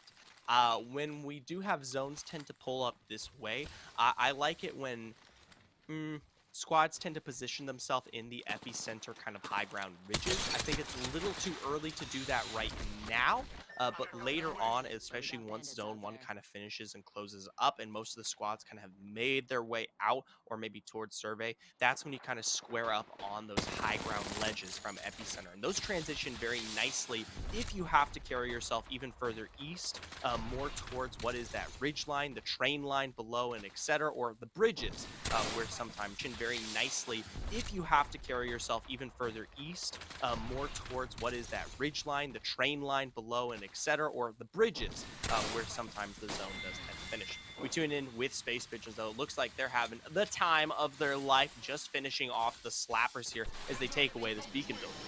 Nothing like a little slapper scrap for the Pigeons there. They did need to get that beacon building, and they did get it. Yokai also going to go ahead and hit the beacon for some information over here. But Nokaja kind of coming out of Skyhook through the tunnel, looking to see where that zone is going to pull. I don't believe they have that information readily available, so they may be looking to seek out a beacon for knowledge themselves. They do spot a team, so they're playing it really safe. There's also a team out here to their left as well. I think that building does have a beacon where we just saw Yokai at, so you need to be a little safer there because you may find a duo unexpectedly.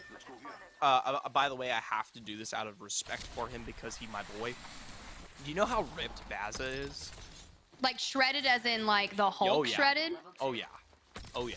Hmm. His nickname is the Arnold of Apex. Okay? All right? Dude's a straight bodybuilder. I have to bring it up every single time just so people know, and I also feed his ego. It's very important. Hey, I mean, sometimes that confidence really pays off. If you feel good, you look good, it makes your gameplay a little better. And to be fair, working out brings you the mental clarity that you can apply to your gameplay. So if you want to be the Arnold of Apex, that is absolutely fantastic. Someone better be it. But Polska Guram right here under kind of a small engagement inside this tunnel. They're going to push up. Looks like they've already taken one person down. They're going to get some nice loot off that, but the other two players may be deciding to disengage a little bit and kind of get out of there. In the kill feed, we got Styles taking on one of the Huskies esports, Mugiwara. So that's going to be one person left, and SNK full aping in. This may be all they wrote unless that one player is able to get out of dodge. SNK here. Successful. I'm going to go for a little bit of the take regarding the thing. Polska Guram not too far away, but they're on the other side of this. Then, and with the Lava Siphon, not really going to be anywhere near in terms of, even though they heard some of those shots. For now, though, that's not really the point.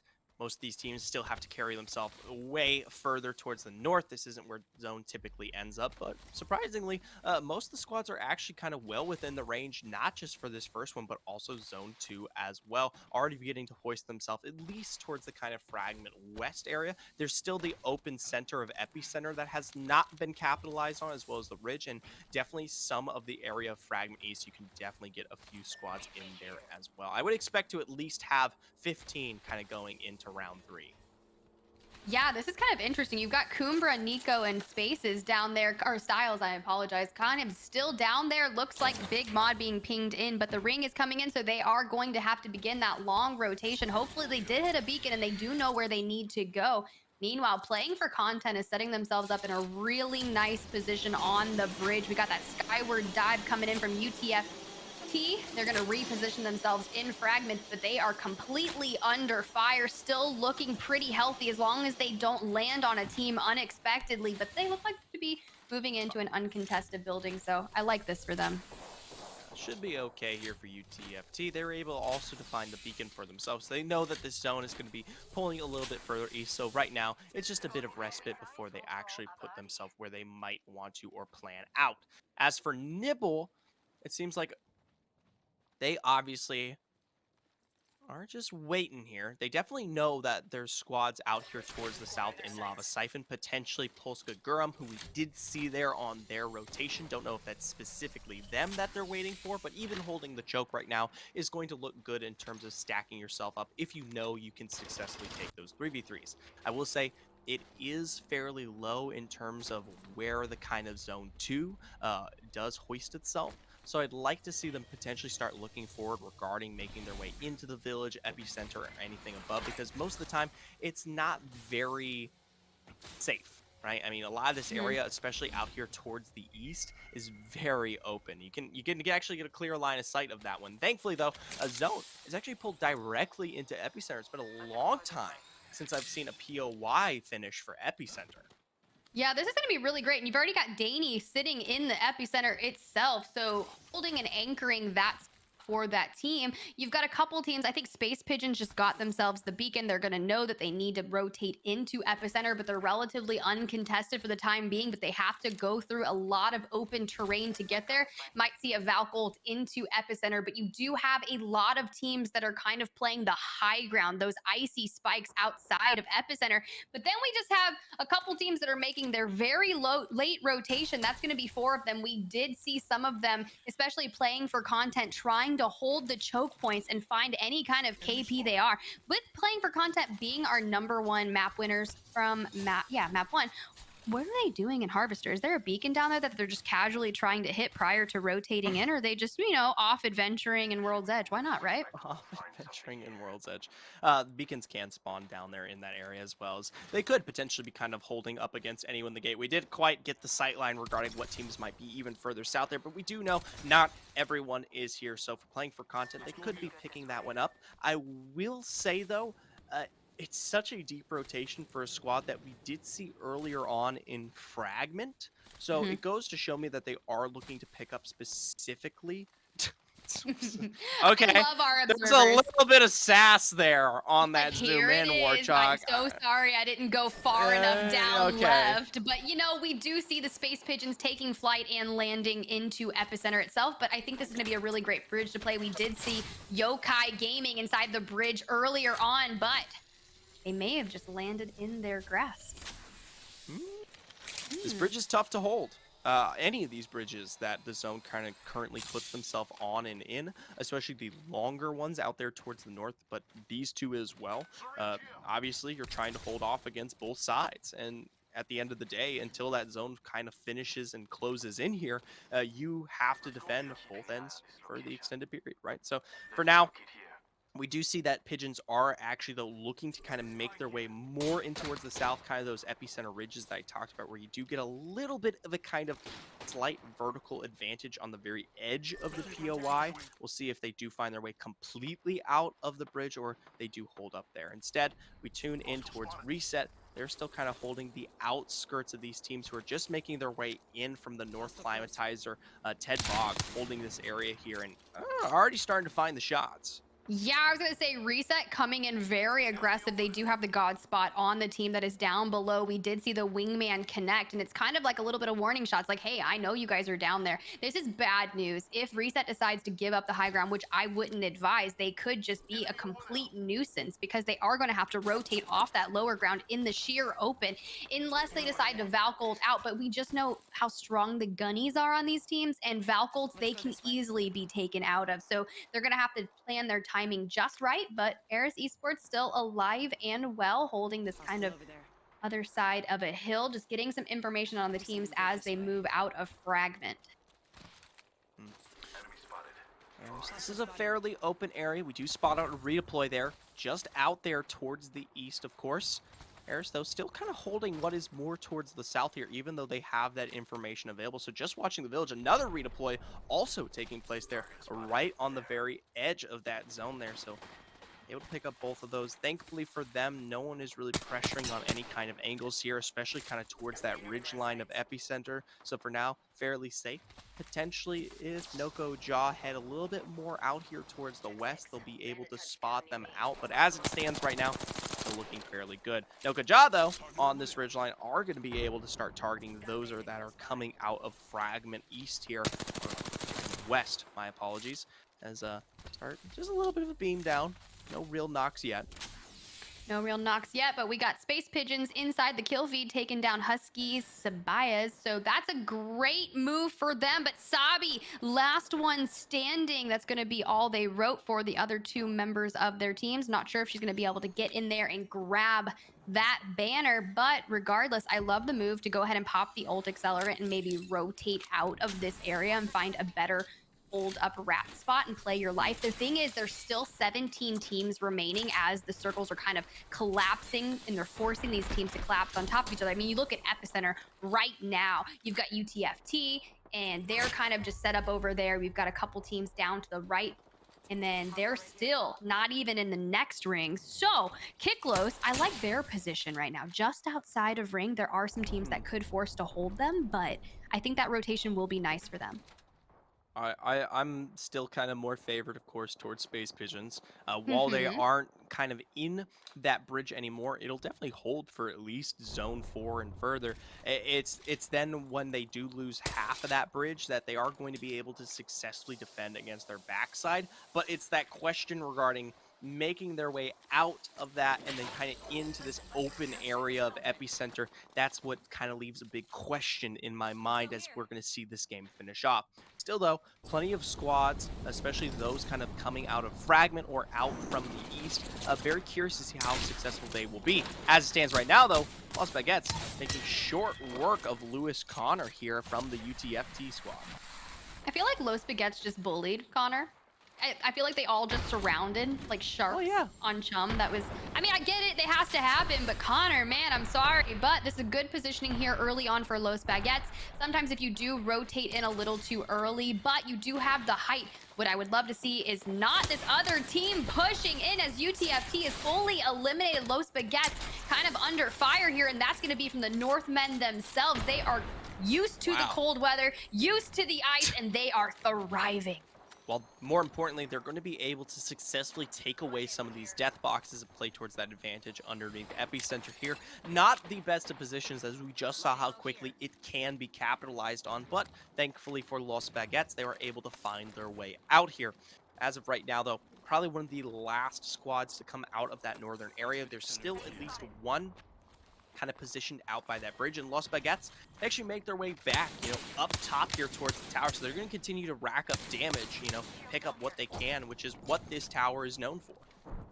Yeah, definitely. I think this is going to be really smart for them to hold that for as long as they can. They do have their Valk ult ready to go ahead and get that rotation. As you can see, it is pulling straight out of epicenter into a really going to be a kind of a contentious spot. Polska Guram not doing what they needed to do. Lucky within an inch of their actual health. Does have a little bit of shields, but they need to find anywhere where the floor is not lava.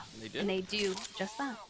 Wow, that is a tiny little corner to work with, but they will do it. So for now, successful, but the problem is Reset literally knows without a shadow of doubt that they sit just below them here. And while, yes, a rotation will be necessary in a minute, in combination from a squad like Kiklos, who is also here on the opposite end of this bridge, it's very unlikely that they find their way towards safety here. For now, though, Kiklos, they're definitely kind of taking away that attention. They've already begun to kind of pressure this out from the other end. They actually forced the dome due to the defensive bombardment. Yeah, I really like this move. I said that they were going to have a nice rotation out of where they were for Kiklos, and I like that they're taking their time with it and not necessarily rushing. We're going to see Los Baguettes going to be eliminated, so they are no longer holding Epicenter, but Polska Gurum, their Gibby goes down without a fight. Primo and Lucky are sitting in really good positionings, but when you're on the low ground, you're going to do everything that you can to survive, but those wingman shots were so critical right there. Reset, trying to back off and regain their life. They are going to lose their Valk unless for some reason they have the ability to get there. But one more shot on the Valk and it's over for them, as Kiklo sitting much healthier than we just saw the other team. They just have so much time with the ring closing. I feel like they're on the slower side, so they have a little bit more time. Polska Gurum's Wraith gonna find themselves just outside of the ring, trying to fight back into it, rotating in behind a spare person, gonna light them up, but that's gonna give away your position while you're rotating in. I don't know if that was smart. Only time will tell there. For now, playing for content. Last time we checked in them, they were actually one of my more prime positions playing for this final zone, but quickly they were capitalized on. Eris Esports here, Yasa, the one to kind of find the full thirst and drop there onto Otter, now taking prime real estate here for Zone 6. As a result, playing for content, only a two-man are winners of Game 1, put at a disadvantage. Even still, though, for Eris Esports, they've got to worry about SNK out towards their west, and what I can only assume will also be Kiklos. For them, though, they are still hunting out playing for content.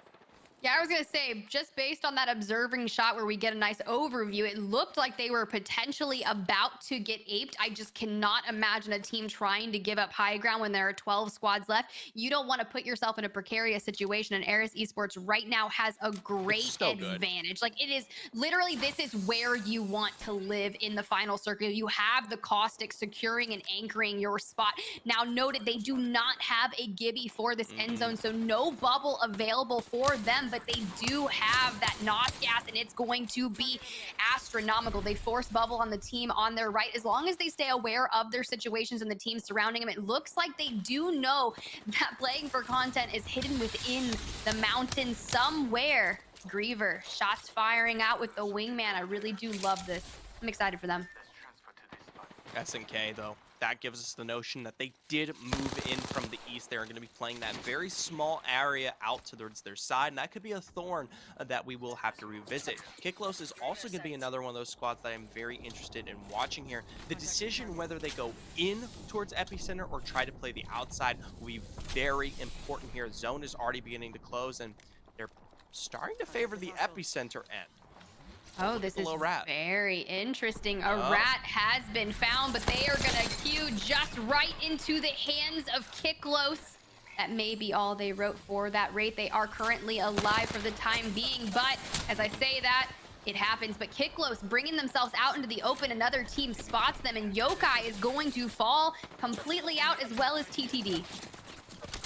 Kiklos peppered from the angles on the outside of the Epicenter. Not quite where they hoist themselves currently, but they will pressured, playing for content, completely eliminated. The Northmen here trying to defend their high ground as all these squads begin climbing up from Epicenter. Basje, a fantastic defense here onto Kiklos, but he's unable to get the full revive off. Little PogChamps finalizing here, coming in at the very last second to clean things, and now they have to defend against all of these squads. Good for them, though. They've got 4 death boxes, plenty of shield swaps and equipment to keep themselves healthy, even though the cover isn't looking the best.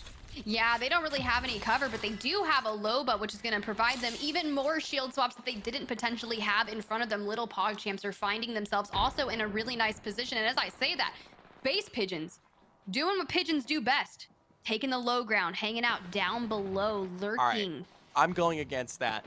You can, if it was rats, you could say that. I am not going to get on the pigeons sitting underneath load. Have you seen pigeons in a city? Nope. They are on the ground looking for scraps. So pigeons can not only play the high ground in the air, they also can get down and dirty on the ground. You're stretching Not stretching, little prophet. Little PogChamps doing what they can do to get some advantage and some nice shots with that charge rifle into the other team. 5 squads remaining. It's coming down to the final battle here.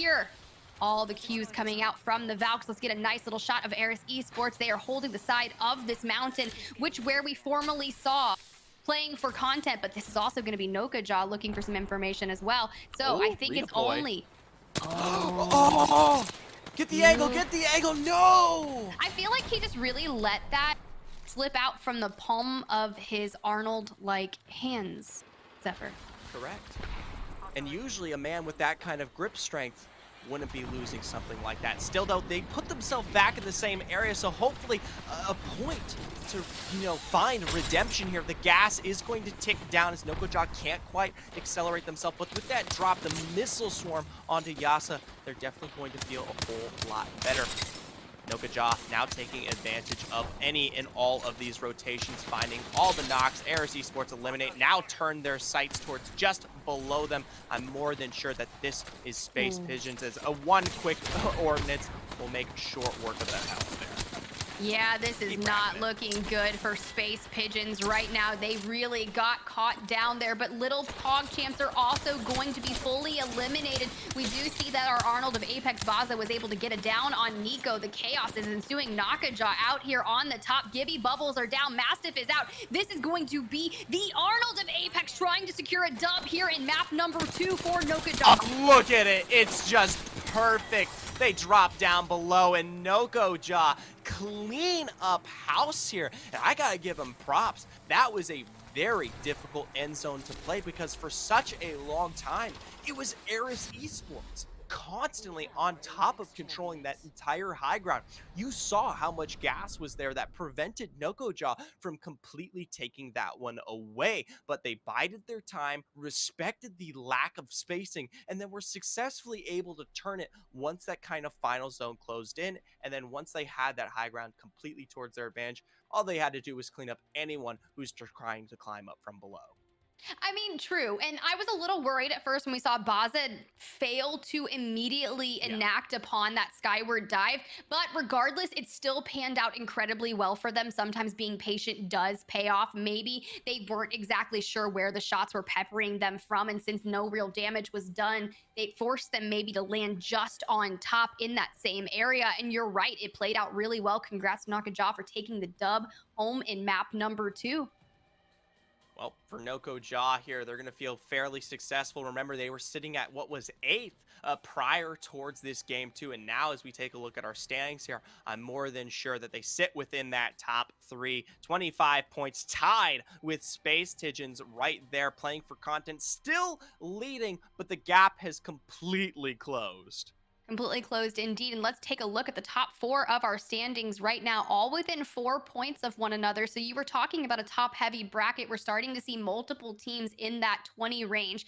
But what's really interesting is the fact that Playing for Content had a 24-point lead, right? They were 24 points. They only gained 4 points here in map number 2. Now, we saw ZBW qualify in the winners round 1 after taking a very substantial map 1 win, and it really trajectoried them throughout the entire series. We could see the same thing for Playing for Content, but nice job on Space Pigeons and Nokojaw sharing that 25 point in 2nd and 3rd respectively. SNK in 4th place with 24 points, and Polska Giram running out that top 5 with 17 points. I'm glad to see Polska and SNK finally showing up. They're representing what we came to expect from them after their performance of Challenger Circuit as a whole. So I'd like to see that continue here. But there's only one last game on World's Edge, 4 to go overall. But this is your final opportunity to play through what is the more consistent of maps that you have probably more experience on here. So for us on desk, we're going to come back and we're going to reintroduce that map to you. But for now, a short break.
Howdy, howdy, legends. Welcome back to the Last Chance qualifiers. We're still covering the action here in the losers bracket. One last game to go here for World's Edge. But before we get onto the map, let's take a look at those standings, update you, and show you where these teams currently fall. Yeah, if you're just joining us, we have Playing for Content holding up that first place in the standings with 28 points. Space Pigeons holding up second with 25 points. Our Map 2 winners, Noka Jaw with 25 points in third. SNK in fourth with 24 points. And Polska Gurum rounding out our top five. Some nice little major changes. We got the Northmen finding themselves inside the top 10 along Eris Esports going forward. Kiklos, Lost Baguettes, Slappers, Reset Huskies, Yokai, UTFT, and NBB are looking to be in the worst positions right now. You find yourselves at risk of elimination, but no need to fret just yet. We do have 4 maps remaining, one being World's Edge, like Zephyr said, and then we're moving on to Storm Point. I gotta say, of all the teams, I'm most surprised to see Huskies facing such difficulties kind of coming in, at least towards the end of our losers bracket here. Remember, going into today, they were one of the 4 Pro League teams across the board, now currently sitting at 15th, might be one of the first squads to be eliminated on their journey towards the championship. And I know Huskies, they've seen some massive roster changes, coming out of Pro League, coming out from what kind of defined them in their first Challenger Circuit split, now running with Sabi as well as Sabiaz, Mugiwara being the only last remaining original member from the original Huskies squad here. So I'd hate to see their journey end now. They've got such a story behind themselves, as the 4 points, though, says otherwise. Yeah, I mean, luckily they still do have some time. When you look at the 10th place of where they need to get to prevent them being eliminated here and letting their journey run short, they only are 5 points outside of that top 10. So That's nothing true. too far away that they can't handle. I feel like the Huskies are just really catching the short end of the stick on some of their rotations and getting pinched. So I'd like to see some changes made in their form of their rotations, but let's go ahead and take a look at the character select. We do know that Yokai is still running as a duo. They made that switch off Revenant that we saw in map 1 to Wraith and Valk in map number 2. But now, final map here for World's Edge, and I think we're going to see a lot of the same. I don't expect a lot of major changes, but we did see some great movement out of the teams for these open final circles that just seem to be plaguing us. I like the fact that we do see a little bit more crypto in this lobby, particularly when we talk about specifically a winners bracket. We didn't actually get to see much of it whatsoever at all, and it usually holds a lot more prevalence when World's Edge gets introduced as a map. So albeit there's only 3 or 4 here coming into our game 3, it's still a lot more than what I particularly was coming back from after our last series. I gotta say though, Nibble still playing with the Horizon. That is still on the belt. We didn't have the opportunity to really ever check in with them and see how they were performing, with that being the pickup here for Tenchi. Hopefully this time around, the zone plays a little bit more towards their favor. We get to take a look at some of the kind of singularity gravity lift action that's come to be known. In general. We do have some teams that will be going towards that climatizer area, which is going to be the hot zone for this map. So some nice loot in their favor. In the meantime, we're going to get on board with little Pog Champs over here at staging. Nice little Loba action. Already found a blue shield. The best thing about having a Loba is knowing that you will likely be geared up and geared up fast in a really great way. So then you can get your rotations on and maybe get into some early fights. But love what I'm seeing so far. I love Loba, personally, as a pickup. I think she is less strong the more Lobas there are in lobby, of course. I feel like that's always going to be counteractive. But if you get a zone where you have, perfect kind of god spot, or at least cover advantage going into either 5 or 6, you have the opportunity to constantly have really good sustain, really good ammo control, as you just get to completely abuse the black market boutique. For little Pog Champs, we actually got the opportunity to see this.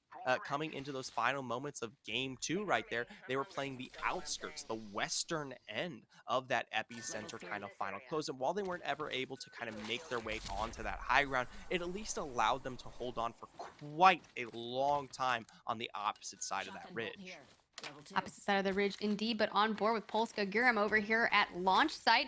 We did see their Wraith in the form of Primo go ahead and hit their Q to back away a little bit. So there may be some people in the area that the Primo was kind of out scouting. Lucky finds himself a nice purple shield. Very lucky indeed. But looks like guns are kitted out, plenty of ammo. So if they do have to get into an early engagement here with 18 squads remaining, they are kitted up and ready to go. The only thing is their Valk is a little bit further away. So I think these two are gonna group up together while we do have the Gibby out scouting, which is kind of interesting. Usually Gibbies are out anchoring, but I think that everyone's going to move back into them as they prepare for battle.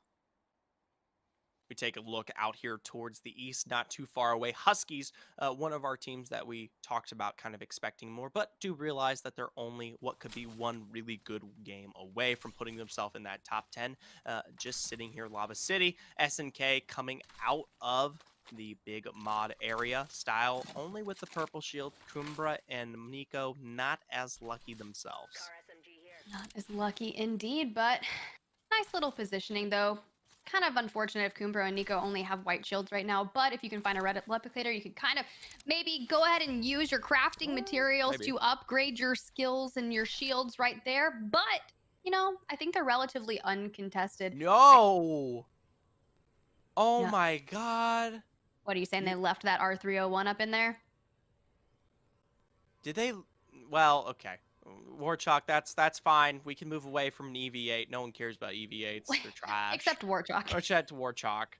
But a fully kitted 301, it's kind of an oversight, especially for the. I mean, the strength of Big Mod is you get to capitalize on kind of having that area completely to yourself, and then also being able to pick that one up. So I don't know.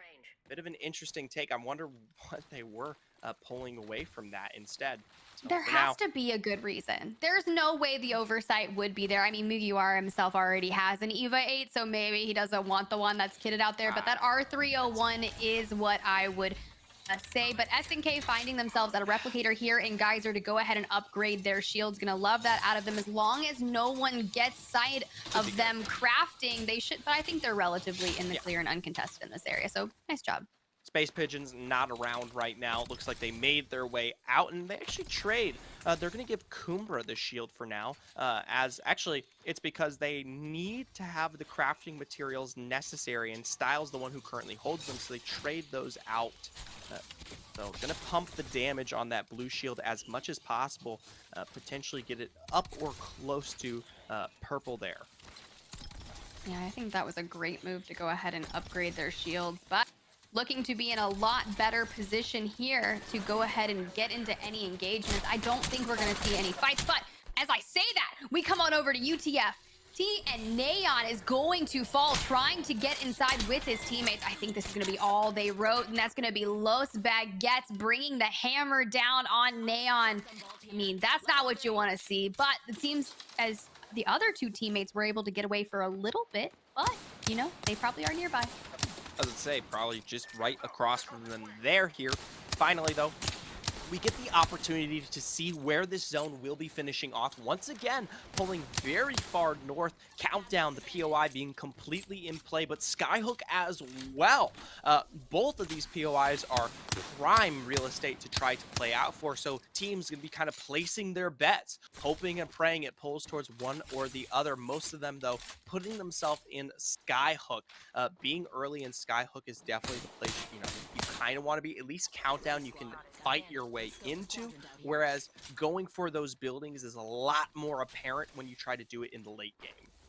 Yeah, I'm looking at specifically playing for content that finds themselves just outside of Skyhook, because we could get the kind of feeling that there was at least 2 or 3 teams on the outside of playing for content. They can hold that for as long as humanly possible. My only issue with holding that and trying to gatekeep the teams on the outside, should they decide to rotate in slowly and not use a Valkyrie, would be the possibility of a team coming in from Skyhook to try and, you know, gatekeep playing for content. But we got Los Baguettes coming in on a team with a Caustic, shooting down traps, gonna find some nice shots on the Caustic themselves. Gonna go ahead and get that crack and approach them. That's gonna be down and out for Connor. I believe that's the last member of UTFT, unless there is one more, because I did not see a team wipe. So there's one more lurking around, and it seems as if Los Baguettes is going to get incredibly aggressive to go ahead and finish that team. Oh, just barely caught the tail end of the rotation there from the Valkyrie, and they're going to go for the full thirst, eliminate Connor in full. Like you said, last standing member, iJack here on the inside of the building just across, and I'll tell you what, even if we don't see Los Baguettes, who know his current position, kind of go for that kill, there's plenty of other squads who want real estate in Skyhook that will take this building away. So not too excited to see how long Jack might be able to hold out for.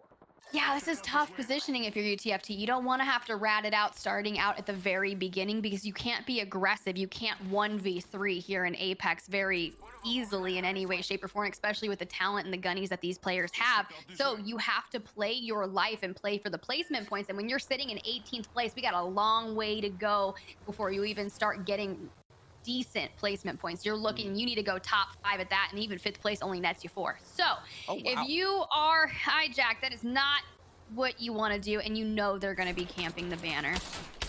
Huskies on the inside of this building here, quite a rotation for themselves. Remember, Huskies, they start all the way south towards Lava City, and now sitting in Zone 2 have finally made their way in, playing off the back end of Sabi's redeploy. It looks like there was someone in this building, but they were quickly dissuaded from their presence as they all came crashing down. But hey, for Huskies, that's got to feel good. We do get the notion regarding Zone 4. It is going to be a Skyhook finish, and I'll tell you what, these are insane.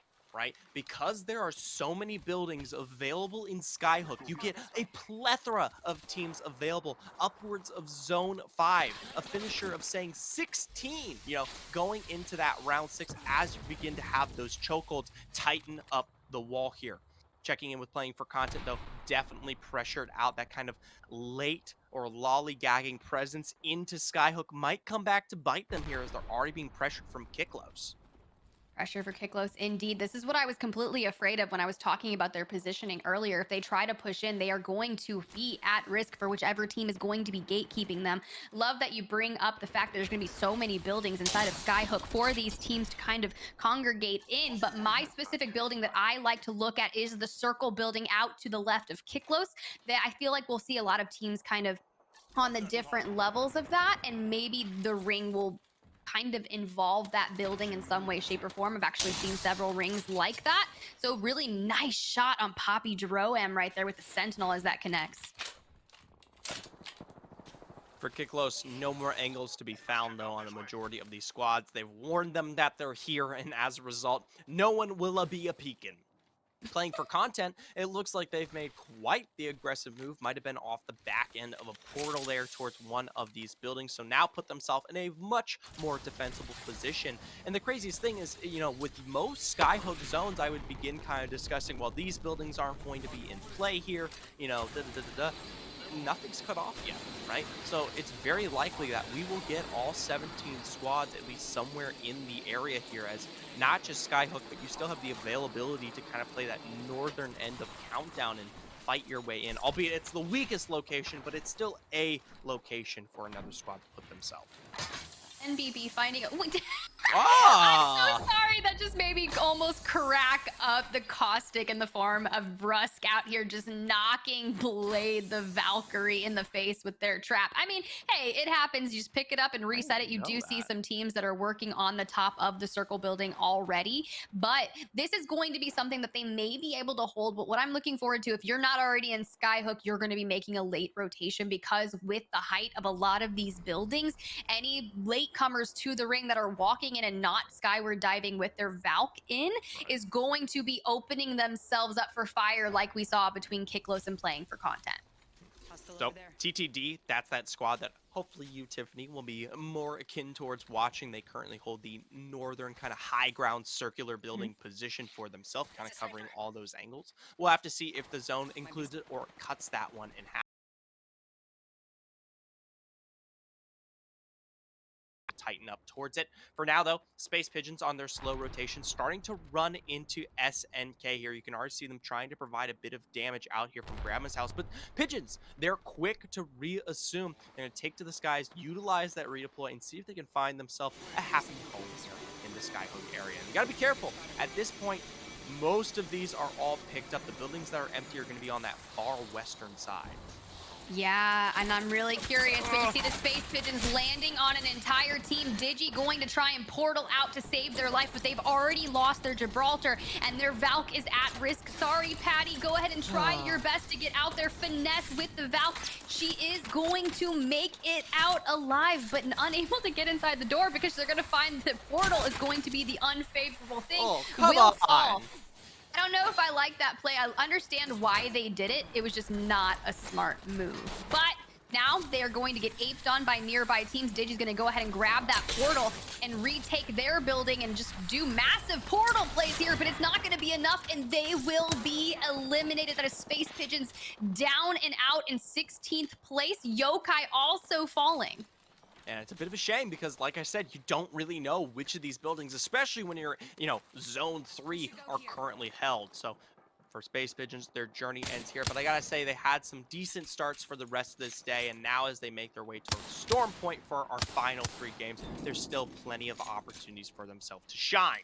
Looking at our Zone 5 here, yes, that major circular building is going to be in place. But what is most notable is that this is probably the least dense part of Skyhook for a zone finish. As a result, most of the teams that kind of hold themselves up in these positions that we were just talking about are all going to be forced to make heavy rotations there. So expect a lot of movement, especially towards that circular building. You talk about those levels, that's when they're actually going to try to take advantage of them, try to play around the triple stairwell that will be available for round 5. Reset, another kind of slow rotation into Skyhook here. You gotta pray that there's not a squad, and thankfully for them, there isn't. Yeah, they are so lucky because they landed in the former building that Kiklos was occupying. Instead, they are just next door. So that's going to be some information for Kiklos, whether they decide to take advantage of that. I just don't think it's the right time to do so, as these teams will need to go ahead and rotate further into that next zone. However, when we did have that nice overview, we saw little PogChamp still held up inside of staging. But Headbog up here on the top with the wingman, just looking for a little bit of information. They do call out where Kiklos is. No real shots available because they're just kind of hiding out in there. But you got to go ahead and notice the team on top of the circle building is going to fire some shots your way, and you're going to have to dip and dodge and cover for that. Little PogChamps inside staging need to make a rotation here soon, but they are just on the outside. My only issue is that they have been found out by another team, and I'm scared they're going to get gate kept. Well, as long as you can still have, PogChamps here on the inside of this building, they're forced to take this fight no matter what, right? Unless Grievers in this squad decide to go for a redeploy into Skyhook here, this 3v3 will be taking place here. So, for little PogChamps, all they have to do, pull this fight out successfully, and then slow rotate out from under here in Countdown. And I actually think that'll be relatively successful for them. Yes, there's a lot of open area towards the north of Countdown here, but the zone is pulling out towards the west. They will not be forced to make heavy rotations. Eris Esports, my God, I guess I'm wrong. This is still well within play. I don't think Reaver, though, has vertical clarity with the Valkyrie. This is going to be really tough. We did see Eris Esports in map 2 kind of shelled up on the side of the mountain. We will see that skyward dive potentially try. It looks like the Valk might be getting some information, but Kiklos, meanwhile, under fire. Gibby Bubble out in the building. Shotguns are out between that, but it's going to be an end for Kiklos. They are going to be sent back to the lobby in 15th place, but Slappers coming in for the third party, trying to make a name and get some kills right there with Mayo going in with the Mastiff Wingman combo, just cleaning up the rest of the damage. Now bringing us down to 14 squads here, well before the zone even forces some of these building plays to take place here. Now the full advantage regarding all 4, if not 6, of these death boxes in preparation for what will be that next zone here. We already also get the notion the zone is not only closing towards this direct west, but it's even going further here. The final zone will be on the outside here of Skyhook. The central kind of ringed building here that you see Reset just passing by right now will not be within play here. It's going to be this fence line right here down below where Zion is currently hoisting themselves. That will be crucial towards the finish of this one. Ooh, I was gonna say, I really like this play from the Valk. I would just hold this position as long as humanly possible. I thought they were going to get found out as you saw the shield go away, but just able to nestle themselves inside that building with a sheer amount of clearance. So very well done. But let's check out Mayborn, who is rotating right now with that portal. That's going to be Baza and co trying to make that rotation, but their Wraith did just portal straight onto another team. So there's going to be a little bit of combat going in as Baza is going to fall. That's going to be Noka Jaw. Can they survive? We got Mayborn and Misfit looking to clean the rest, but their Valk never pushed inside. So I'm just not sure if this is going to be a moment or if Misfit should just stay out and play their life after losing some of their teams. But it did look like the Wraith got out, and that's going to be on to Polska Gurum.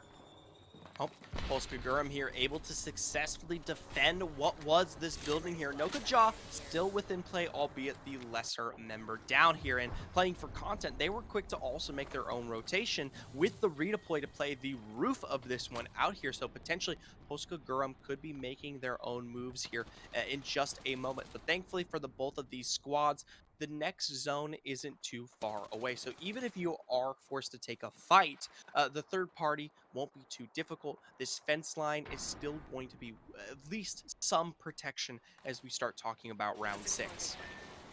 Yeah, I think that's going to be really critical, but I like this out of bounds play by Los Baguettes to go ahead and heal up here. You do only have a little bit of time, but if you can get the majority of the bat off and start dropping down, which we will see, Danny will go ahead and make that move down onto the teams that are in this building below, getting tagged up from behind, but I love this nestling on the door right here, kind of shielding it from being opened on the inside. My only issue is if they didn't secure their back and someone decides to rotate in behind them, because the team would essentially pinch them. Danny able to find a nice PK shot, but this is exactly what I was worried about. It's going to be completely lit up from behind. Shields being cracked everywhere. We have one player left of the Los Baguettes remaining. Can they clean house? But I'm scared of the third party. Revives coming in. Does have that critical gold bag, which is going to be beautiful here.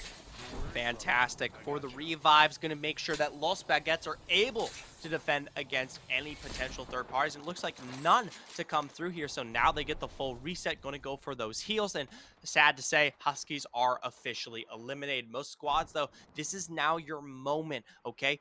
Any and all that have stacked themselves up in this central ring building are going to be forced to move. We talk about Little Pog Champs, TTD here, the Northern Men, all of them potentially to fall here. Little Pog Champs from below, a good break found there from this rotation, now able to capitalize on this easy beam. Yes, there's a Wraith portal underway, but they already found the initial 2 drops. Finding the initial 2 drops is going to be absolutely critical. Jen is going to fall, but the Loba queuing out. Can they make it out of there? And we will see where that position finds them. Playing for content, still alive here. They did lose their Valk, but Gibby and Wraith still alive. Nibble is going to be down and out. 11 squads remaining. This circle is so incredibly tight. At this point, it is just a battle to stay alive. We got SNK and all the teams are dropping out. We got Noka Jaw out. Aris Esports and the Northmen are going to fall. Most of these squads, like I said, who had to come out from that central ring building, all kind of taking way too much damage in combo. SNK, this is that fence line I talked about fairly early on, taking advantage of the little bit of high ground that they do have. Hayam Styles still trying to look for some of that peaks as they're trying to aggress on this squad that does happen to put themselves right next to them. Looking at the zone close, though, it is going to be pulling more directly towards this building here. Little Pog Champs, though, eliminated, taking us down to 6 squads remaining.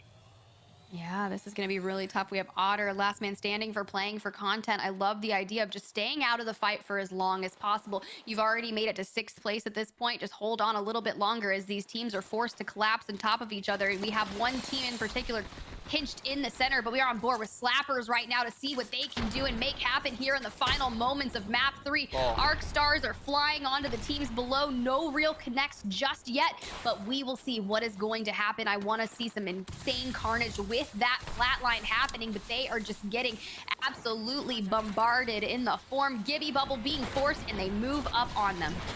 Oh, but very quickly do TTD find a rotation of their own. They see that SNK here was pulled away from their pressure provided from Los Baguettes, as well as the last member from Otter, and as a result, they take that position. They actually don't lose Trivia there. The dome comes out. Can they find the heal? ATM tries to rush forward, but is quickly brought to fleshier. Slappers now with the Mastiff trying to pump this one out. Yes, they'll find the knock on to Trivia, but 2 still remain here as they all start to rush towards this building. The little car that is left available here is now Polska Gurum defending against it all from the inside.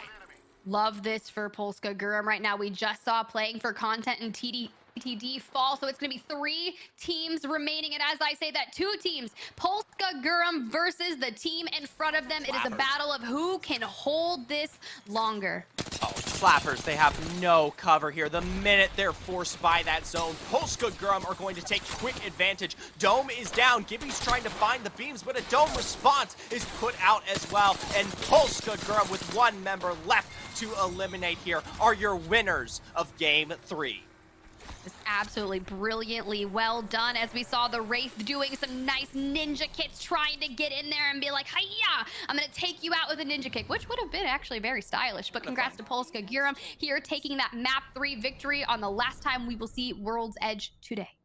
Well, Polska Gurum, fantastic for them. Like we talked about early on, this is a squad that we had high expectations for. Remember, they finished 5th overall in the Challenger circuit during the EMEA Split 2. And while the winners bracket this morning hasn't looked the best for them, the fact that they are consistently picking up some top 5 finishes and now the win definitely looks good on their hunt towards finals here. And remember, in that final zone, they did have to take out Lost Baguettes. There was Lost Baguettes in the opposite side of that building. They were successfully in that 3v3 able to not only take the fight, but come out very healthy in response. Plenty of those squads, TTD, Slappers, of course, Northmen, could have potentially slid in there and taken that spot away had they not had such a fervor towards it. So good on them.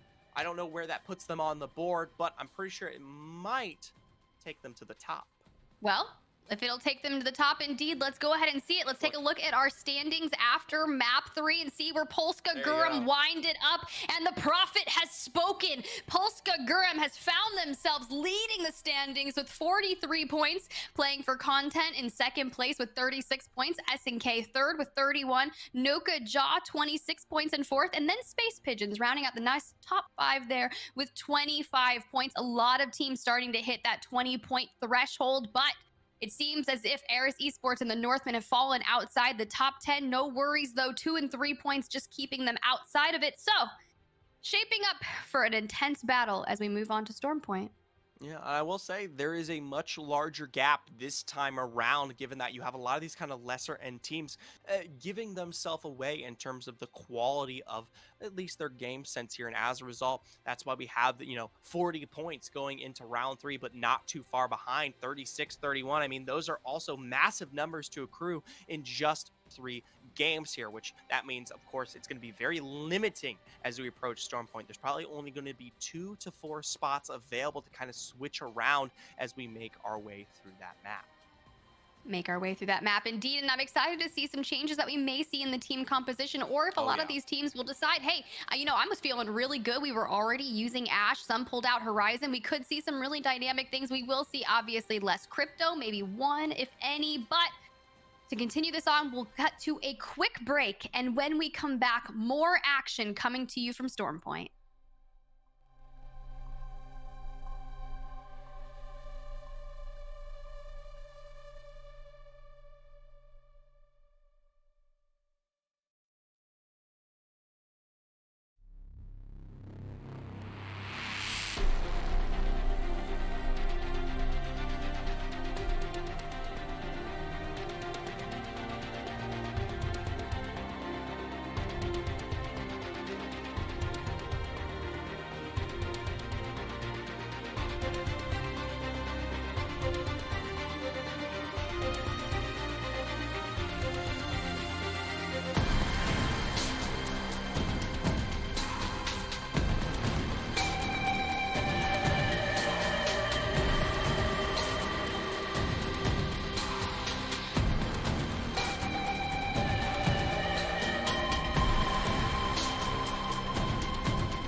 Howdy, howdy, legends. Welcome back to the Last Chance qualifiers here. We're still covering the losers bracket, and we're on our way towards Storm Point, just surpassed our halfway point, and now we'll reintroduce our second and to some favorite map. Well, there's a lot of people who are going to tell me no to that, so I'm let's not. look at the standings. I think it's a fun game. I mean, the map is beautiful. It's colored It's really not. nicely. Everything's just no. kind of far apart, but I'll give it that it's beautiful. Here are the standings. We got Polska Gurum after their amazing victory in map 3, finding themselves at the top of the standings with 43 points. Playing for content are map 1 winners, 36 points. SNK finding themselves in third with 31 points. Noka Jaw, 26 points in fourth place. And then our lovely Space Pigeons, fifth place with 25 points. We had a few changes kind of going back and forth. A lot of people tossing around down in the 8th through 12th place. Eris Esports and the Northmen now finding themselves outside of the 10th place marker. For those of you guys just joining us, this is the losers bracket run, and the teams that find themselves in 11th through 18th place after the 6 maps here today will be eliminated, and this will be all for their current season. Yeah, I was about to say, current season. We will not see them till next fall regarding anything and everything ALGS, as this, of course, seeds into the championships that will be taking place in the midst of our summer here. But with those numbers on the board, we are going to find our way towards Storm Point. I want everyone to kind of start getting an idea of what we might see here. Start looking at the compositions first, right? Ash, that is going to be much more heavy-handed in terms of prevalence. I would like to see Bangalore, but after what we saw after kind of in our winners bracket earlier today with only kind of 2 squads picking up the Bangalore, I actually wouldn't be surprised if there wasn't as many pickups regarding it in comparison to at least what we had seen regarding the Pro League for EMEA as well as North America. Yes, very much so. I think you hit it right on the nail on the head. Ash will be that flex character that we will likely see, maybe sprinkled in a few Horizons, but not likely. I feel like maybe 1 or 2 hit alongside 1 or 2 Lobas. If we're lucky, maybe 1 Crypto, but you're going to see the primary version of them on World's Edge. Will play it. Exactly. So at least 1 person, but you're going to likely have that Gibby and Valkyrie statistically on your teams. Maybe you see Yokai going with the comfortability of the Wraith and the Valkyrie. Little Pog Champs bringing out the Loba, Gibby, and Valk. And you're right, Kiklos does bring in the Crypto as well as Nibble as well. Do you see the Horizon still again for tension? The only one on the entire pickup here.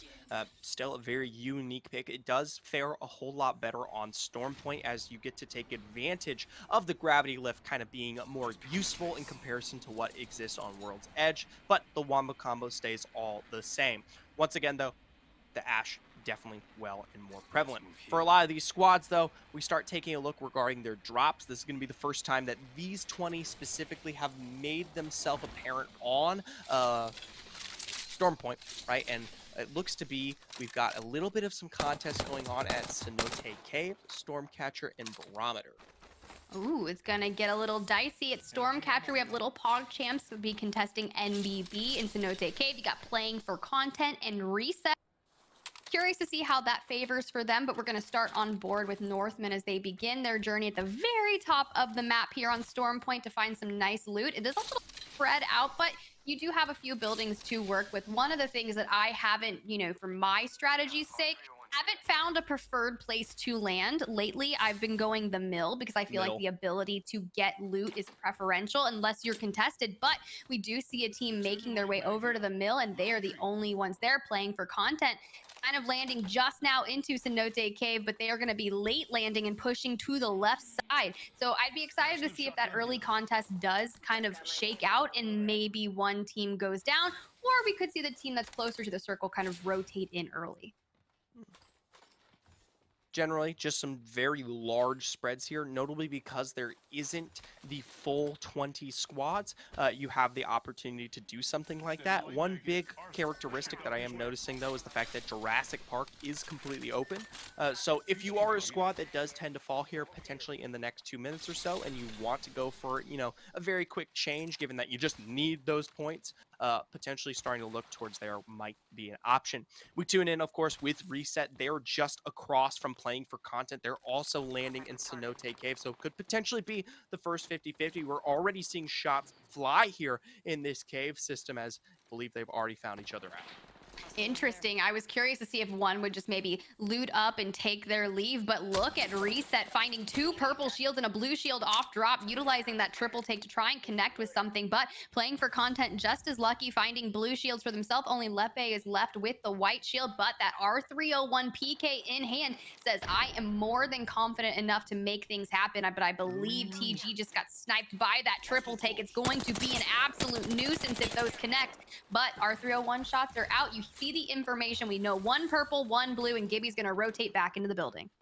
Thankfully for playing for content, if it gets too dicey, they can rotate further south, put themselves into Trident, and go for the very long kind of exchange towards the top of the map. We know that Circle is going to be pulling into that kind of Cascades area more directly, so if they feel like there's nothing more for them here, they can make a move like that. We already see them pulling even further back towards the last standing building available here in Cenote. Ted Bog taking incredibly low there in response as they're matching up right against the edge of the zone. TGB will be the first to fall there.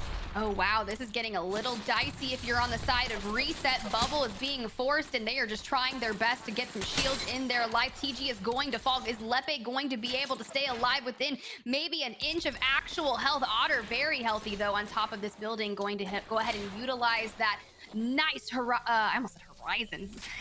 I'm so excited to see Horizon, but Valkyrie movement here. Right, finds their way up, and they're going to be able to drop Raz as a result. That team member is still sitting on that fence line. The Wraith taking towards the Void. As a result, Lepe going to drop from underneath. See if they can find the beam and or the break, as playing for content are successfully able to take the 3v3 and defend their position here at Cenote Cave. That's going to leave Reset being the first team eliminated here in map 4. Brilliantly played by playing for content. I wouldn't say they took it too aggressively. They played it smart, and even so, playing for content was kind of trying to push away from that initial push from Reset, but they stood their ground and played it incredibly well. It's almost like they were baiting them to buildings where they felt more comfortable. Now all kitted out with purple shields and setting themselves up for a nice rotation in.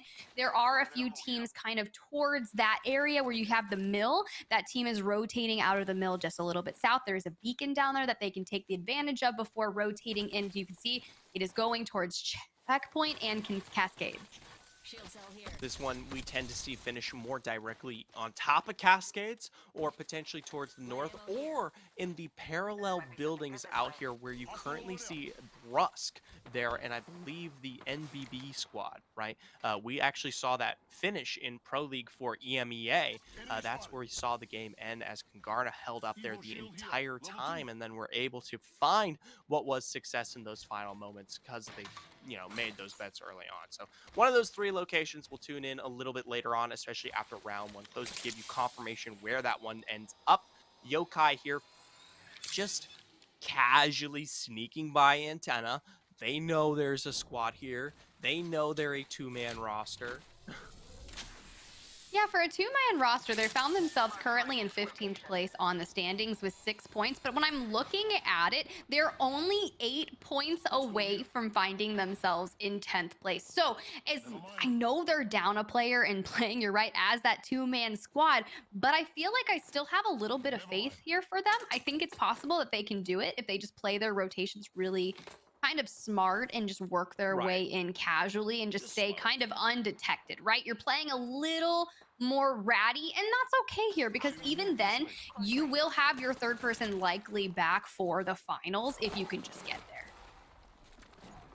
Still though, it is kind of a stacked net for now. Looks like should be okay for the time being. Well, Spaghettis, they do find a knock here onto Nico. This is SNK, and we've seen these spots match up time and time again, both of them competing within the winner's bracket. So already finding a response like that definitely looks good. Curious to see where the rest of that team might have gone. Wonder if they actually did take, say, something like the gravity can. Given where Lost Baguettes are currently aiming, it makes me... Yeah, it makes me feel like they're over here, and we are confirmed. But that triple take that Kumbra's running is just proving really fruitful here. We've seen a couple triple takes early on. It didn't really work out so well for Reset as we saw them fall. But SNK, not too bad. If you're losing your teammate here already, might as well try to escape. I kind of like this positioning here, but unfortunately, you still have an angle that the enemy team is peppering you for, and you're going to really deplete your resources here. But you see this right now, Los Baguettes is going on the aggressive front. They want Kumbra and they want him now. They know they have him trapped with the ring coming in. All they have to do is wait. Couldn't see if Kumbra had their ult to be able to kind of just reposition themselves, but you're really just playing for your life too early on. You still want to be that 3-man squad. Well, SNK safe for now. You can see Kumbra taking to the sky here. Hopefully that'll give them the opportunity to pull away from this one and maybe get the revive off. They are grouping towards this station in particular. I don't know if that's the move. It's a little risky. It is round one close, and if you get yourself on top of a trident, you can actually carry yourself much further there. So they actually do move past. They're going to move into the choke, maybe down towards Gale Station / Fish Farms, where I know for a fact there's another beacon out there that they can get their teammate back and then pick up a trident and then kind of carry themselves towards where this zone does end up. Yeah, I think that's going to be the really solid play for them. Polska Guram always finding themselves in really nice positions to find information, especially in the form of Lucky. We saw some nice movement out of them on map 1 in World's Edge, nestling themselves to a nice second place finish by just utilizing the sides of these mountains and the topography of this map. So I love that out of Lucky. Brilliant play there, but it gives them the ability to scout kind of scot-free without worrying about someone finding them. And if they do, they can kind of nestle up in and try to prevent any damage. But as we take a nice look at where the rings are headed, you've got a couple teams that have already found themselves in that more ring. I'm trying to look at it. We got Husky Esports is up in there. A few others. Lufka and Co. are kind of trading out some. Yep. Love to see the Pigeons doing really well. Kiklos is just outside coming into their rotation. Now they are going to get held massively no matter which way they go unless they take a skyward dive. I would prefer them to go towards Cascade Falls, albeit it is riskier. We do get the idea that there is 2 squads in those kind of parallel buildings out towards there. As we zoom out, though, we do get to take a look at some of our later rotating squads. SNK were able to get their member back up all the way out towards Fish Farms, but not just that. UTFT, they're taking their time all the way towards Launchpad, haven't really made any moves themselves. I wonder if they were pressured at any given point, or this is just the way they tend to like it, just kind of storm stack their way to end game. Talking about the zone, though, very quickly for round 4, where Nibble currently sits is definitely the area that I'm watching. It is the high ground of at least round 4 at this point, and depending on where that zone pulls, they have a lot more options for themselves in comparison to a lot of those squads that are going to stack up in Cascade Falls or at least the other side of the mountain there. Ooh, playing for content, getting a little wild and trying to rotate here through Jurassic Park. Since no one landed here, they can also kind of pick up anything that they might find on the ground. Maybe they didn't have it, but I mean, they're kitted out pretty nicely, but they have spotted another team that is also rotating through here. Ordinances are flying out in the form of arc stars, not necessarily connecting. And I was about to say that, are they? No, there is a team over there. This is going to be really detrimental to them because they're going to get griefed by that killer. It looks like they've already made their rotation kind of out and up and towards this wall towards the east. Playing for content still, though, looking to start this fight off at least with a knock or something to give them the confidence. Still, though, the chase ensues as the squad has kind of put themselves in the building there. Finally, a break is found onto this Loba. Still, though, not quite enough to put any more damage down there. Still trying to pepper this.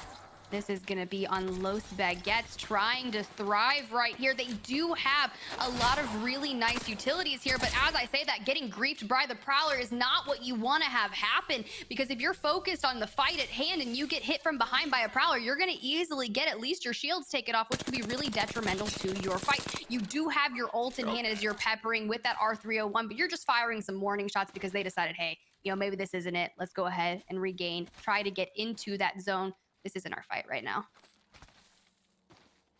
Well, most of the squads still Well, within play here, you can see playing for content, they pulled towards that choke out there towards the north, and very quickly Los Baguettes are going to go for the wall on the west as not to put themselves in any danger. And SNK, like I said, with the revive, of course, the Trident being available, they're going to jump off this one as they don't want to put themselves in any further danger. The squad right ahead of them, actually, as they find an initial break here and now look to finish the job here. This is UTFT, who is also fairly slow on their rotation. That's the first knock of potentially 2 more. Yeah, I think just the fact that SNK took the Trident back into zone after reviving really did not benefit UTFT at all, because they were rotating as it appeared on feet, and they're just finding cracks all around. They just need to find the remaining 2 members of UTFT. If you've already lost your Gibby, that's not what you want for UTFT. Skyward dive coming in as the ring is starting to close. Love this play out of SNK because they were able to pick up a nice KP there, but shots peppering in from below. They're going to take it to the left because they did see that information on the right. This is a good move. Playing the very outside of the ring. Hopefully this is very uncontested for them. I couldn't imagine a team being here, but there's probably someone relatively nearby. Here, Ash did land a little bit further away, but they will reconnect. More than sure 100% that you're going to have some squads kind of stationed towards the south of Cascade Falls here. You can fit at least 4 squads into what we currently see for round 4 of Cascade Falls, and prior to that there were plenty of squads already setting themselves up. You take a look, SNK though finding a fantastic break, potentially more there. I love the tracking here from Kumbra, able to find at least both the Valkyrie and Gibraltar low. That might come and bite back, as I believe they're actually brought down. They might not have been the ones to find the knock, but their damage did provide the start of that one. Yeah, the only thing that's going to be really unfair is if they're not getting the kills themselves, if someone comes in and cleans up for them, since they're kind of griefing from afar. We did see that Kumbra did have the triple take, went ahead and dropped it and opted for the charged rifle, which I feel is a stronger move on Storm Point in my opinion. It's just has such a nice ability to grief and knock teams, at least removing the shield so you can 100%. So you can at least anchor your position for your team. But playing for content, not looking to be in a good position for themselves, finding themselves outside of the ring, trying to tank it a little bit. But once we get into this ring, it's just a little harder to tank moving out into Jurassic Park. They're going to try to get their res off on their teammate. They want their Valk back. Right, they just lost that one there, trying to take what was the rotation outside that entrance, and now we'll find the revive here in Jurassic Park, but it doesn't bode well given how far south they are. They have one of the quickest in terms of collapses when we talk about zone close here in 20 seconds, and we know for a fact that you have SNK as well as Nokoja just right above you. So I'm very interested to see how they may rotate, could potentially find themselves west out of Jurassic Park and try to play a different end of these chokes here. Round 5 zone continues to tighten up towards the north. I still hold heavy presence towards Nibble. There is a squad above them, and if they aren't able to take that fight successfully, then that might come back to bite. SNK, when we check in with them though, they are also beginning to face damage from Los Baguettes here, already losing out the full member Styles. Yeah, I just feel like this is the part of the map where there's even still 17 squads remaining, but that means there's a lot of solos or maybe 2-man teams remaining. Only one full team being knocked out thus far, but we're getting to a point where it's going to be really preferential for you to have your whole 3-man squad. Los Baguettes, their Loba looking a little worse for wear here, but no worries, gonna try to get that bat off. They do still have the Valkyrie ult, but no need to use it just yet. They could potentially take this fight as long as they have their back clear, but smart move, go ahead and rotate out, I suppose. But can you get over this?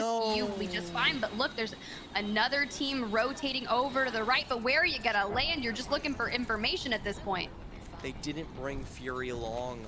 Fury didn't quite get the connect on that redeploy, and as a result is still kind of stuck in zone there. Might have been healing, might have been a miscommunication, but either way, now on drop, Los Baguettes going to have to defend for their life. You see that dome put down almost immediately, but just as quick as they arrive, they are eliminated. Fury coming up from behind has to make up the rest for his squad here, and will be quickly punished with that EMP. Yeah, this is going to be really interesting, but I don't know if any teams are going to push necessarily just in, but it doesn't matter. They don't need to push. They've got a nice angle onto Fury, and that's going to be detrimental as NBB is going to turn around and aggressively punish you for taking some shots, but only Brust going to be alive as they are going to be pelted from above. Look at that. That's going to be the Northmen holding down NBB. Eliminated. 15 squads remaining, though. It's going to get dicey here shortly. We're looking to a very chaotic end game here, but as long as Roarzen, Imbajesi, and Bombsco can get this done very nicely, I think this is going to be a good game for them. Right. Remember, all these squads that have kind of been out here towards our parallel buildings, as well as the L-shaped and Cascade Falls, all of them have to make their way towards the north up against high ground, right? So teams like Nibble and I believe 2 more. Yes, you've got Nibble here, as well as TTD and what is Eris Esports, right? These 3 squads have been in position for quite some time. They're going to have a much better rotation in comparison to the 12 or at least 10 other squads that sit on the southern end of this circle. I got to give heavy props, though, towards Noko Jaw. They're one of the few to currently kind of put themselves directly towards the center of this one. SNK as well, but that's just Kumbra. Don't know what you're going to do there. That's just tough. Good luck, bud. Yeah, that is really tough. Let's talk about Polska Gurum. Lufka was back there trying to anchor to make sure no one was going to come around that side of the mountain, but I kind of like the positioning there that they're taking, so we're going to go ahead and jump on board, see a little bit from them, hop on over to Nokaja and see their POV as well. So a lot of these teams trying to make their real estate known here, but some things are going to happen. They're going to find a nice crack on Ash. This is going to be Nokajaw's form of Baza, who the Prophet has deemed the Arnold of Apex. So defensive bombardment coming out from the Gibraltar. They've already got the Gibby bubble down. So, ooh, double Gibby down. This is a party, Zephyr. And it's also pressured on their end as well. Space Pigeons, they're the one to make their way inside here, starting the contest against a combination of Nokojaw as well as Polska Gurum. They do pull back fairly quickly to try to fight for directly into zone, but are going to have to immediately Ash ult. Digi capitalized here. A Wick trying to run away, pumping in with the Peacekeeper as they fall back down. And Polska Gurum, meanwhile, is still forced to defend against Nokojaw from afar. They actually continue to find the breaks necessary to keep themselves alive in the pace of this game. But look, double angles taking place. Double angles taking place indeed. We saw the Northmen fall, Huskies fall, Little PogChamps fall. There's a Kraber in play that Kumbra has, just casually upgrading the sniper throughout this game. Nokojaw taking a nice position here on the side of the rocks, but I think they need to utilize their head peaks and just kind of fire down from above. Were they able to steal that kill? Space Pigeon's going to be out and down for this map. Mayborn going in with the PK, connecting on a few shots, trying to tether just as a defense, but not necessarily going to get it. Polska still alive and healthy with a lot of the utilities that they've got over here. This was actually, I kind of like this out of them. Maybe pull some shields out and heal them up and have them just to like kind of try and break before you go into the zone, because you're really close, but playing for content also looking really nice with a lot of the utilities that they were able to get. Playing for content here, Polska Gurum, Nibble, as well as Nokojaw. TTD still also alive. That's your 5 major squads, all 3 full members. And of course, Kumbra with the Kraber lurking somewhere, just looking for the head peak that'll eliminate and potentially grief one of these squads on the rotation. I like the position there that we see in combination with TTD. Playing for content, and Polska Gurum going to have some tough times as they're going to be forced to jump onto this high ground. And while they are playing for zone, they're the one in the face of these angles. That devotion, though, from Otter, going to put down some massive damage to at least give them their own source of control here. I think this was a solid move by Otter to pick up a turbocharged Devo, because we're moving into that open ring. But you gotta, we talked about this earlier on World's Edge. It's all about the timing of your push into the final zone. But you see he does have a bubble, no ult, but it doesn't matter. They're holding out here on the side of the map. We see Deathshot is gonna take down Tenshi, and Nibble's going to fall. Making contact with enemy. Remember, Polska Gurum not too far away, just on the west there. You see them ping that one out, start throwing the ordinances there. Otter looking to roll up, continue to put down the damage with this devotion.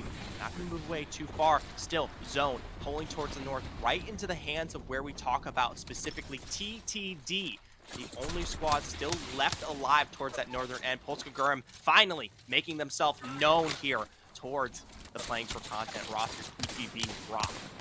This is going to be really tough. We just saw Noka Jaw fall, but the wingman shots are connecting in the form of Primo. Just absolutely hearing the shields crack. It's beautiful. Playing for Content, trying to kind of thrive. TG is going to fall. So Gibby coming in, bubbling, unable to get their teammate back, going to grab Banner, but it's going to be at the point you need to play your life at this moment. Take his stuff and get moving on. You need to figure it out. 4 squads remaining, and TTD is a fully kitted out 3-man squad with Kumbra remaining with only 1 shot left in the Kraber. At this point, it's only a matter of time for him. Well said. Eliminated there in that final moment. It's going to be Polska Gurm who pick up that kill, and I cannot stress it, TTD with this massive high ground advantage. Yes, they're forced to start kind of moving forward here, but the fight will take place well and earlier on here between Polska Gurm and now Playing for Content, who is officially eliminated. We're brought down to our full 3-mans, and look at the angles TTD have. A full control of this axis into the final close of the zone, a full high ground, the head peaks galore. This is about to be a really astronomically great game for TTD if they can approach this fight really well. They've already forced the Gibby bubble, so this is looking great. They are just healing up for the final battle, but you've got Polska Gurm making their presence known as they peek out. Wingman shots all connecting. Lucky is going to have the shield crack now. Another bubble being forced. Mastiff out. The bubble fight ensues, Zephyr. Polska Gurm stepping up here. They find that initial knock onto Thex. One more onto Deathshot, making short work even in the face of the high ground. Polska Gurm against it all. Your winners of Game 4. Game 4, winners of Game 3. So they are our first back-to-back map champions here. They are trying to make their lead in the standings known. Very beautifully way to just bide their time, nestled below. You know, the only thing that I could have seen going differently had maybe Playing for Content pushed up into their area more, but you know that they would have just gotten aped immediately. So it was only a matter of time that they had left remaining, but they played it very, very well, and congrats for being our first back-to-back winners. Hey, fantastic job there from Polska Gurm. We talked about expectations, and that one was just absurd. Constantly, they were pressured. Remember, this one starts early on in the initial trades that they were holed up against squads like Space Pigeons, who tried to come up from behind and third-party them. They were able to successfully get against not just that, but also Noko Ja, who is on the western end as well. As a result, they were forced into the south due to the nature of that fight, right into the hands of Playing for Content, who they were successfully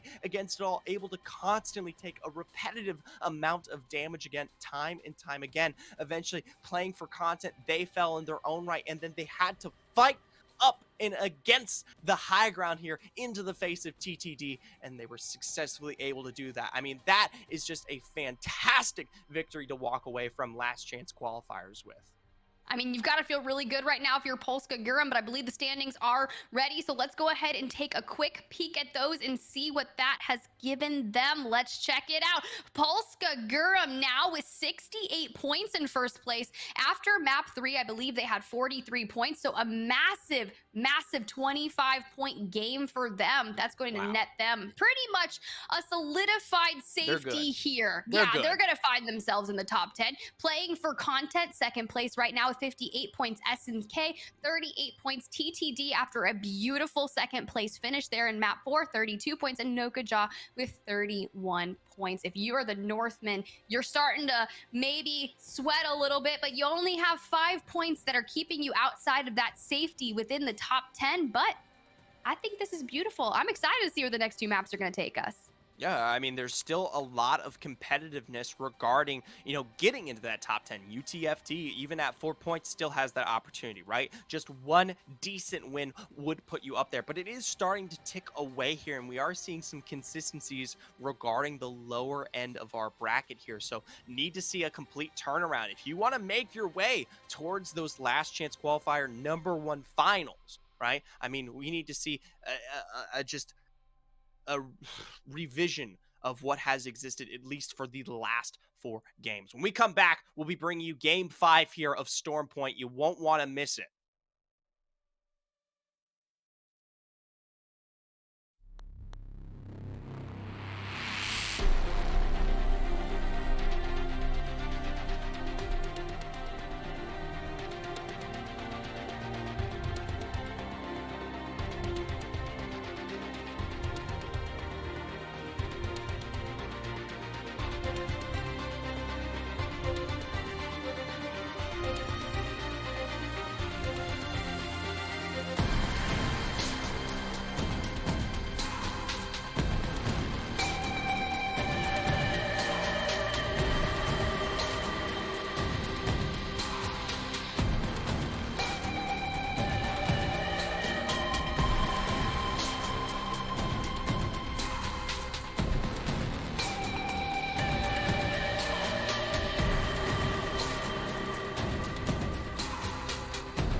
Howdy, howdy, legends. Welcome back to the coverage of the Last Chance qualifier here on Versus Gaming. We're currently in the midst of our loser bracket, just about to make our way towards our 5th game of the day. But of course, before we do that, let's let the numbers tell the story themselves. Let's take a look at those standings.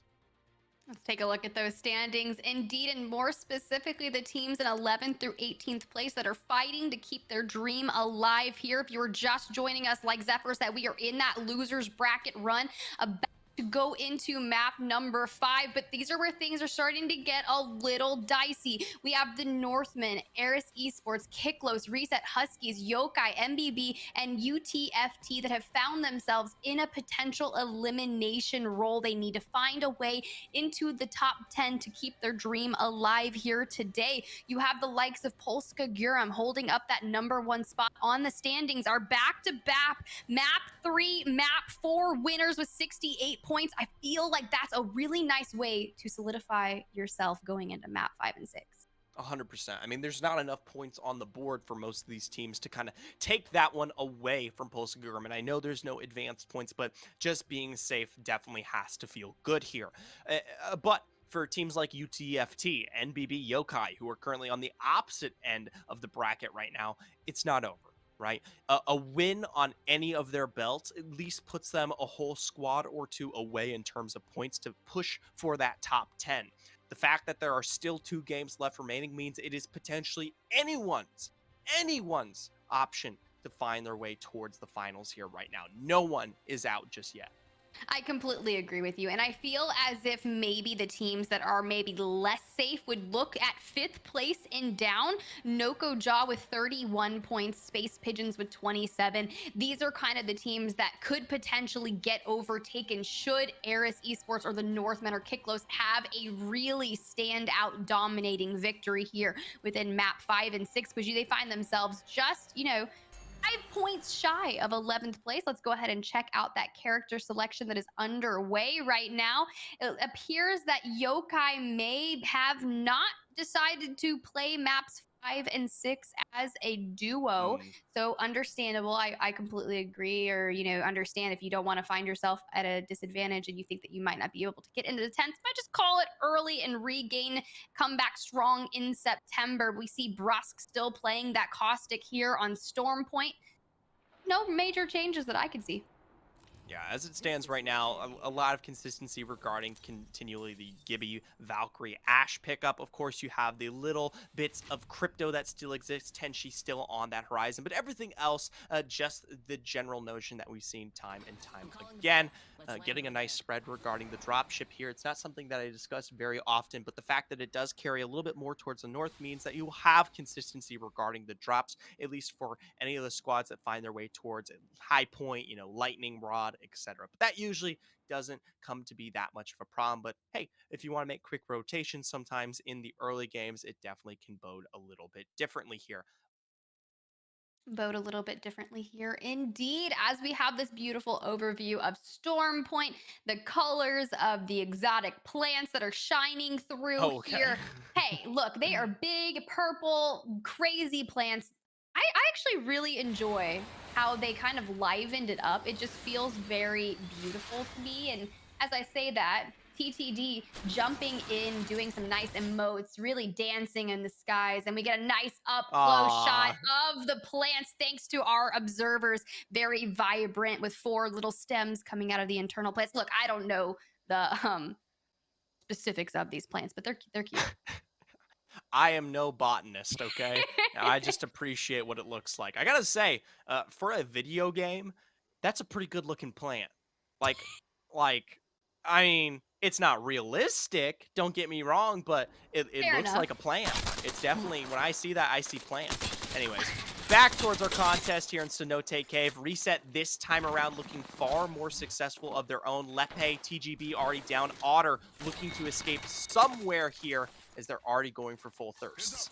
Hey, they said they wanted to come back with vengeance, and that they are. They don't even have that good of shields, but it doesn't matter because that alternator is absolutely frying. A ground loot Havoc is proving preferential, playing for content. Otter last alive, unable to do much of anything right now, but is going to find a blue shield. You do have I do. Look, I'm not gonna lie. When we saw the plant originally, and you said I'm not a botanist, I thought you were gonna go, I'm not a botanist. I'm just a bot. And I was like, oh Oh boy, God, here we let's go. not. We did see the I bots am qualify biased. I am earlier in that biased. round one for winners bracket. So congrats to them. They moved on to the finals, which we will see on May 6th. But 2 maps remaining here today to figure out who is going to survive this losers bracket. Wow, we're This is really getting getting in. zoomed in. I don't know, man. I kind of felt violating towards the plant. I'm not going to talk about plant anatomy, but if you know, you know. Anyways, zone. It's pulling towards the southeast. Antenna, a bit of Gale Station. This one most likely going to finish directly towards that antenna PO. A launch pad end, splitting kind of that zone as a whole here. Uh, Looks like, by the way, though, just kind of tuning back in with Otter here, it completely made a massive rotation out from Cenote Cave. Now sitting on the complete opposite end here towards our no-name island towards the south. And going to be unable to get successfully his teammate back up. But, I mean, playing for content second place right now. They could literally take 0 points the next 2 games. There's no way they're dropped out of the top 10.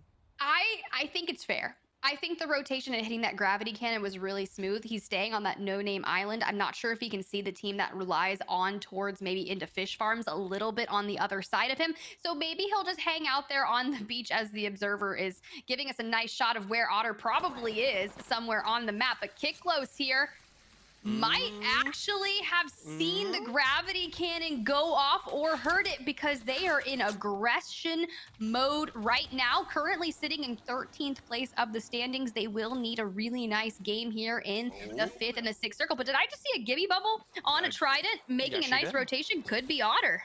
It'd be insane if it had been or would be. Kiklos, though, are pressured from right above them here towards Gale Station. They're actually going to rotate out and towards the coastline here, try to play around the rocks that are available, maybe try to find their way in towards one of these buildings. We know for a fact that there are plenty available this early on into the game, so they do just that, take abuse and use of that Ash portal to put themselves inside. It's actually Huskies who are in the defensive position there and not too far away. SNK who are split among those remaining 2 buildings. This is really interesting. You've got 4 teams kind of congregating all inside this POI, but substantially none of them are inside the pineapple or that little egg house, as it, whichever you call it. When I was speaking to some of my friends who play in the Pro League for NA, they call it SpongeBob's house, aka pineapple. I like that. I'm going to start calling them pineapple. That's kind Yeah, of fun. it's kind of cute, right? I was about to say, I've always called them, like, I always kind of call them the dome buildings because, you know, they're shaped like circles. But at the end of the day, when you're talking about Gibraltar's in a dome building with their own domes, I mean, it gets a little bit chaotic. So It's a little pineapple. domey, but Huskies going crazy as the domes come out inside. Thermites are living. I love this ability for the Gibraltar to kind of stay out on the inside, not necessarily get in there, because once you get stuck inside, you're not going to be able to get out. That's going to be Los Baguettes on the other end. Ooh. Peeking out on their side here, trying to find their own source of damage. Sadly, Danny gonna have to pull back. Was peppered just a little bit there and wants to make sure that they're shielded up. The rest of the squad also facing a huge chunk of damage as well. Huskies continuing to lay in from across here. Yeah, and Huskies need a really big play here in maps 5 and 6. They currently have 8 points and are sitting in 15th place, just 13 points shy of getting into the 10th place area. So this could be really great for them if they come out of here alive and survive the 4 teams inside this POI. But Los Baguettes playing it really smart, just taking their time. There's no need to rush just yet. We're so early on and all teams are currently still up, which means Otter is still alive somewhere. Just ratting it out towards the south in some location. We'll see how long they last. Maybe make some moves like Kumbra did last game with the, what was it, the Kraber. So I believe he actually did pick up at least 1 or 2 kills with the Kraber, but this time around, not going to be too worrisome as we take a look in with Otter all the way out here towards the east. Just playing with the branches, climbing a little bit. getting his Look, at muscle this in. point, just living the best life right, as all right. possible. I mean, you've got Gibby on the edge of the ring, becoming the mountain goat that he is, and just doing absolute most. Honestly, if he can get up there, that Proves would be that a really mineral. nice rat spot, but I just don't think it's going to be happening. But I mean, a at this Gibby in point, a he's tree? testing. He's just This is testing what fair. locations exist. I mean, I'm not joking. I mean, for a lot of pro players, when they kind of get into moments like this, where you have the opportunity to check out the map with really no concern. I mean, you can try to find climbing spots, etc. I mean, we might be reading into this way too much. The dude just might be bored out of his freaking mind. But you know, context.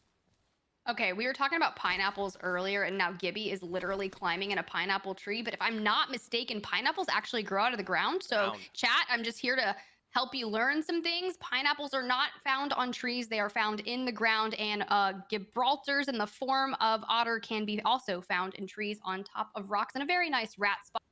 Trying to stay alive and get some placement points. However, playing for content is currently in second place with 58 points. So, two no matter, they could literally end this game with 0 kills and be just fine. Cut on over to Little Pog Champs right here, firing some shots into that skyward dive, the team that's trying to make it escape from them. They are going to get a cracked shield, but nothing else more. The Northmen, however, currently in 11th place, are going to be the first full team to fall here in map 5. First team eliminated. Doesn't feel good in moments like this. Little Pog Champs weren't quite able to get the full breaks that they wanted as a result. Now going to be kind of pulling back from this one. Thankfully for them, there's plenty of rotations that still do exist towards the south here, as even into Zone 3, you're leaving a huge portion of the area still left alive regarding Gale Station towards the end, as well as up here in this choke. But rest be assured, it's more than likely going to continue pulling north, either into Antenna or more towards where we saw Zone finish earlier today regarding North Pad, so watch out for what will be that rotation later on. We check in with Reset. Hey, they might have fallen down losing Razai, but going to be able to successfully quickly get that banner back up. And even though the zone does tick a little bit, more than likely get that revive off in Cenote Cave, go back towards the box and look just as good. Yeah, this was a really successful mission with that Trident to get their teammate back and potentially get him out-rezzed in the storm. If they have plenty of health available to themselves, I think that's a beautiful way to go ahead and do it. We do have a team in the form of SNK that has moved into the Pineapple, and every other building is currently occupied. So if you're going to be a late rotation to this area, you're going to find yourself with not really anywhere to go. And oh, okay.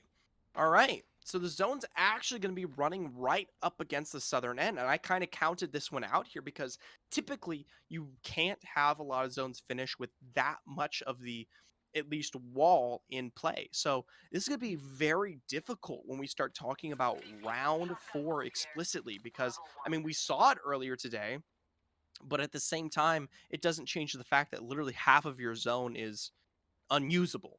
You might get a few squads out there on the western end kind of playing slow, trying to see what they can do with Valkyrie ults, but other than that, most entities are going to be trying to hole up inside, you know, Gale Station, those 2 buildings that are available, and then the rest of the areas that do persist kind of towards where we currently see Little Pog Champs. Yeah, this is tough indeed. I love that you mentioned that a lot of the last circle right there is going to be completely unusable, but we have a rotational fight right here. Brusque, Blade, and Nye have found themselves completely under fire from that defensive bombardment as Slappers moves in to get really aggressive. R301 shots are absolutely flying, but that Arcstar is going to stun them a little bit, but someone answering back with another defensive bombardment. Bubble is going to come out. Slappers just trying to make something happen here, but it looks like they're getting the short end of a stick.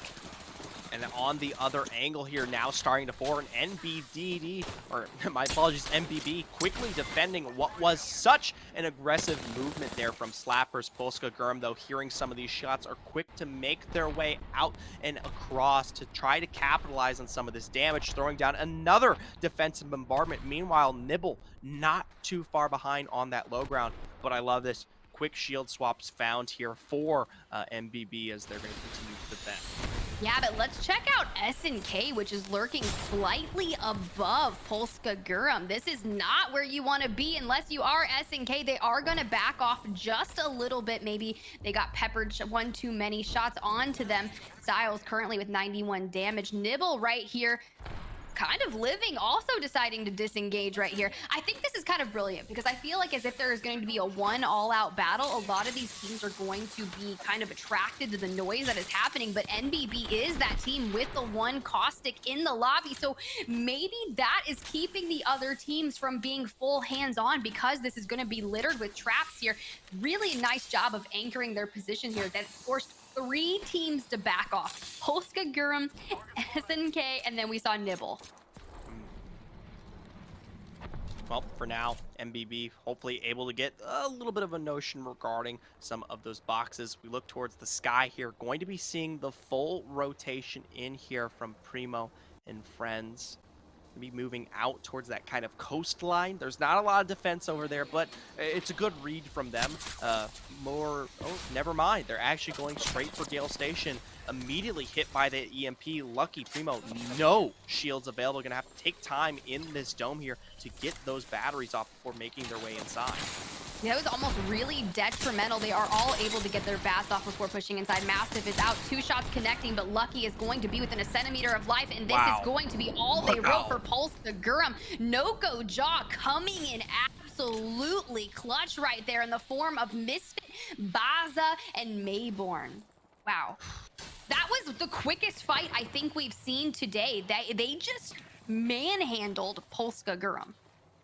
Obliterate it in a second flat, and it doesn't help that you're sitting there on the window just across and going for the full bat, and they can literally see you saying, all right, just waiting for you to come inside. That's the new song.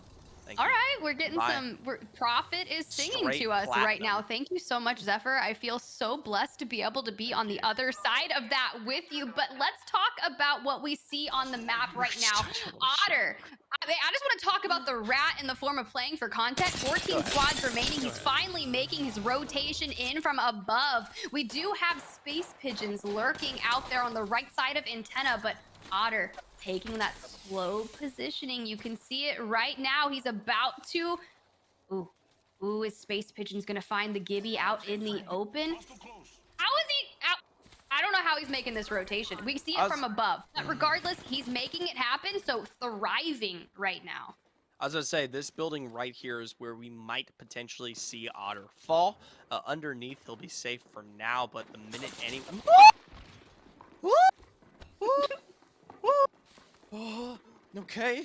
I don't know how you don't catch that one out. Finish the job. Bro, if Otter finesses this team and survives, that's going to be hilarious. No, there we go. Team coming out and getting a well-deserved KP in the form of UTFT. Very nice job by Connor, Neon, and Ida.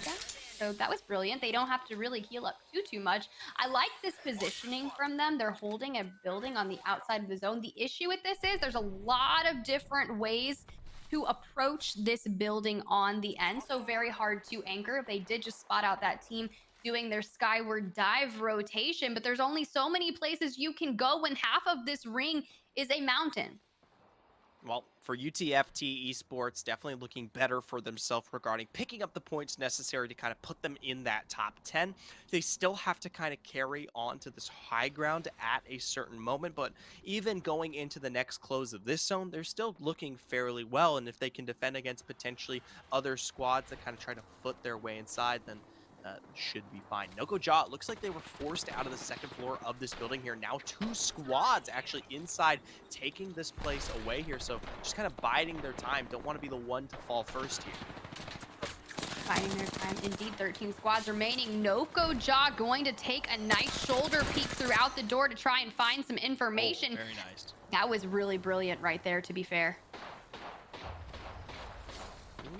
Just gotta be careful here. Don't put your way in too soon. Mayborn on the outside. The squad from below now putting damage down here onto Noko Jaw. In fact, if anything, as much as I like Noko Jaw kind of trying to control this one out, hold against reset from below and the squad Kiklos above, the zone's not there. We know where it finishes. Potentially look for the rotation, but hey, KP's KP. They're still gonna go for it. I mean, at this point, You kind of have to. They do have a nice like standings position right now, 5th place with 31 points. So mid-pack, they're pretty safe, but anything can happen. So going for as much KP as humanly possible here in the kill feed, UFTF is going, or UFT, they're going to pick up some more kills, and RS Esports is going to be fully eliminated with Connor being our new kill leader with 3 kills. Very nice to see there. Once again, a fairly even lobby, but still 12 squads left. Reset, though, finally find their way up from this low ground of this building to eliminate Kiklos in full here. As with the shield swap, Nukaja still sitting on the outside. This will kind of dissuade pressure for now as both of these rosters are fairly healthy. I will say zone is a closing here. Nukaja does stand to have full control, right? This zone, I mean, when you're forced out of a building, most rosters will be looking to funnel you in terms of the damage once you make your exit from those entryways.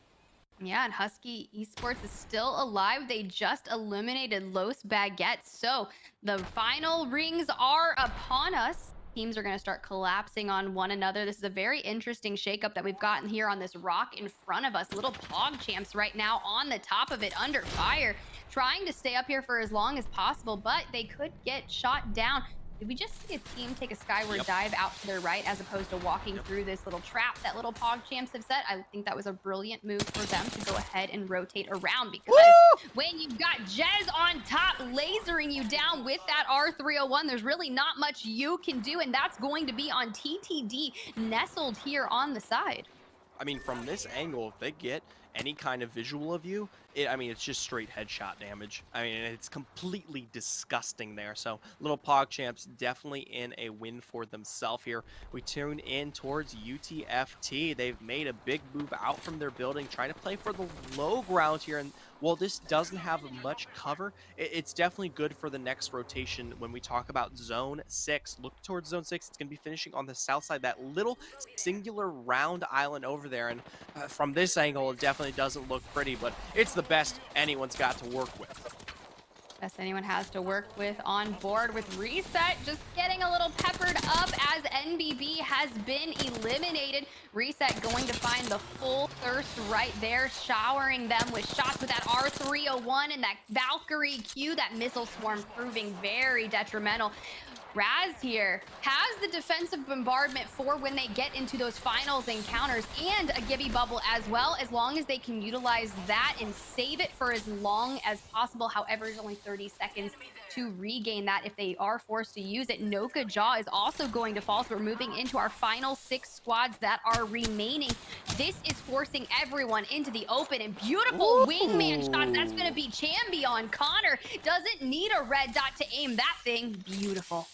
Gotta say, Nibble, I love their position right now, already in play here for this next zone. And I'll say it's low ground, but there really is no high V low ground when we talk about an island like this here. So for now, picking up the KP necessary and continuing to defend this position, fantastic. Also eliminating UTFT on their way out. If they continue to rack this one up as most of these squads fight against each other, this could very easily be a Nibble win. A Nibble win would be really beautiful. They find themselves currently in 9th place with 22 points. They need to have a substantial victory here to really solidify their spot within the top 10, because like you say, anything could happen. UTFT just went out in 6th place, I believe, so that netted them a nice 3 placement points depending on how many kills, which we saw Connor was our kill leader at one point in time. So this could have been a really good game for our team that found themselves in 18th place. Now, Little PogChamps, more squads, all landing right on top of each other. I mean, this is as tight as it gets here. Space Pigeons as well. Nibble, I like this, though. They've got the double cover of these rocks to work with. Once that dome comes down, Space Pigeons, this might be it for them.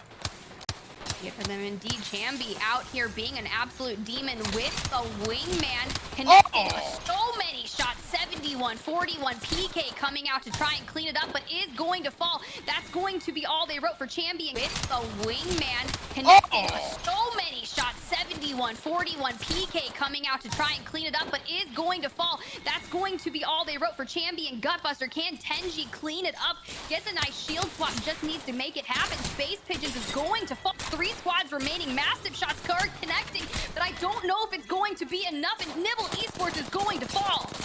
And Meanwhile, TTD, this is a story of redemption. So close in this last game to picking up a win, and this time around, more than capable. TTD with the win in our 5th here. Woo! We gotta feel good.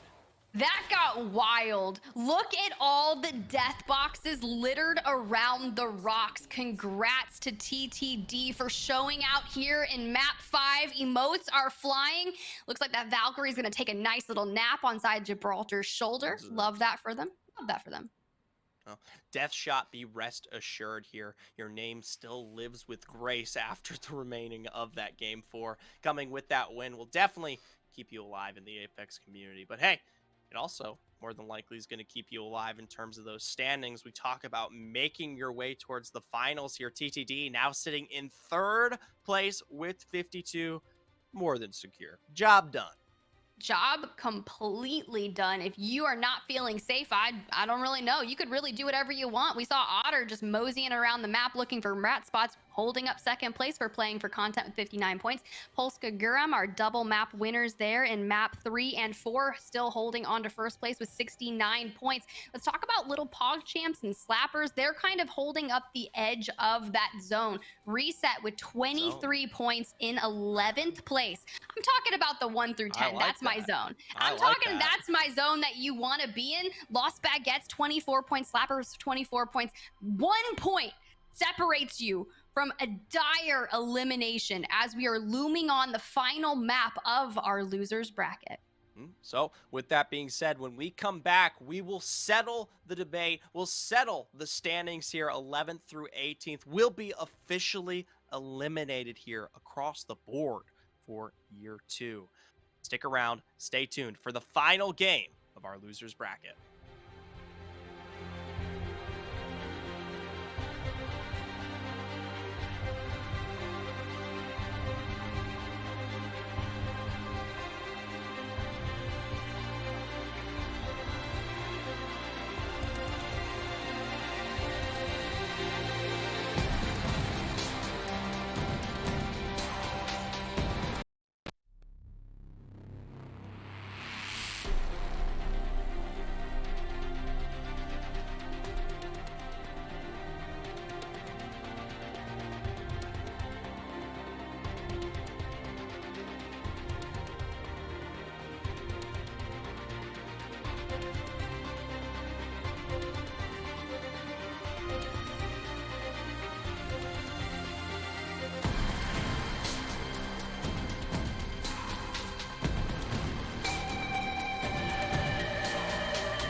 It's with a heavy heart that I say howdy, howdy, legends, one last time here.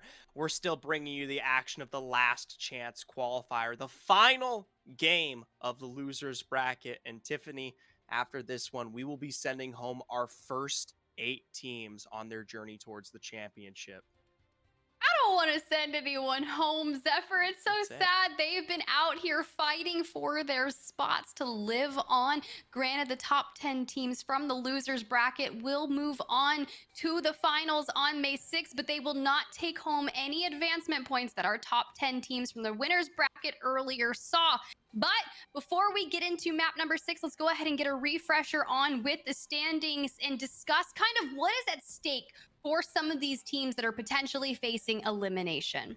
Right. So at least I would say from first all the way down to even almost 8th with Little PogChamps, you're relatively safe. Little PogChamps still kind of hit that kind of borderline, but other than that, should be okay here. Lost Baguette, Slappers, Reset. Those are going to be the names to watch depending on where they fall in the midst of this game. Could be the difference or the 1 point necessary to keep you alive in our top 10 here. And you can't count Eris all the way down to Yokai out at all just yet. Even Yokai at 7 points, who are, well, technically Yokai's no longer playing. Keklos at 11 points, only need 13 to go even against Slappers as it stands right now. A fantastic 20-point game from, say, someone like Keklos would put them in the top 10. Yeah, so I think we're just going to really be watching a lot of the teams right now going into game 6 that are not outside that safe zone, right? They've already solidified their spots. You got Polska Gurum playing for content. TTD really made work of map number 5 in that awful end zone to really solidify their movement. But you've said it best. Lost Baguettes, Slappers, and Reset. I feel like someone's heart is going to get broken here today. Don't say that. I know it's emotional. But it is mine. It feels so weird because everything has kind of collapsed so quickly. I mean, okay, as me, a caster, we just got into Challenger Circuit, and in comparison to last split, where Challenger Circuit took course over the pacing of almost a month and a half, close to 2 months. These teams have only been here for so long, right? Almost like 2 weeks. So what we've just begun to know is very quickly already leaving here. And the next time we'll see any of these entities, whether they rejoin us as a same team or start partnering, looking for roster switches, will literally be September or October of next year, depending if we stay the same regarding the current schedules that we sought after in year 2. Yeah, but I feel like also for the teams that may not find themselves moving on to the finals on May 6th, it's a good moment, as you say, to kind of reflect and see what worked, what didn't work. And you mentioned the roster changes, or sure, returning as the same team. But as we go into the character selection, we do see that another team will not be joining us. And that's going to be, if I'm not mistaken, no, MBB is joining us. We're good. What else? Who else? Who else is pulling out something spicy here? It's just Nico. Pathfinder! Look, I am happy. It has been long are the days that we got to see Pathfinder in comp. My nostalgia is just running wild right now. I mean, we did get to see a little bit of Pathfinder on some of the Challengers teams in NA, but if you're gonna do it, you already know you're kind of solidified your spot moving in. You're safe. Let's see what you can do on Path. Grapple someone on a gravity cannon like Shiv and destroy them. All I'm saying is, all I really want is, teams that have, a bunch of points, like Polska Gurum, to say, I don't really like the Northmen. I'm going to hot drop on them, and then just end it. Okay, that's toxic. Now, I know we had a brief discussion about that. Now, you've been casting Apex for a lot longer than me, Zephyr. Have you seen teams completely abandon their stated drop area to completely grief and ruin a team's chance? 100%. I've casted plenty of tournaments where that has taken place here, and the drama is always so juicy. So don't get my opinion. I'm trash. I'm just looking for Twitter drama. The tea is piping hot. I do see things on the Twitter timeline, and I just sit there and I sip. Oh my gosh. The 1872 Twitter today has Oof. been Spicy. today has been quite spicy, and Nazetia, after big successes with the bots roster, has been on top of that one fairly quickly here. We tune in though with playing for content, of course, versus Reset here. I will make note that Reset are in 11th, right, with 23 points to go down right now. Would be the very end of their game here. They would be completely eliminated as a whole, and playing for content to make short work of that. They already found a massive break here and continuing to knock for full flash. This is going to be so detrimental to Reset, and it's not looking like they may survive this. Playing for content absolutely griefing the team in 11th place. That is 1 point shy of the top 10. Now, to be fair, as far as we talk about teams kind of inting on another team to really grief their chances of making it to the top 10, if I'm Reset and I know I'm contesting a drop zone, but there's plenty of other areas that may be a little safer to go to, I feel like that would have been the moment to go ahead and maybe change it up in that regard. Potentially. We are coming off, though, a win from Reset, and you do have to remember last time around we did tune in watching Reset ride back in towards Cenote Cave to get the banners and go for a full revive. I don't think playing for content will be as nice, though, to let these death boxes go. You can already see Otter, TGB, Lepe still kind of sitting within that cave system, that area where that one currently exists, just waiting for Ted Bog to show back up. And you can see it on the overlay. Ted Bog is like lurking very creepily towards the death boxes. I just feel like it's one of those moments where you just need to cut your losses and rat it out. I understand that's not the position you need to be in at this point. We saw teams rat to second place, so it is possible, and that can keep your dream alive. It is not the ideal situation, but hey, sometimes you got to get down and dirty with it and just rat it out, because the only way at this point. But we do have a lot of outliers. That zone is not going to pull to the north side. We're going to see another bottom right quadrant zone. So it seems like this customs lobbies are really favoring that area of the map. Interesting. I'm for it. I respect this. Didn't know it was here, but Oh, I did. I did. I did not. I didn't turn up my know graphics on high and read the signs too. We just go adventuring in pubs sometimes. Personally, I didn't.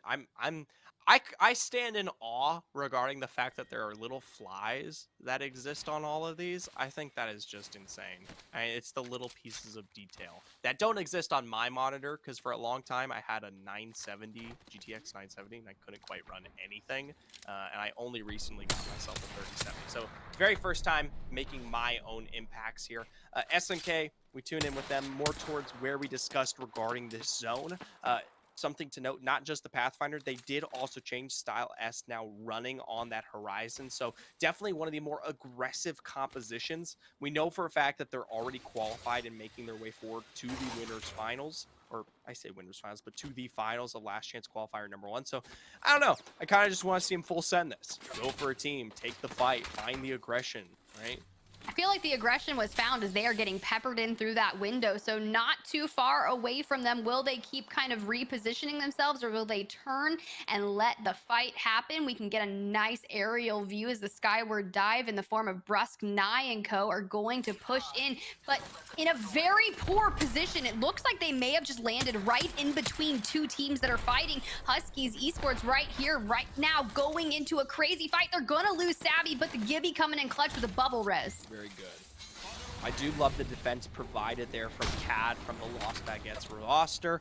Gonna push Huskies back. Huskies, though, now forced to make an incredibly far rotation back towards the gravity cannon. Might actually have to potentially take it, or at least look for some source of cover. The problem is, you know for a fact that they do have that choke behind them that could potentially have a team come up at any moment. Still, though, Diaz fully healed. Sabi looking for heals of their own. Los Baguettes just riding dirty, I guess. I mean, I was gonna like make some Fast and the Furious joke, but none needed. They just rolled up hot and heavy, gonna go ahead and heal up. It's like they're in a really nice position, but as we saw that team with the Pathfinder and Horizon, they look up to appear have gotten the drop. So curious to see what they would have gotten. Probably just a purple shield for the time being. And leave it to our observers to find a nice plant inside a building that is nestled. I wonder what kind of specifics this plant has for us. I don't know. Kind of looks like fruit. Would you eat it? Would you eat the apex fruit? Would I eat the apex fruit? I feel like I'm picky, so fair enough. probably not. And if it's stuck inside a box like that, I don't know, it screams poisonous to me. Something about bright colors always scream poisonous to me, which is good because that's what nature did. And my monkey brain goes, ooh, ooh, ah, ah, no, no, ee. So, Well, when my trust my brain gut. sees the space pigeons taking up a little bit of high ground looking for some information, my brain also goes, ooh, ooh, ee. Trying to help you there. You don't have to. I'm not trying to make myself look any better here, Tiffany. I'm just enjoying myself, okay? Oh, This is me how I either. talk I'm here to have all fun the with you, time. buddy. Okay. I'm here to all have right. fun with you. Don't over a call me great buddy, game. okay? Oh, I'm sorry, Prophet. No, don't even do. That's weird. You start doing that, it's creeping me out. It's getting on my nerves. No, it's all right. Oh, Well, we're space the pigeons plant now. currently have a really nice position. Looking for some information there. Someone's a botanologist, but it's not me. A botanologist. Botanist. Did I just make? Oh, well. I'm gonna drink my water now. Mark Watney would have problems with you. If anyone gets that reference, though. Anyways, we check back in with plenty of these squads here. The reason we're playing around is the given fact this is quite an open zone. There's plenty of areas for a lot of these squads to go find themselves in with round one in. Gale Station, of course, antenna where we will see this zone finish, whether it be directly on this POI or more towards the south, where this one should shape up. Still, though, 17 on the board. Looks like, of course, two of those squads not quite in full there. We know for a fact SCK being the 2 members and then the one last standing rat for reset. That is what it currently sits at. Good to hear that the rat from Reset is still alive and thriving, because at this point, I am really pulling for Reset to make it within that top 10. Oh, it's going to be tough. The big thing that we actually have to watch out for is not particularly how Reset do, but how badly do Slappers and Lost Baguette do. If Slappers and Lost Baguettes fall prior to Reset, right? Even, you know, I mean, they can't get any KP. That's the big thing, too. If they pick up any KP, then Reset streams are pretty much over here. And then that's not even taking into account Eras, Northmen, Huskies, any of those who could potentially also swing things up. But if they fall before Reset, then that is potentially the option here for Reset to swing into the top 10. Yeah, I would love to see that happen. But regardless, we got a nice overlook of the teams remaining and where that zone is pulling. This almost looks like an exact repeat of a zone that we saw earlier. It is. I think it's just a little more north. So you're northwest. You're getting a little bit more on the other side of the mountain. Look, I don't like directions, but regardless, TTD, our map 5 winners coming in really aggressive. We are going to have Fex Fall and Deathshot Fall as well. It's looking to be the Northmen that they are fighting, and that is going to be all they wrote for TTD, but also an immense third party by Huskies. We were just chatting about the Northmen Huskies and how they were going to do, because this could shake up Reset, but Huskies making it very well known that they have to have a very great game here in map number 6, and that they do. And it's a bit of a shame because we can already kind of call this one out. The Northmen falling, sitting in 16th place. That's no placement to put up. And while maybe you'll have some KP, it is not enough to take a position away. The Northmen likely to be eliminated here. We're not going to go for full confirmation yet, but the math and the numbers, the one that currently exists, probably don't lie. Husky Esports, though, they're on the other end of this very similar situation, and they're the ones still chugging along here. Going to be finding their way towards the next end of this zone. And I'll tell you what, everyone's got practice at this point. We're coming off the most identical zone of all time going into Game 6. Oh, yes. I'm very interested. Slappers is also a duo right now, but they are currently in the 10th place position. I feel like if your life is at risk here for your dream to stay alive until September, that awful moment when something goes wrong and you are left to play this as a duo. You are retracting to play a lot more That's tough. safely. That is going to be very tough. Slappers here now.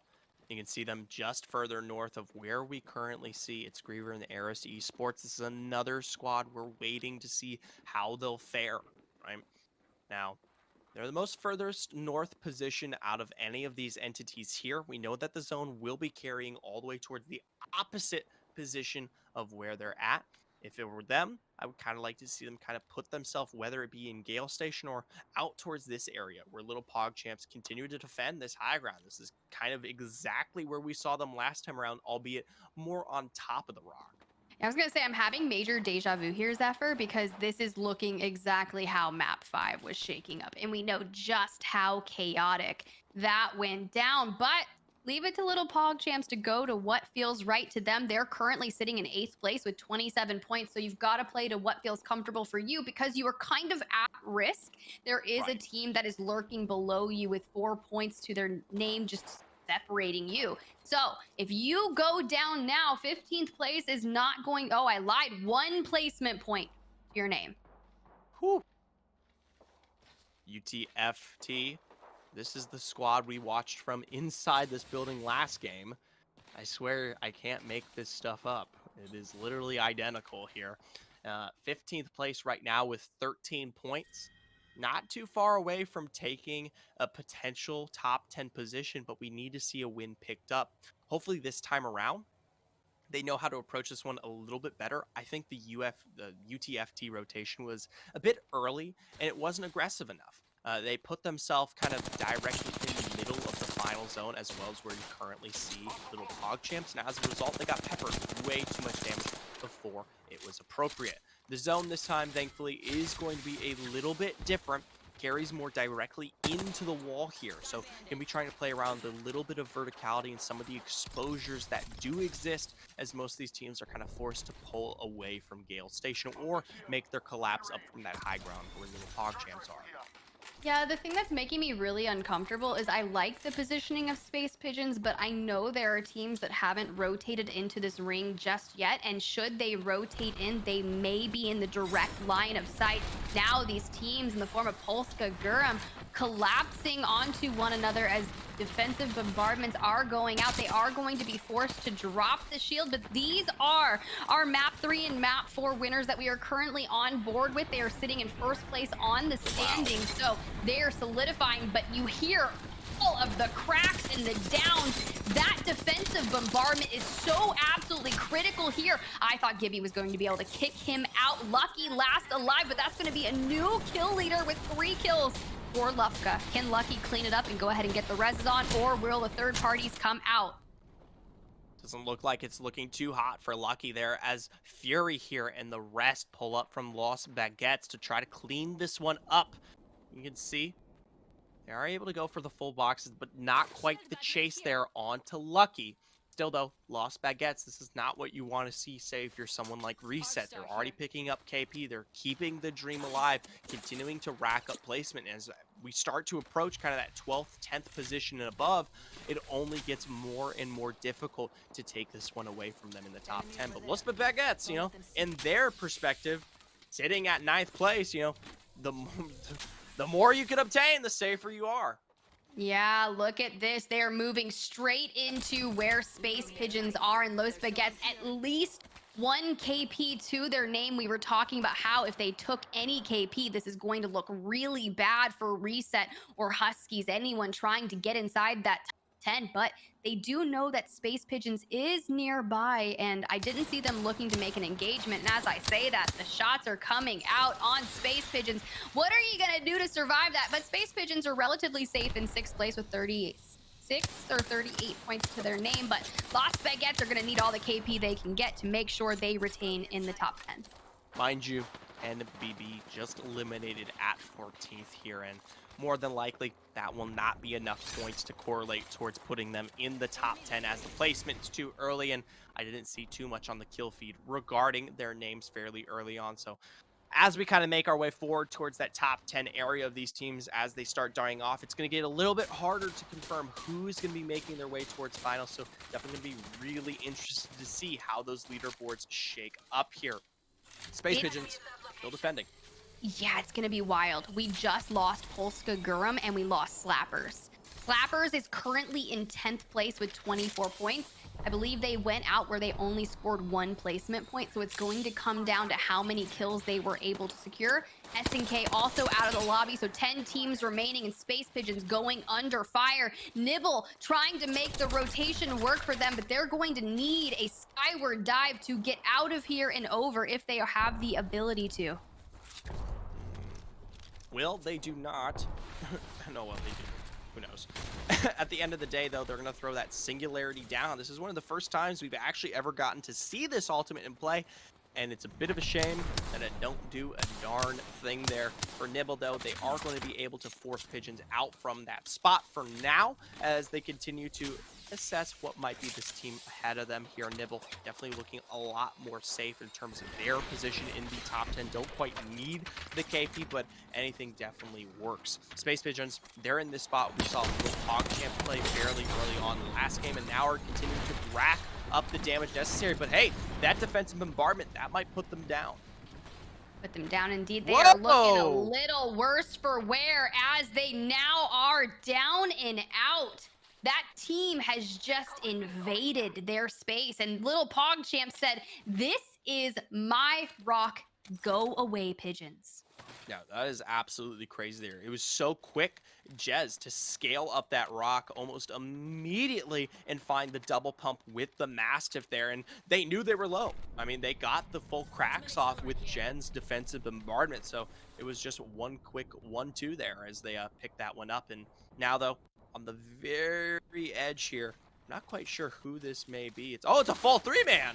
They're all in the bushes. Oh, a team just fell from above onto them. Noko Jaw trying to survive the chaos that's ensuing right now. It is an absolutely blast right now in the form of Mayborn trying to get out of there as Misfit and Baza are both going to fall. Los Baguettes trying to live, but they are going to be fully eliminated here. They were able to get a few KP before they went out. Not sure how the leaderboard's going to shake up, but UTFT 2 KP to iJack's name, but Neon going down, 8 squads remaining, playing for content, just out here griefing. We see Huskies in the kill feed, currently alive. Kiklos is going to fall as well. Close down there. If you're a UTFT fan, you've got to feel really, really good. Already assessing this zone far differently compared to last time. Don't put them out in the open. Take it right up against the wall, and now continue to put damage down on Huskies. They don't know that's Huskies, but if they did, they'd love to eliminate them. They currently sit 1 position ahead of them here. Huskies forced to utilize that dome, forced to look for the safety to put themselves back up in a source of health here. Oh, I just saw Reset fall and be team eliminated as well. That is going to be our currently 11th placed team. Not sure if they lasted long enough and had enough KP to push themselves into the top 10. We'll see how that shakes up, but Huskies really making a standout game trying to find themselves in the top 10. The devotion there just shrimping. Zabi will still fall there as they try to come over that wall, and they're being peppered from a side there as CS is also eliminated. Now Mugiwara, the last standing member, instantly brought down here, playing for content, make short work of that rotation. Nibble here using Tenshi's gravity lift, take to the sky, and as quickly as they go up, they come down here. Gutbuster, Chamby all out already, and Tenshi having to defend against this push that takes place here from what I believe is Neon and crew here from UTFT. It looks like they separated out from the tree line to pick up those kills, so I'm glad to see that they're being aggressive. Yeah, they're being really aggressive, coupled with Little PogChamps. I feel as if Nibble got completely annihilated, so they are going to be fallen out. 4 squads remaining. UTFT playing really well here in game 6, trying to live their best life and find themselves into the top 10. Not sure if it's going to be enough, but clearly they're being a nuisance and picking up some KP along the way. We do have one rat in the form of Noka Jaw. Look at this, the team is rotating in behind them. Not sure how Mayborn is thriving. Yeah, Mayborn surprisingly not taken out just yet, but I love the defensive bombardment taken down there.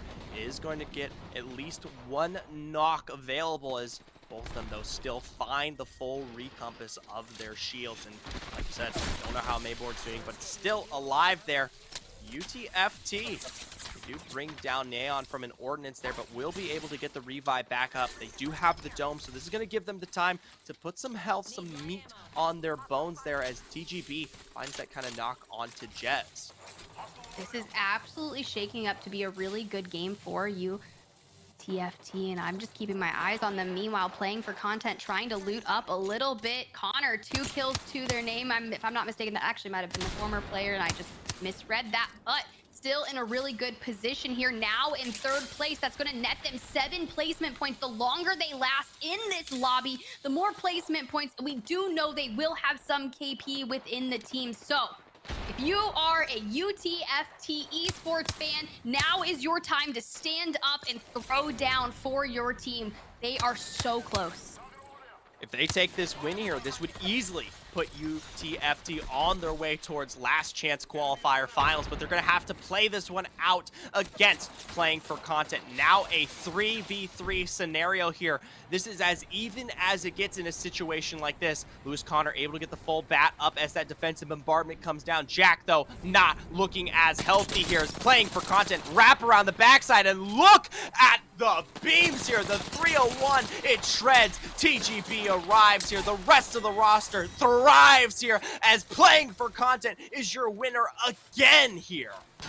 Our map 1 victors coming back to take map 6. They started off astronomically well, and they're going to end this so very well. They are currently sitting in 2nd place, but hey, this could have netted them the complete victory here in the losers bracket. But I'm so excited to see how the scoreboard is going to shake up, because UTFT just did some amazing work to hold on here in map 6. Yeah, UTFT, I mean, we saw them play out the last game in a much similar way, and I'm glad that they took that experience and learned from it, right? We saw what was a very early rotation in Game 5 that came back to bite them in combination from little PogChamps kind of playing up the backside, as well as that low ground contested from teams like Nokoja and the like. This time around, they went right up against the edge, went way more aggressive, played center into that zone to try to contest for a god spot, and they were able to do it. They had that skill behind themselves. So even while they were not able to find the win, 2nd place, 9 points, a handful of kills, that sounds like enough to get the job done. Well, let's see if it was enough to get the job done, because I believe the standings are ready. Some teams may have their heart broken, and look at that, Zephyr! UTFT Esports finds themselves in 10th place by 1 point. That grief early on for playing for content and reset in the contest in Cenote Cave really solidified a defeat and sending them home by 1 point. My heart. I mean, I don't even know what to say here. I mean, it could not have gotten any more tight in a final moment like that. At the end of the day here, we also see Slappers eliminated as well. Prior to Game 6, they have also fallen down. They were only able to pick up the 1 point. And remember, going into this matchup, they were just a single duo, though. So UTFT, that's going to be the big one here that successfully find their way up. I'm trying to confirm what also is the 2nd here. If you excuse me, my eyes are not what they used to be. Oh, yeah. I mean, look at this. This is great. I'm actually really shocked that reset, that really killed them on that contention. Slappers, you're right, garnering themselves only 1 point, finding themselves in 12th. Huskies Esports just doing so well there in map 6. Unfortunately, it's not going to be enough. They find themselves outside of the top 10 by 3 points. Polska Gurum in 2nd place with 75 points. That means they were bested by playing for content, getting that 1st place overall with 84 points after winning 2 maps. So our 1st and 2nd placed winners in the losers bracket both took home 2 map wins each. TTD with 52 points in 3rd place, netting themselves a win in map number 5. And then you have Nokoja with 48 points in 4th place. They took home map number 2. So all 4 teams took home some map wins in the shape or form, but I think the story of the day right now is the ability of UTFT to really stand strong in those last 2 matches. And a huge congratulations to our top 10 teams here tonight, going home and staying in it just a little bit longer as they will return for the finals on May 6th. And a heavy heart to those sitting in 11th through 18th. Now, their journey does officially come to an end. There's plenty more action in store regarding Apex, but it won't be during ALGS. The next time around that we'll see any of these entities will be next fall here. And I mean, just saying that sounds crazy. That's almost 4 or 5 months away. So a bit of a shame in that regard, but hey, you had your opportunity. You had the chance to play through this one. And I got to say, some of these names do seem, I mean, extremely surprising to me. We talk about Huskies. I mean, I know there's been some roster switch up and changes, but that is a team that has seen tenure across both challenger circuits as well as this recent pro league here. So to see them eliminated in 13th place is honestly a shock. Yeah, shock indeed. And my heart goes out to the players that will be no longer, but no worries here on Versus Gaming. They will be covering the finals of the Last Chance Qualifier 1 Day 2, which is going to be on May 6th. The top 10 teams will find themselves staying alive and competing in that Zephyr. And I'm excited. I just want to go ahead and say it really quick. Space Pigeons for the win. Yeah, Space Pigeons on their way forward. And that's what I'll say. And that's about it. Yeah, it's really I'm all still you waiting gotta for say. my photo. I sent him a message. I said, you better send me that haircut. Oh, that's right. It was a member of the Space Pigeons that forewent some of their maps in the winners bracket we saw earlier today to get a haircut. But alas, everything worked out in their favor and they are thriving. Well, Tiffany, I want to say, do you have any final thoughts regarding not just today and the competition that we saw here for the Last Chance qualifiers, but some of the experiences that you might have had kind of dipping your toes back into Apex and getting to enjoy what is the ALGS community? I absolutely love it. And it's been an absolute joy alongside here with you, Zephyr, to be able to really call out some immense action here in the EMEA region for the Last Chance Qualifier 1. So I'm really grateful. Versus Gaming and the whole crew have been a real joy to work with. Congratulations to all the players who showed out their amazing talent today. It's always a joy to sit back and watch what real talent looks like and what I wish I kind of had, because my gunny does not hit like theirs. Well, hopefully, maybe by watching some of the play here, you'll be able to kind of take some notes and maybe find some replication in your games yourself. But hey, maybe if you don't, there's plenty of opportunities to improve yourself. Speaking of which, Versus Gaming, they host plenty of Apex tournaments. So if you enjoy, not only watching some of the competitive content, but even racking up against some of the teams that you see here, take a look at what they have to offer regarding their website. They play through a plethora of EMEA and North American tournaments, not just in Apex, but across a plethora of games as well. We, of course, though, will be back here to cover the Last Chance Qualifier finals on May 6th. The times are currently to be announced, but I promise you, if you follow us up on Versus Gaming /GG on Twitter, you'll be able to find them out just as well. And not just that, on 7th and 8th, we'll also be covering the action of the Last Chance Qualifiers number 2 as well here. Well, I mean, looks like I'm going to be ready to get back in the action. And maybe, Zephyr, I'll meet you in on one of those Versus Gaming tournaments. We can really test how much you've been practicing. I know you were talking about potentially grinding some ranked, so maybe I'll catch you offline. But for now, I think that's all, guys. Congrats to all the players. Thanks to all the producers, the observers on the back end for making this amazing like it was. Thanks so much, y'all.